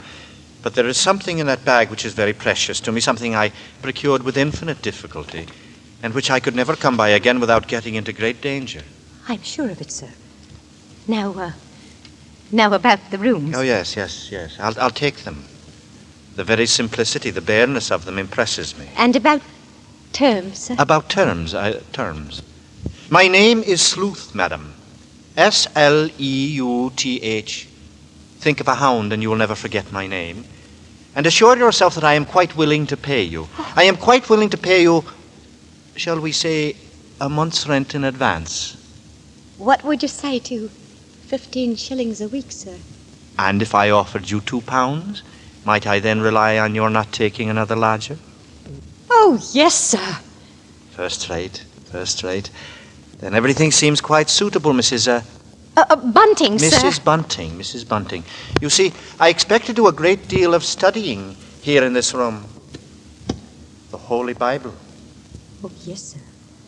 And please, sir, let me help you with your luggage. No, don't touch it. But, sir, I only wish to... Of course, Mrs. Bunting. You only wish to help. You must forgive me. It's just that I am so very weary. Oh, I'm sorry, sir. He bringeth them to their desired haven. Beautiful words, Mrs. Bunting. Indeed they are, sir. And now at last, I've found my haven of rest. I'll be going now, sir. Is there anything else? Oh, yes, of course. Of course there is. Your money, Mrs. Bunting. Now, let's see. Here's 5, 6, 7, 8 pounds. There. Thank you, sir. And would you wish supper now? Tea? Nothing, thank you, nothing. Good night, sir. Good night, Mrs. Bunting. You have... Stop it! You were humming a song. But I... Music, Mrs. Bunting, save that expressing the majesty of God is an accompaniment for irreverent gaiety and an instrument of sin. It bespeaks of obscene gods in revelry. It is the tongue of the devil mocking the saints. Yes, sir. And you assured me your dwelling was quiet. But it is, sir. Believe me, sir, I didn't mean any harm. Believe me, sir. Of course. I am sorry, Mrs. Bunting. I fear I spoke sharply. I don't wish you to think me rude. After all, you have been so very kind, so considerate. Oh, well, I hope I know a gentleman when I see one. Thank you. Thank you very much. And on second thought, Mrs. Bunting, perhaps a bit of bread and butter would be pleasant. Bread and butter. Certainly, sir. I'll have it in an instant.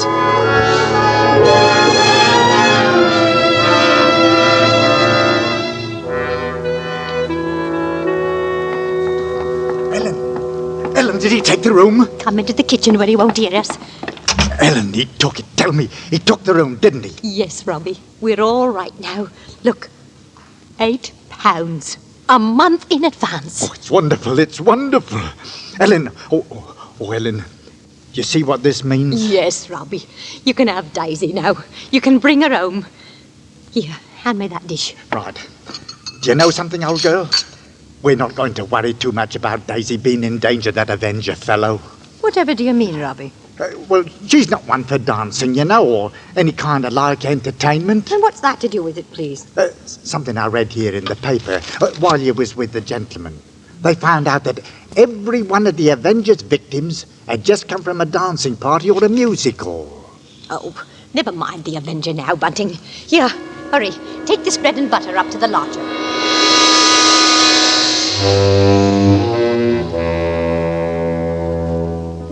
That was the first and the last time Mr. Bunting served the lodger. The man who called himself Sleuth made it at once clear that he preferred to be waited on only by one person, and that person his landlady. He gave her very little trouble. His oddities were something to occupy her mind. They amused her.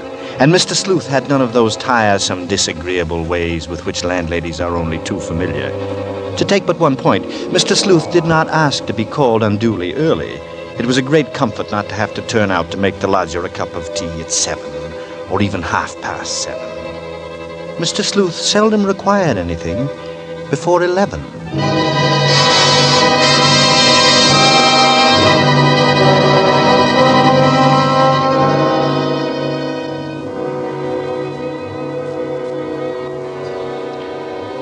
Nothing about her new lodger really distressed Ellen until the evening of the third day.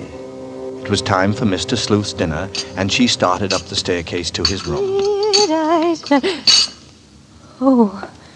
She had cast down many wounded from her. Yea, many strong men have been slain by her. Come in. She saith unto him, stolen waters are sweet, and bread eaten in secret is pleasant. But he knoweth not that the dead are there, and that our guests are in the depths. Why, Mr. Yes. What is it? Those pictures. Those pretty girls. Half-human monsters, madam, who stare at me and eat of my sinew. You've turned all their faces to the wall. A woman is a narrow gate. She also lieth in wait as for a prey, and increaseth the transgressors among men.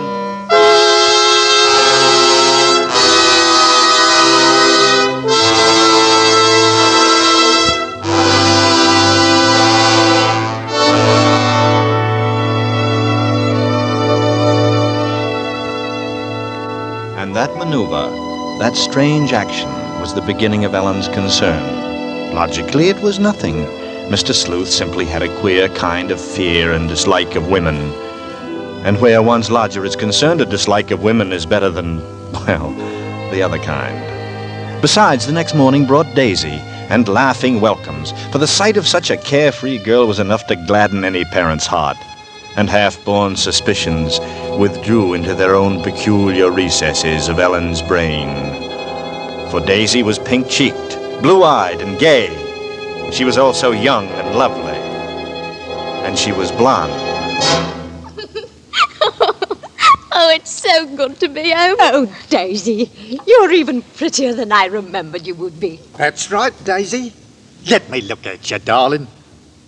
Did you have a nice time at your auntie's? Oh, yes, but I'm glad you wrote me to come back. That old aunt's has nothing to do. There's nothing exciting to do. And Joe will be coming around to see you now, Daisy. I told him you was coming home today.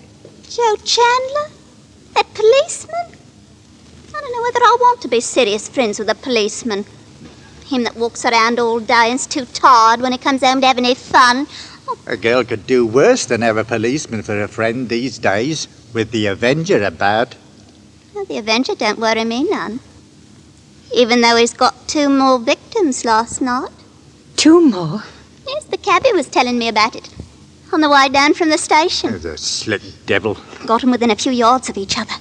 He's got a nerve. Daisy, you talk like you've been taken in by him. Oh, Mother. That'll be Joe, I'm thinking. I'll go, Father.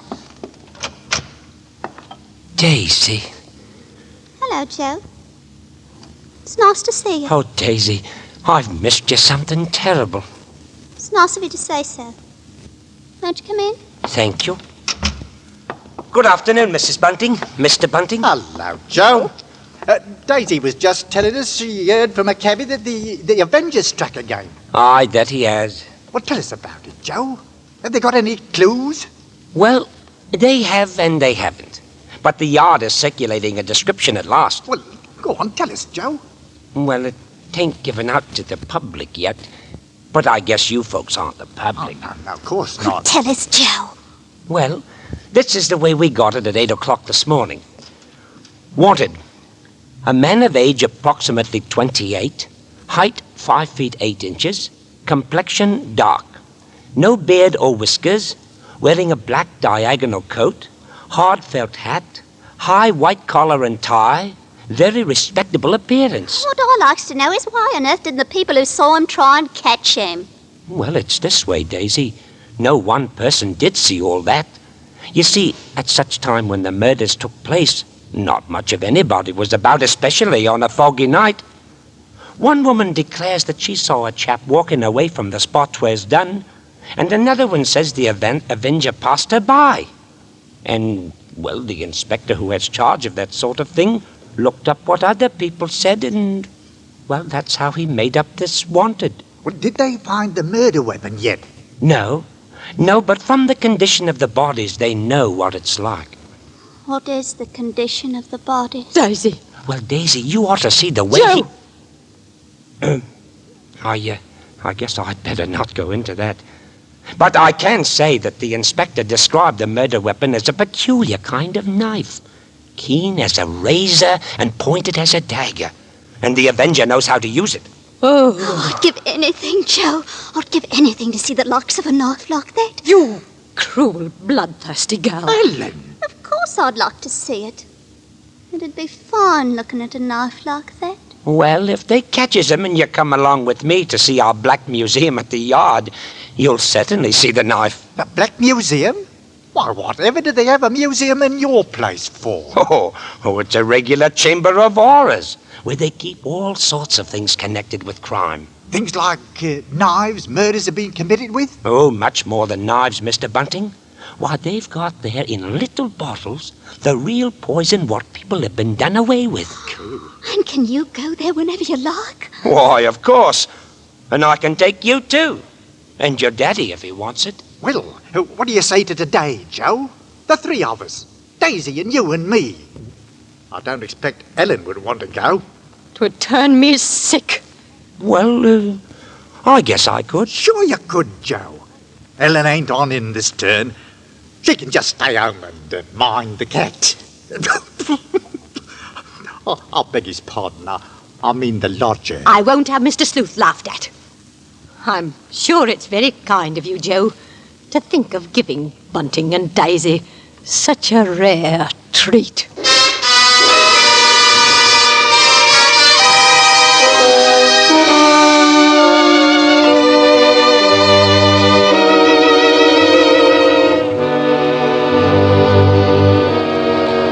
How curious, how amazing to reflect that one unseen, mysterious stranger had touched the lives of those ordinary people. Ellen and Bunting and Joe and Daisy. Here in this drab neighborhood, on that bitterly cold, dreary day, here they had all been, thinking of, talking of, evoking one unknown, mysterious personality, that of the shadowy and yet terribly real human being who chose to call himself the Avenger. And the effect was a very real one, a sort of witchery. The very name Avenger seduced common sense, and somehow even Mrs. Bunting realized the irony of her presence among such talk. While this thought threaded vaguely through her mind, she took her tea, doing everything as was her way, with a certain delicate and clean precision.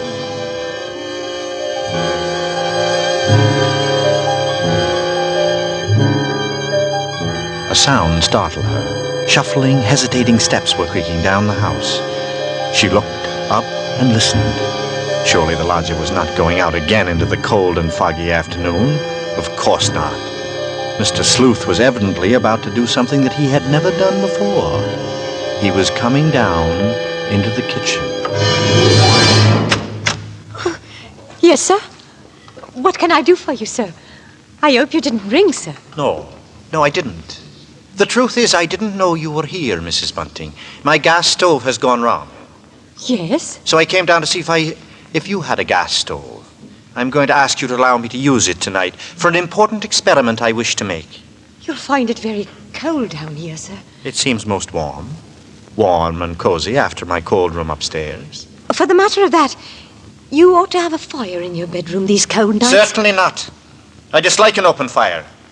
I thought I had told you as much. Yes, I remember. Very good, sir. I'll be out of the kitchen in half an hour. You can use it then, sir. Thank you all the same, Mrs. Bunting. But I shall come down later. Altogether later, after you and your husband have gone to bed tonight. I assure you I will pay you something for the use of the stove, Mrs. Bunting. Oh, no, sir. I wouldn't think of charging you anything for that. That's very generous of you. Sometimes I believe that you are too generous towards me. I feel I have become a burden to you. Have I, Mrs. Bunting? Oh, no, sir. Then I'll bid you good afternoon, Mrs. Bunting. Yes, sir.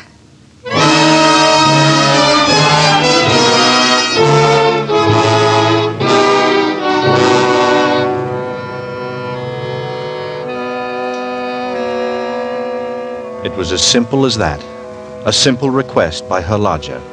But another part of Ellen's mind seemed to be working independently of requests, asking her insistent questions. The house seemed to her alive with alien presences, and she would catch herself listening, which was absurd, for of course she could not hope to hear what Mr. Sleuth was doing 2 flights upstairs. She wondered briefly in what the lodger's experiments consisted. It was odd that she had never been able to discover what it was he really did with that gas stove. All she knew was that he used a very high degree of heat.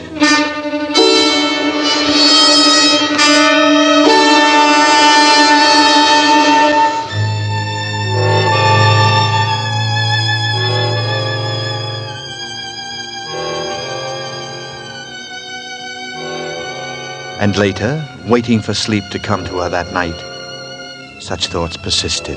They inserted themselves like a cloud between a sweet dream and the dreaming of it. Questions and contrived answers and sudden realizations, as for example the curious matter of Mr. Sleuth's 3 suits, which he had purchased the very day he had arrived at Ellen's home.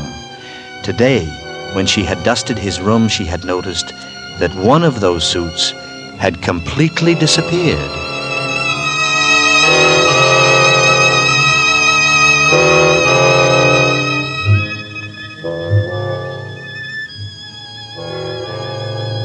It was intensely dark, intensely quiet, the darkest, quietest hour of the night when Mrs. Bunting was awakened by sounds at once unexpected and familiar. Her sleep had been restless with constant disturbing images, and so when she heard the first stealthy footsteps outside her bedroom, she was fully conscious. Tensely, she followed those steps down the stairs, down the hallway. She heard the front door open and then click shut. utter stillness fell upon the house. And outside, the streets were so silent she could hear distinctly the clock from a church tower a mile away toll the hour.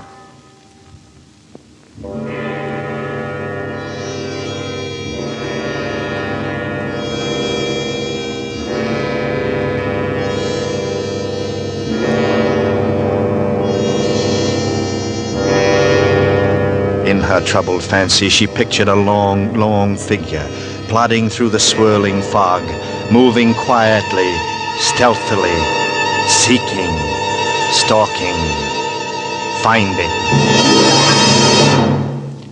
When soon after she heard the lodger return, there was no surcease from the horrible dread which possessed her. Instead, it grew into something shrill, something that made her crouch in her bed, her thumb clasped between her teeth, stifling a scream. And then she remembered. Of course, the stove. The lodger had told her he would use the stove that night for an experiment. For an experiment that needed an intense amount of heat. But for Ellen, there was no more sleep. Merely a tormented state of half-awareness, which suddenly stripped away soon after dawn. Horrible murder! Horrible murder, the piercing scream of a newsboy down in the street. The Avengers strike tonight! Ellen Bunting heard the boy cry out the Avengers' latest stroke made during the night. No!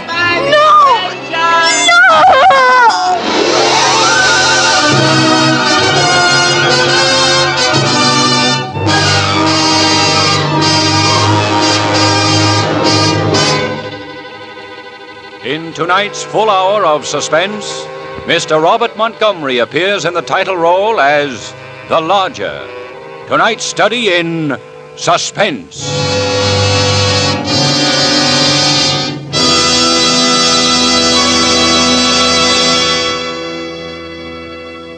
In just a moment, we will return with Act Two of Suspense.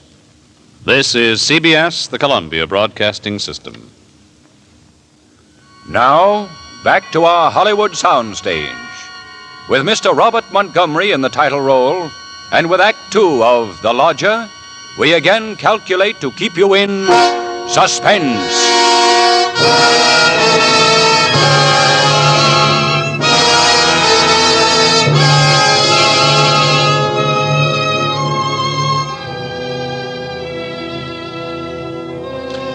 When Mrs. Bunting went down to her kitchen that morning, everything looked just as she had left it, except that the cavernous whitewashed room seemed to be filled with an acrid kind of fog and the smell of burned cloth. She twisted a newspaper, lighted it, then stooped and flung open the door of her gas stove. A fierce heat had been generated there since she had last used the oven, and through to the stone floor below had fallen a mass of stringy black soot. Somehow she wasn't surprised. Somehow it was as she expected. Yet her first glimpse that morning of the gray-faced lodger all but banished her sleepless night's terror. Mr. Sleuth looked lonely, very, very lonely and forlorn. There was a kind of pitiable, helpless weariness in his eyes. She found she was hoping desperately that her unspoken fears were unfounded, and she knew that she must be certain before she voiced her fears to a soul. And there was one thing she could do. Examine the lodger's single piece of luggage. What could it hold? Not much in the way of clothing, surely. It was too small, too narrow. It was more like a case for a knife.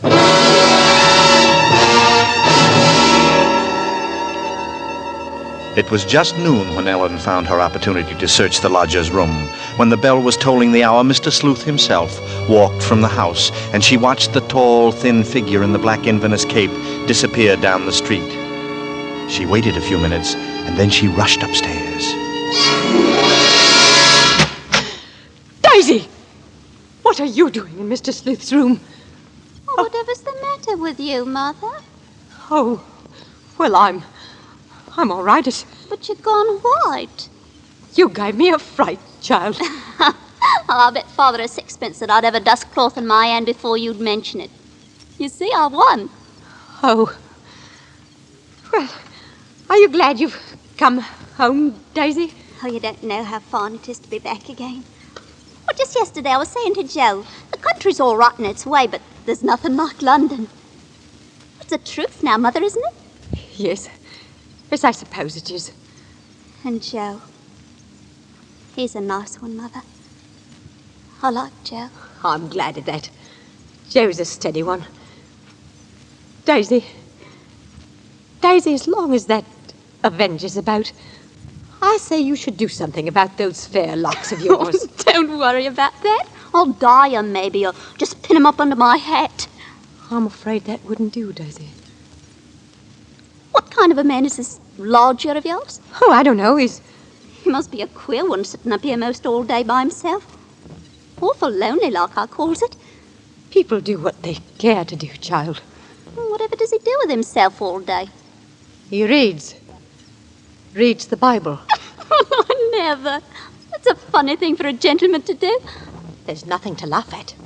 I should feel ashamed of being caught laughing at anything connected with the Bible. He must be a queer card, that lodger. He's no queerer than a lot of people I could mention. Daisy, you go into the lodger's sitting room and dust up. I'll take care of things in here. And you won't send me back to old aunt's? I can stay here, Mother, can't I? I suppose, child. I suppose you can.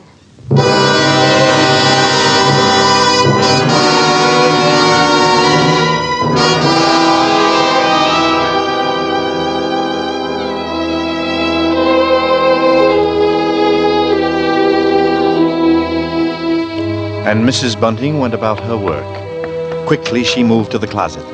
The contents were a bit different from the last time. Another one of her lodger's new suits had disappeared, but somehow she expected that, too. It fitted with the smell of burned cloth she'd noticed that morning in the kitchen. But she found nothing under the bed. She went then to the chest of drawers against the wall.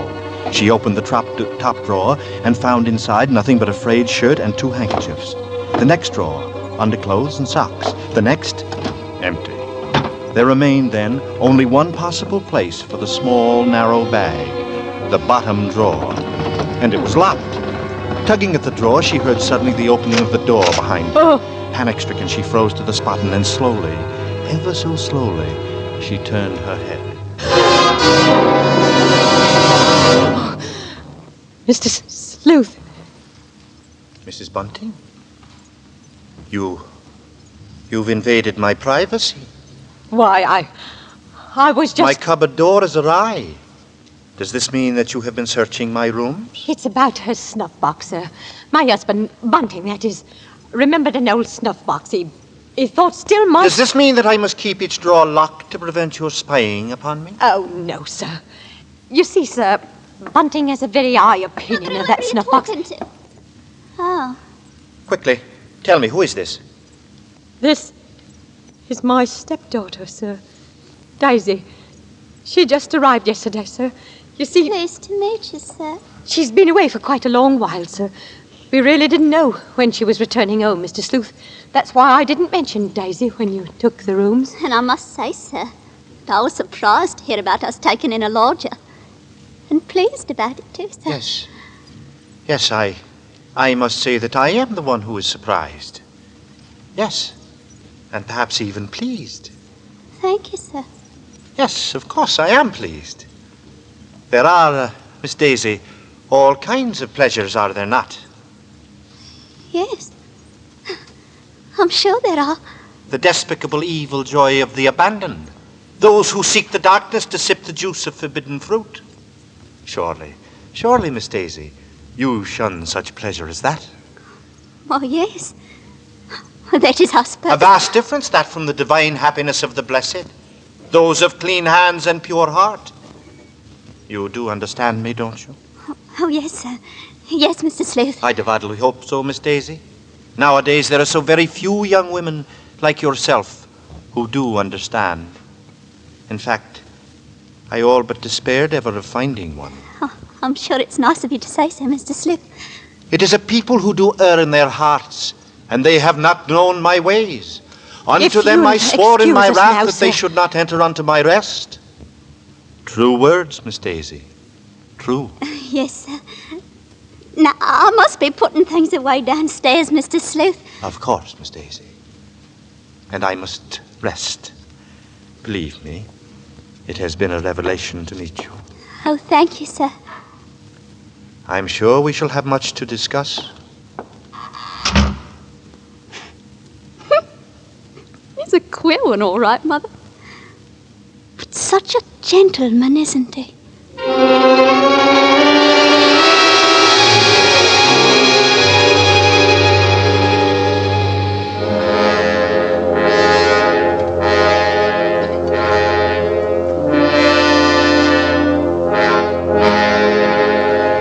At that moment, Ellen had been determined to pour out her terrible knowledge, but the moment was fleeting, and Ellen's resolve fled with it. She told herself that perhaps the past few days had been nothing more than a tormenting play of imagination. There would be a coroner's inquest tomorrow into the Avenger's last murder. Joe would take her. With Joe, they would admit her, and there perhaps she would hear evidence to disprove all her fears, to assure her there was no earthly harm in Daisy's being so near the lodger. This was her gravest concern now, for on the next morning Mr. Sleuth made it a point to see the girl more than once, and fearfully Ellen saw that Daisy welcomed the visits, that her eyes shined whenever the lodger's name was mentioned. That afternoon, she heard once more the voices of her stepdaughter and the lodger coming to her through the kitchen door. She hesitated before entering, tense, apprehensive. I do believe, Mr. Sleuth, I've never known a gentleman with such funny ideas. Oh, Mother.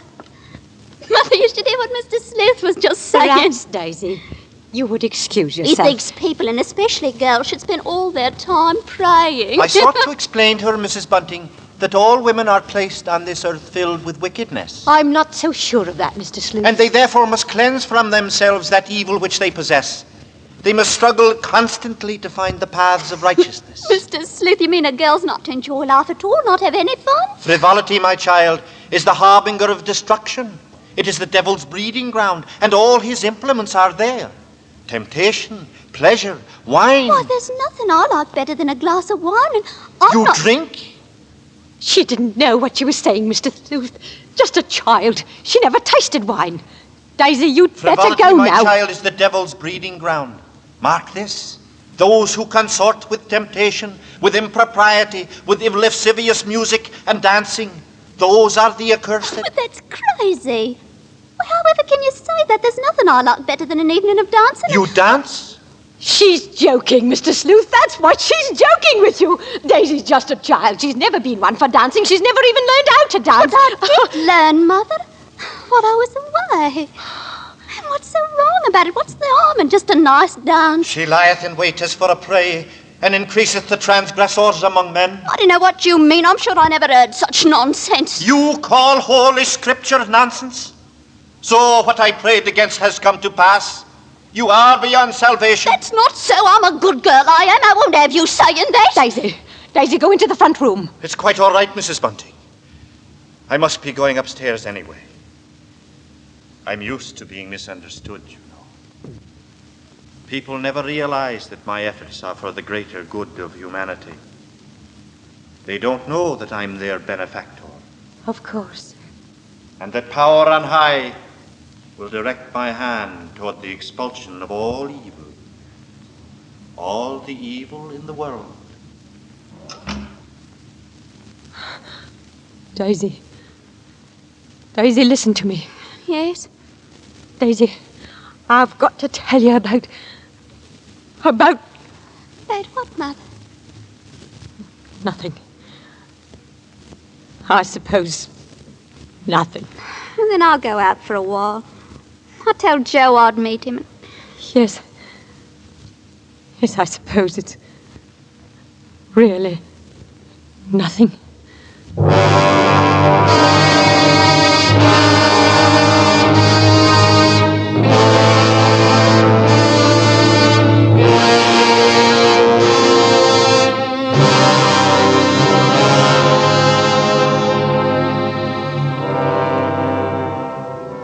But there was something. Though the words had not yet shaped themselves in her mind, there was a knowledge stark and terrifying. It was as if a grinning face were leaning toward her, whispering, and a hand at her back, thrusting her forward. Ellen ran up the steps. She had to know, and who but the lodger could tell her?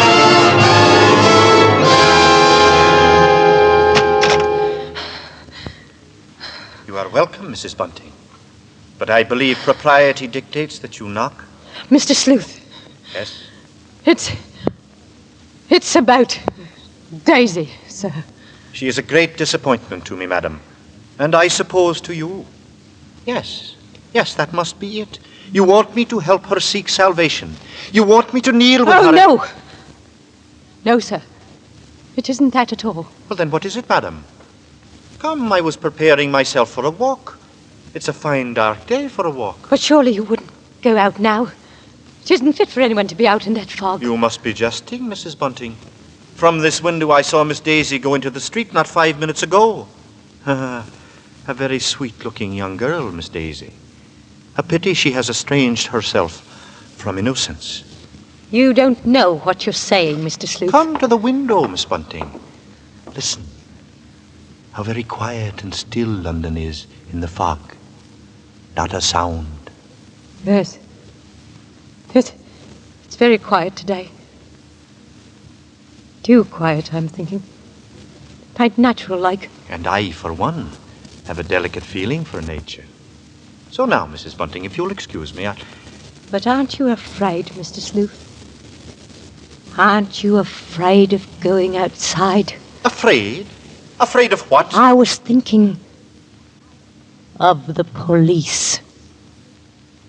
The police?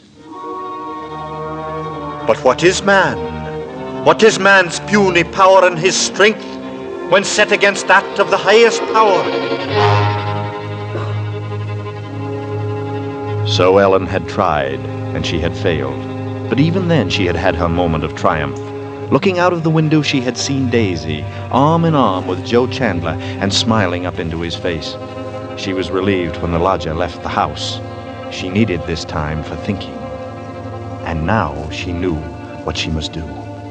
In an hour or so, Daisy would be coming home with Joe, and then she would ask him to take her to the coroner's inquest. She must give the lodger that last benefit of doubt. And if that should fail, then she would tell Bunting, or go to the police. And in an hour, as she expected.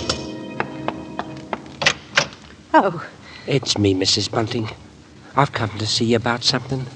Mind if I come in? Yes, come in, Joe. But where's Daisy? That's what I come to see you about, Mrs. Bunting. About Daisy. You see... Where is she, Joe?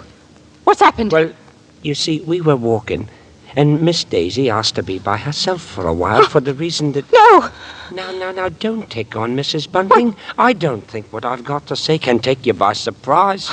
From the look or two you've been casting me lately. Why, Joe, whatever are you talking about? Well, like I say, Mrs. Bunting, it's your daughter. It's Daisy. I want her hand. I want to marry her. Mr. Bunting now said if it's all right with you, it's all right with him. Then Daisy's all right. Nothing's happened to my Daisy. Well, of course she's all right. She told me she wanted to do some thinking about me, and she didn't want me around while she'd done it. Oh. I left her with her daddy just a minute ago at the corner pub. Well, as far as I'm concerned, you have my blessing, Joe. Oh, that's mighty fine, Mrs. Bunting. And, Joe, I want you to do something for me. Of course I will. Just ask me, Mrs. Bunting. Joe, I want to go to the coroner's inquest tomorrow. Coroner? But why?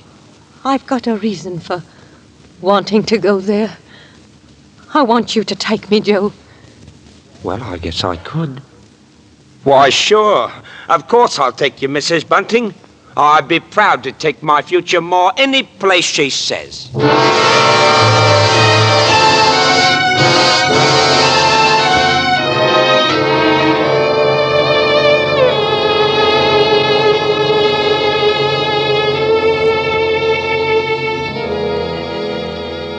So the last frantic search for disproving evidence had begun, and the next day, with the knowledge that Bunting was left in the house to look after Daisy, Ellen boarded the underground train with Joe Chandler.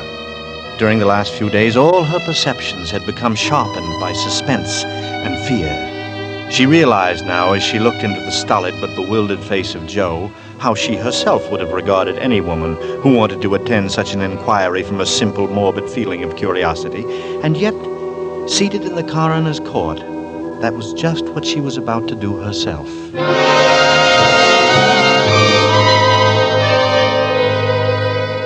Ellen, seated near the rear of the room, listened to each of the witnesses, and from them she found none of the hope she had come for none of them had seen the Avenger or knew what he looked like.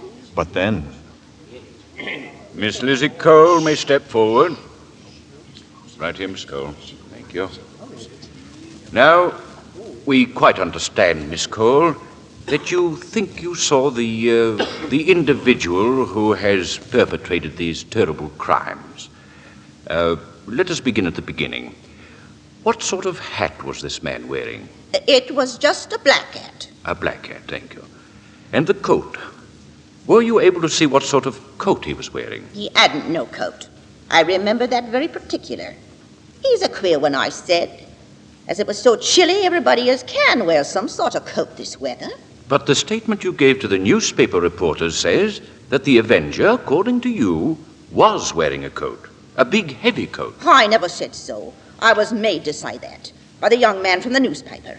Just put in what he liked in his paper, he did. Not what I said at all. And you assert that he looked at you, is that correct? Frightened me half to death, he did.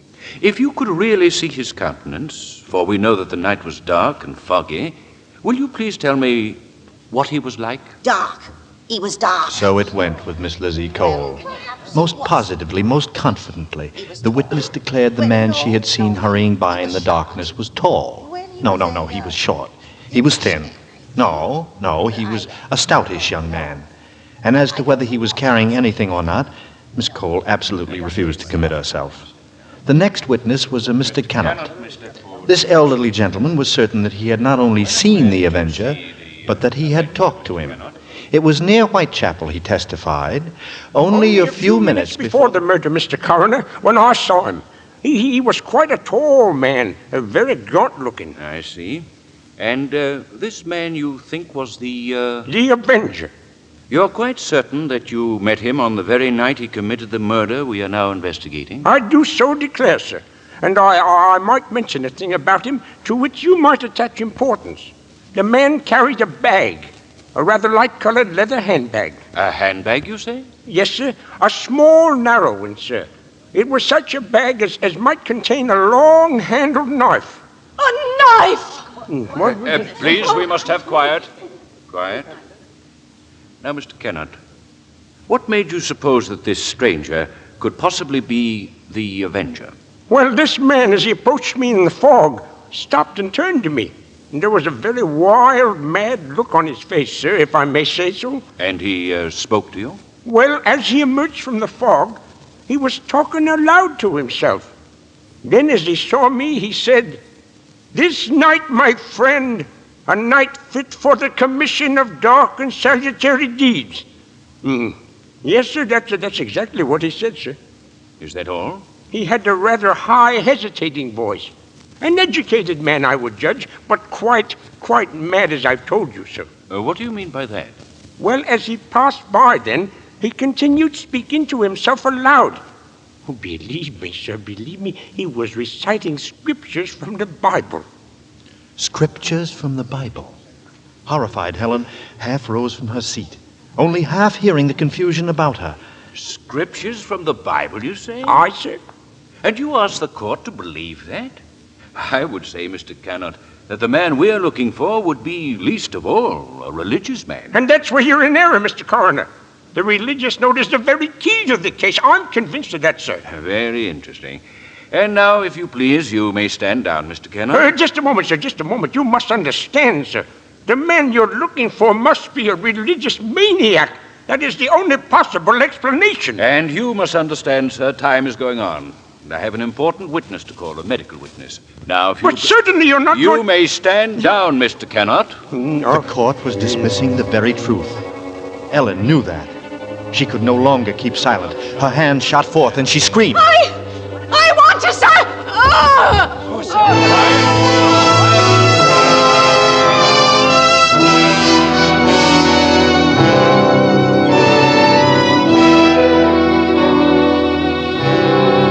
On the verge of speaking, she had fainted. And then when Ellen was revived a few minutes later, she said nothing. Her brain was in too great a turmoil, her nerves too shocked. Like one in a dream, she allowed herself to be led by Joe Chandler from the courtroom.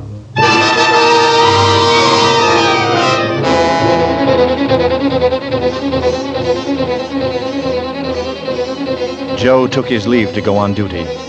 And as Ellen Bunting's train pulled away from the station, a new torture came to her. Forming in her mind was the awareness that if Sleuth were the murderer, she was equally responsible for his crimes. She had been giving him protection.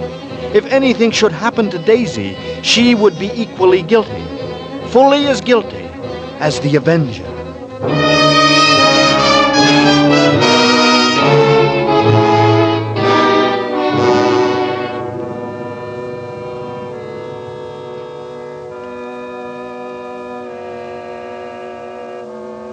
As Ellen neared her neighborhood, her dread was increased. With each moving footstep, with each heavier boom of thunder from the rainstorm that was almost here, the grip of terror grew tighter and tighter about her.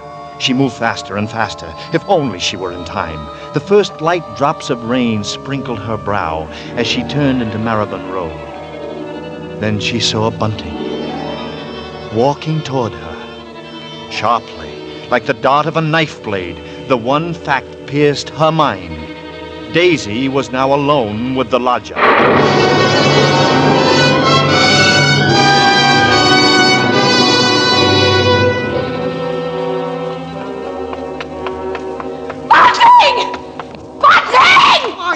Ellen, what is it? Tell me, Bunting! Where's Daisy? Where is she? I say, where's Daisy? Where is she? I say, where? At home, where I left her, Ellen. No, Bunting. What is it, Ellen? No. What is it? Listen to me. Try to understand. Sleuth is the Avenger. What are you saying? Our lodger. He's the Avenger, Bunting. Daisy's in danger. Hurry!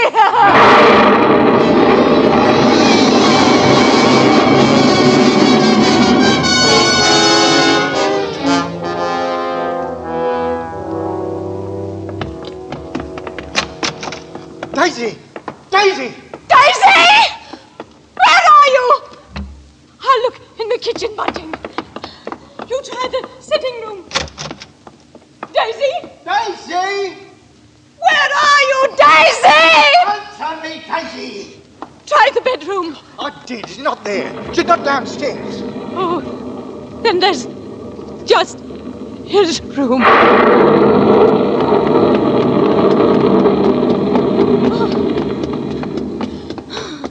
I am ready, O Lord, ready to smite thine enemy.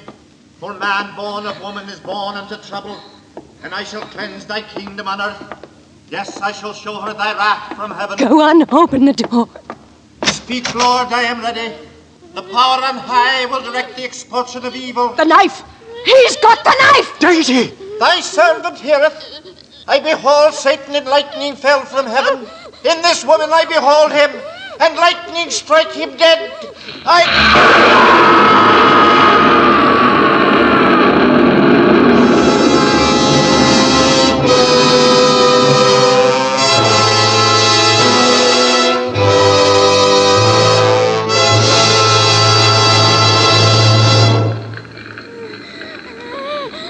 Bunting, is she all right? Yes. Take her out, Ellen. No, Bunting, you can't stop the fire. We must save ourselves. Come away, Daisy. He's dead, child. He's dead. Aye, he's dead.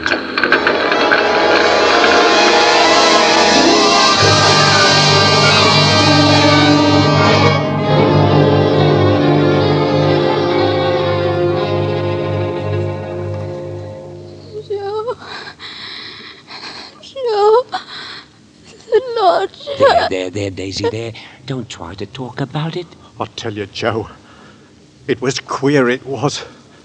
As if the Lord himself struck the ass with lightning and spread the fires of hell to cleanse whatever the lodger had touched.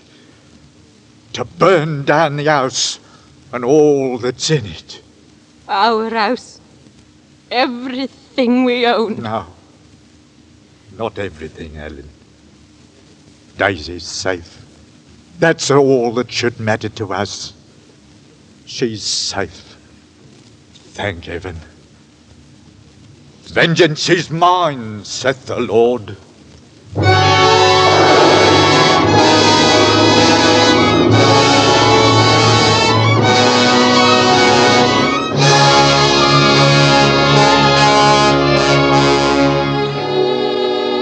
Death by act of God. Thus the final entry in Scotland Yard's record of the famous Avenger case. Yes, the day which brought an end to Mrs. Bunting's lodger brought also an end to the knife slayings which had terrorized London. But curiously enough, there were those at Scotland Yard who were never quite sure that the charred remains of a man they removed from the ashes of the Bunting home were indeed those of the Avenger, any more than Mrs. Belloc Lowndes, who novelized the case, was ever quite convinced.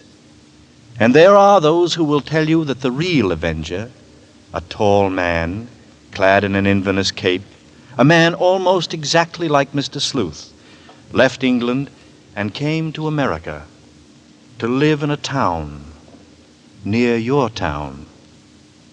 He would be quite old now, but it may be true.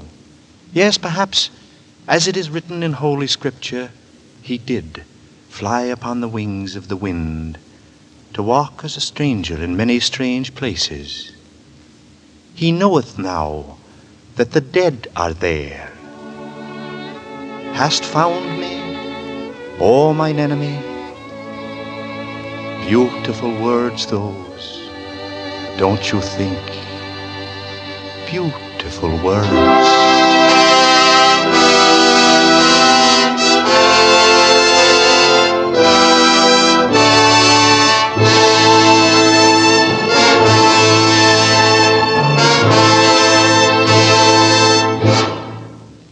This is Robert Montgomery, without the Inverness cape.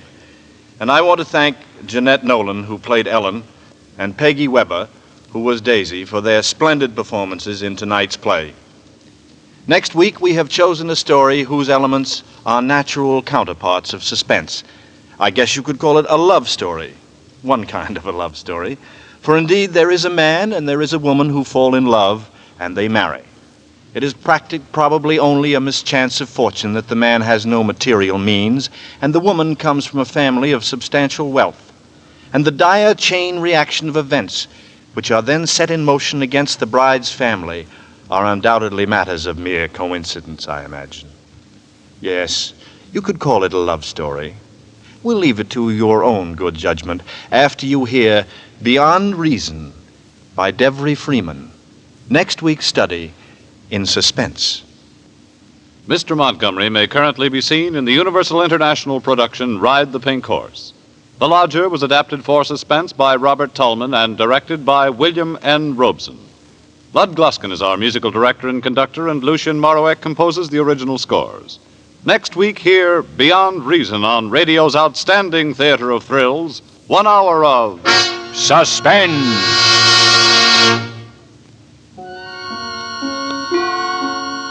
This is CBS, the Columbia Broadcasting System.